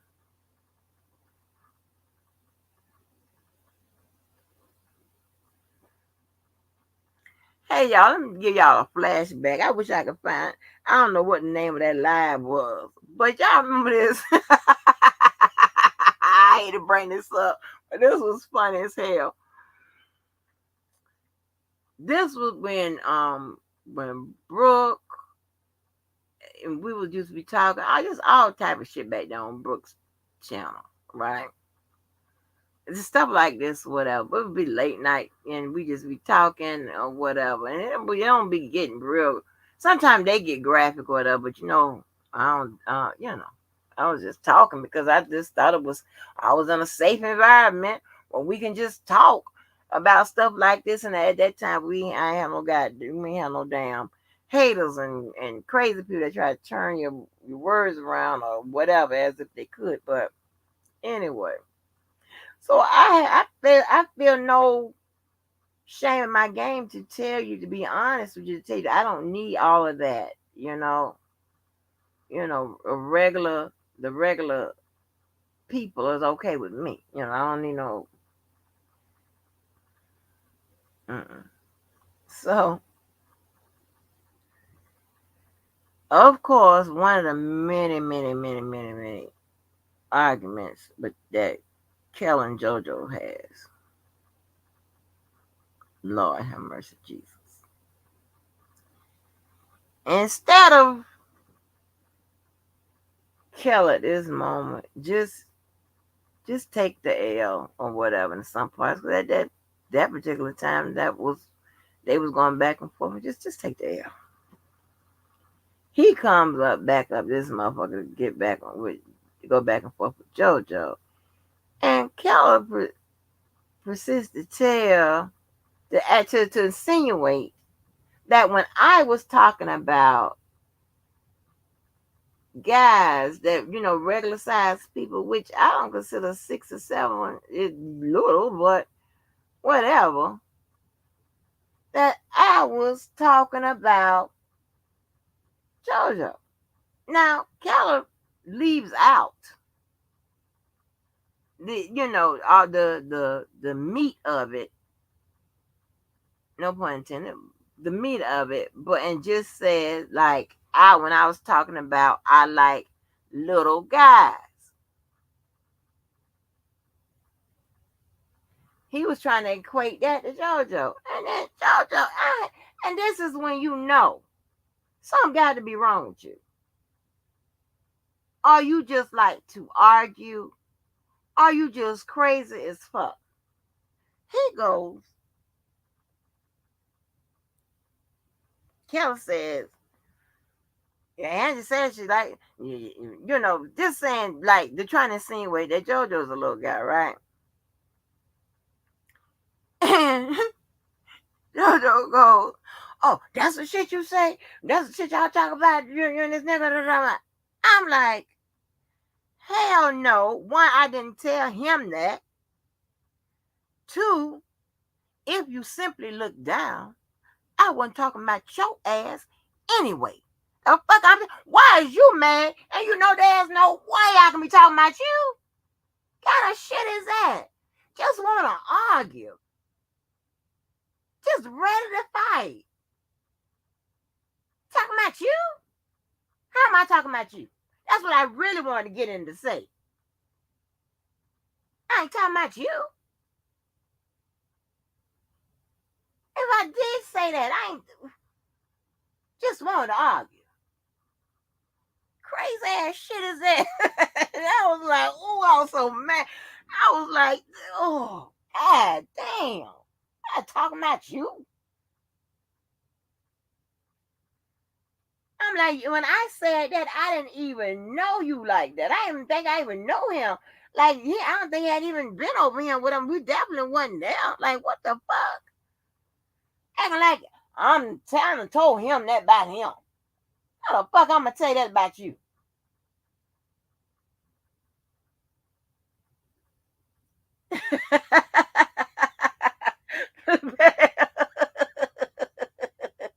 Well, that's what I'm saying. You see how motherfuckers just like to argue. Why the fuck? He was arguing with Keller hard. Like I'm talking about him. I'm like, look down. Am I talking about you? Am I talking about you? The fuck? Talking about your motherfucking ass? The fuck you get in this conversation? See, when you know that there's no way possible I can be talking about. And see, when I know that whatever you talking about I don't give a fuck what you say, don't affect me, or you can't possibly be talking about me, or don't get mad at me because you don't have it all right, whatever. There ain't no reason for me to go off or respond. I let you run with whatever. But I would have damn sure said, well, I know she wasn't talking about me. That would have been the proper response. Not his motherfucking ass. He just want to argue. The fuck? Shit. Like, your ass ain't barely made.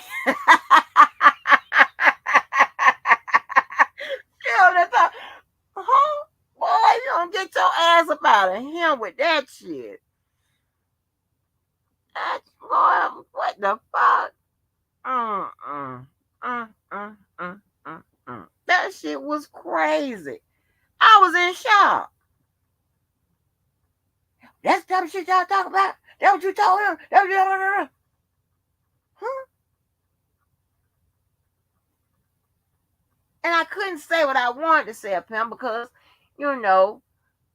I didn't know at a later point that y'all would just know all our business anyway. But anyway, you know what I'm saying? I couldn't, like, huh? The fuck? The hell talking about you? I ain't even in this conversation.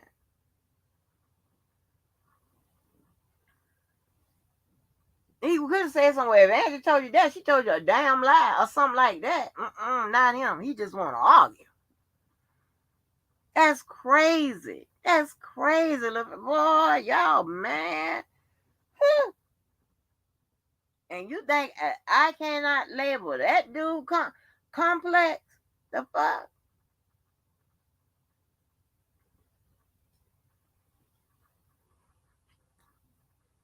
Crazy shit. Crazy. Mm-mm. But ladies, I'm just telling y'all. That's what I'm telling y'all. Listen, you don't just be having these big old motherfucking African penis carrying ass niggas around you just for bragging rights. It shit ain't enjoyable. Shit ain't even enjoyable. He ain't paying all your bills anyway. So what the fuck you getting up out of it?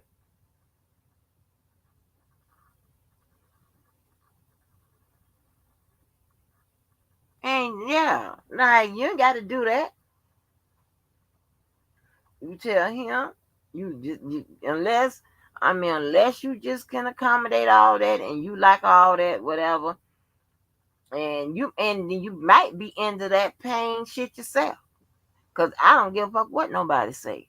That's all you're feeling. It's pain.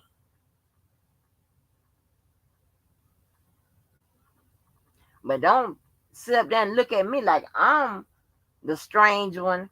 Cause I tell you that all of that ain't necessary.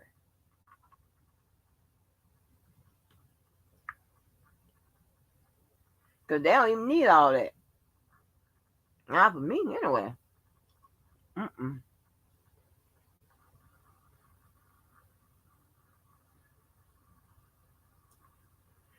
And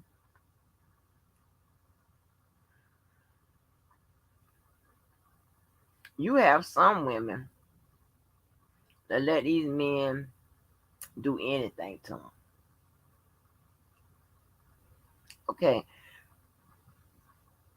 my thing goes like right along with you know, the big old thing, and when they trying to Georgia your ass and all that type of shit.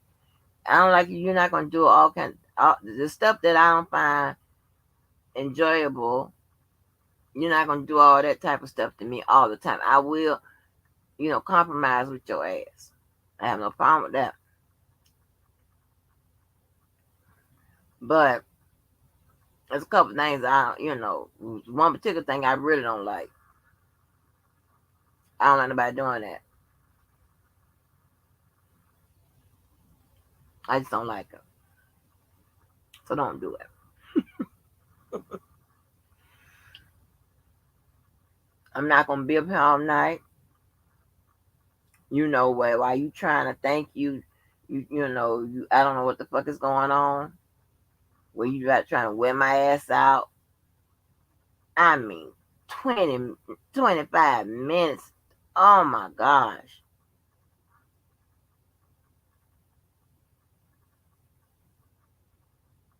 You being there trying to crawl to your death. Trying to get away. God damn. Can you hurry up? See, I have no problem with saying all of that. You hurry up. Like, how long is it going to take? And then when I found out that it had something to do with, like, concentration and shit like that, when somebody really sat me down and gave me some information, I start hollering, concentrate. Yes, I'm just that rude. Concentrate. Concentrate. My gosh. Get your shit together. Concentrate. If you gotta stare in my face all motherfucking night, do that. Just concentrate. Ain't finna be up here 3 or 4 o'clock in the morning. Shit, I gotta go to work. Some bullshit. I ain't signed up for all this. Damn. Here you come. Ugh. So I'm kind of picky with listen. I don't give a damn. I am not your goddamn just whenever whatever you ready. Come on, come on. I'm not that. I'm not there. And some of these women think they got to do it. Well, I can do it. I can spin and sit around. I can spit on it. I can do this or whatever. I can slide up and down on it, whatever. I can do a cartwheel and land just straight on top of it. I can, and after I do that, I can rub your shoulders, pop your neck, pop your toes, or scratch your scalp. I can do this. I have dinner ready by 7, bath water ready by 8. I can do. Well, god damn.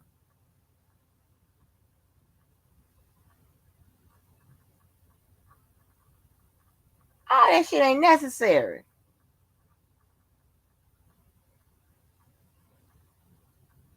I be negotiating. I'm like, listen here. Give me about 2 or 3 things that you absolutely like. And I prioritize. Now listen here. Now, on Mondays, now you have something to eat. Okay? You can have some Mondays, you can have something to eat, and you can have some sex. Now on Tuesdays, on Tuesdays, you have a hot bath and your newspaper. Shit, nobody got time. What the fuck are you talking about? Oh, damn. See, those are people that's trying to get some, they have to do because they're advertising. They're trying to get somebody. They're trying to get what they need and want, whatever. Okay. Apparently, my methods or whatever work at least for hell. It'd be me doing all the dumping, so it must be work until I, goddamn it, get tired of whatever else. Shit, the fuck, do all that. Too much. It's impossible.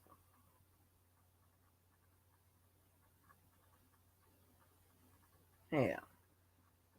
Man, I don't even give a damn if you say I can, I can just work part time or whatever. I don't give a damn. That still don't mean that.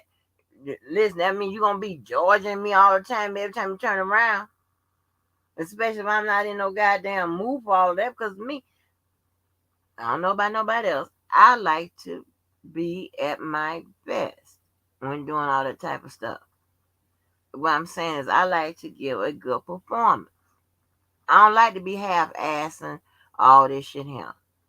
No, I don't know about sliding no underwear to the side and all of that.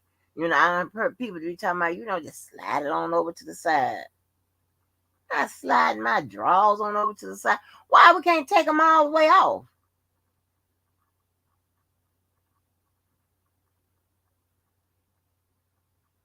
I ain't signed up for no quick. I don't like those. I don't like no quickies. That right there, that seems like some bullshit. And then the thing about it is, how the hell, why the hell would you have a quickie with 9 out of 10 times? If you land up with somebody, he is old enough to be there with you all night. So why the fuck are you having quickies and all that type of stuff? What is that about?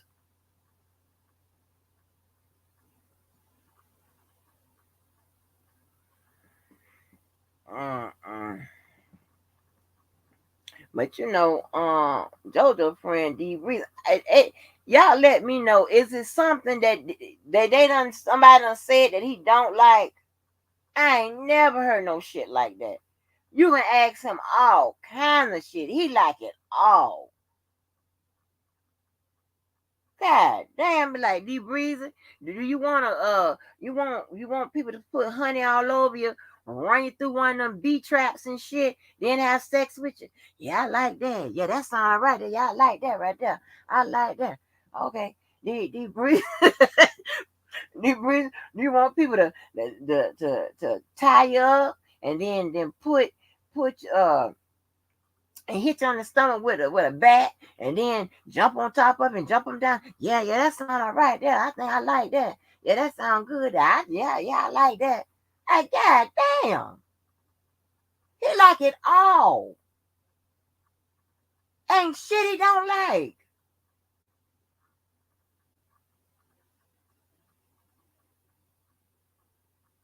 Yeah. Be like, D Breezer, what about the woman with the biggest ass in the world just come sit right on your face and and you can hardly breathe and shit. You like that? Yeah, I like that. I like that. That's all right. God damn, like shit. Every goddamn thing. He like it all. I'm like, oh hell no. He likes it all. Ain't nothing. You can't say nothing up there. He don't like. You know what? When that time when I heard Trent said some woman talking about spitting in people's mouth, I almost thought I passed out. I'm like, ooh, that's nasty as fuck. I'm not spitting nobody's mouth, and you definitely ain't spitting in mine. The fuck is that for? Get your ass out of here. You gonna get fucked up. You talking about spitting me in my goddamn mouth, or talking about asking me to spit in yours. I ain't peeing on nobody. So you know the reverse ain't happening.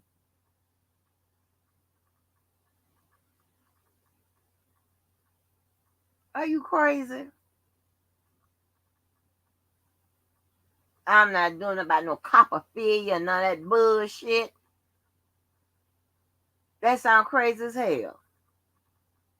Now, you in there with a whole bunch of stank ass shit and stank ass piss.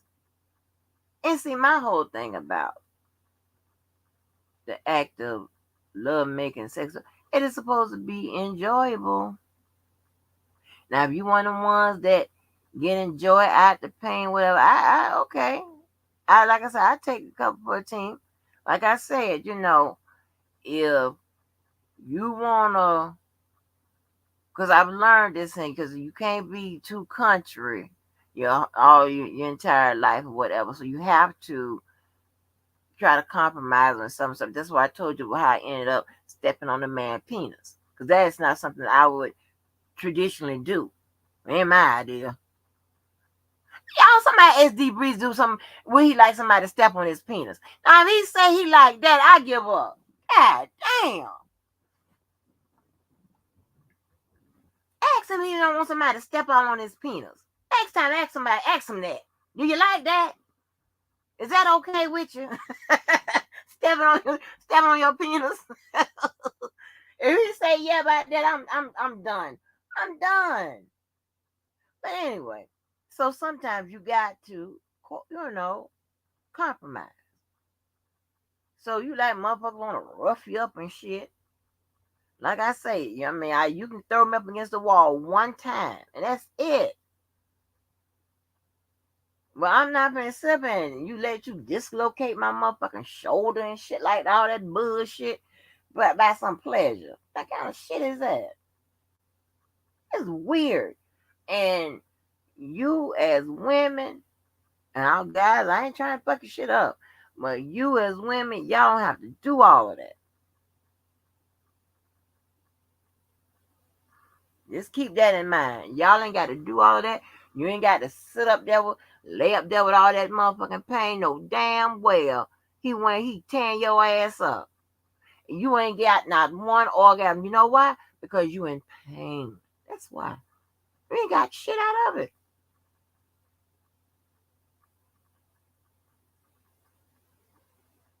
Nothing. But he done charged your ass. And baby, when I tell you that University of Florida, oh my God, Jesus Christ. He's the one I used to be like, hey. We had to tap him on his motherfucking shoulder. Listen, you got about 5 more minutes. If you ain't got it by then, I don't know what to tell you, brother. You can up off me. Because this is ridiculous. Look me in my face. Done every goddamn thing known to man. And I'm hollering out, concentrating every goddamn thing. I'm tired.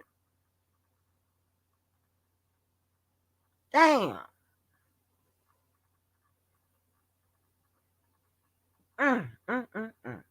But y'all, that's y'all with that bullshit. If you want somebody to sit up there If you want somebody to sit up there and and and and goddamn do everything in the world, to you, and you gonna sit up there and let them or whatever, then that's on you. And they ain't gonna stay with you, and they ain't gonna marry you, whatever. You're gonna be used up or abused, and they gonna go to the next person, and they gonna be having goddamn church sex and stuff. They gonna marry her, but you don't let them put cigarettes all out on your skin and shit like that, and whatever. Have sex with you all in the rain and shit. Now you done got pneumonia and shit. All kind of old crazy shit. But hey, go right ahead. Mm-mm. You got to keep yourself pristine and shit, because you know that one that you may run into, that you may fall in love with, stay with for a minute, whatever, long time, whatever. That might be the one that you come out your bag with. Don't let everybody do all that shit to your ass, and don't do all that shit to everybody. But because I don't think we gonna make it. Let me get off here, honey. With my crazy ass. I talk about everything and goddamn everybody. But Levi, I ain't with that bullshit.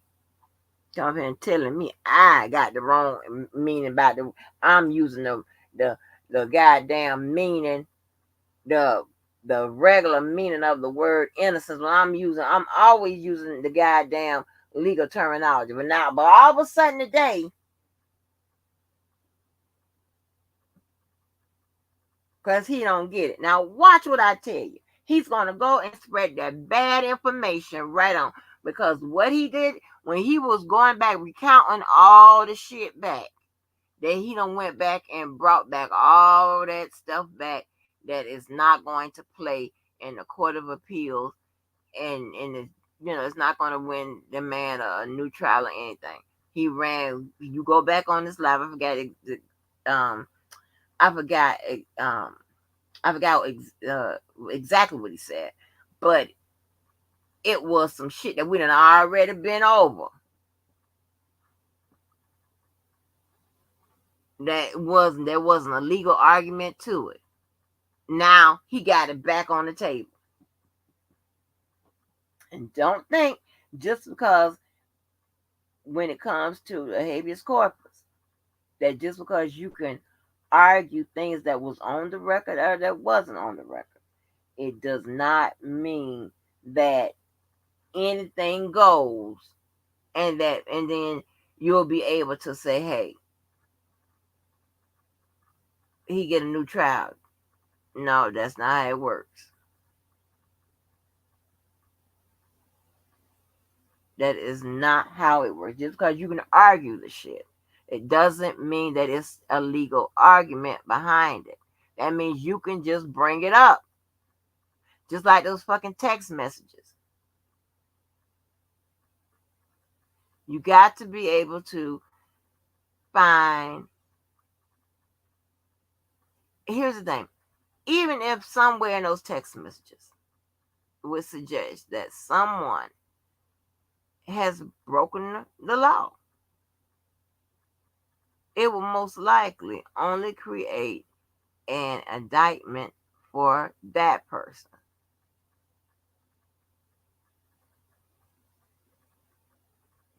That's it.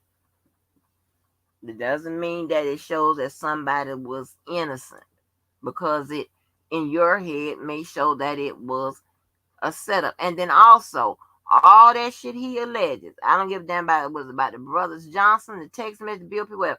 You still got to prove it. You have an opinion and a theory. You still have to prove it. Where is the hard evidence that what you're saying is the truth?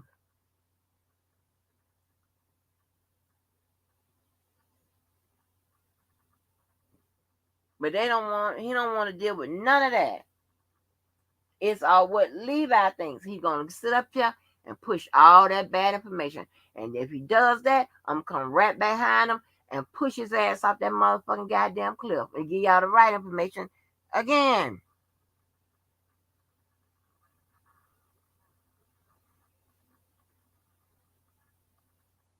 So I don't know. I'm so tired of seeing this man named Ronnie Bo and all this bullshit. God damn. Yeah, this shit a break sometime. All these goddamn new motherfucking specimens and shit y'all trying to infuse into this uh sector and shit with this bullshit. What the fuck? Anyway, it seems oh,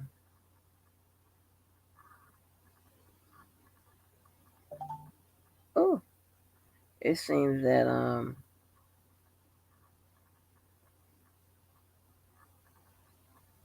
I don't know what but I've been seeing that Ronnie Bo name about different little things for the past few days. But anyway, y'all, let me get up off here because I am sleepy and I got to go to sleep. So that concludes me telling. Let me see. That concludes me telling my business, anybody else's business, and telling people off.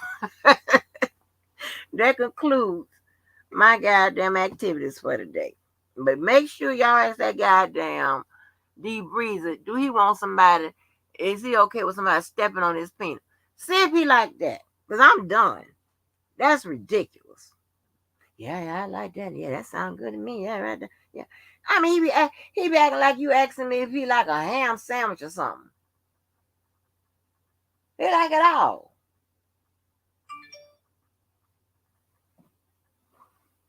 Mm.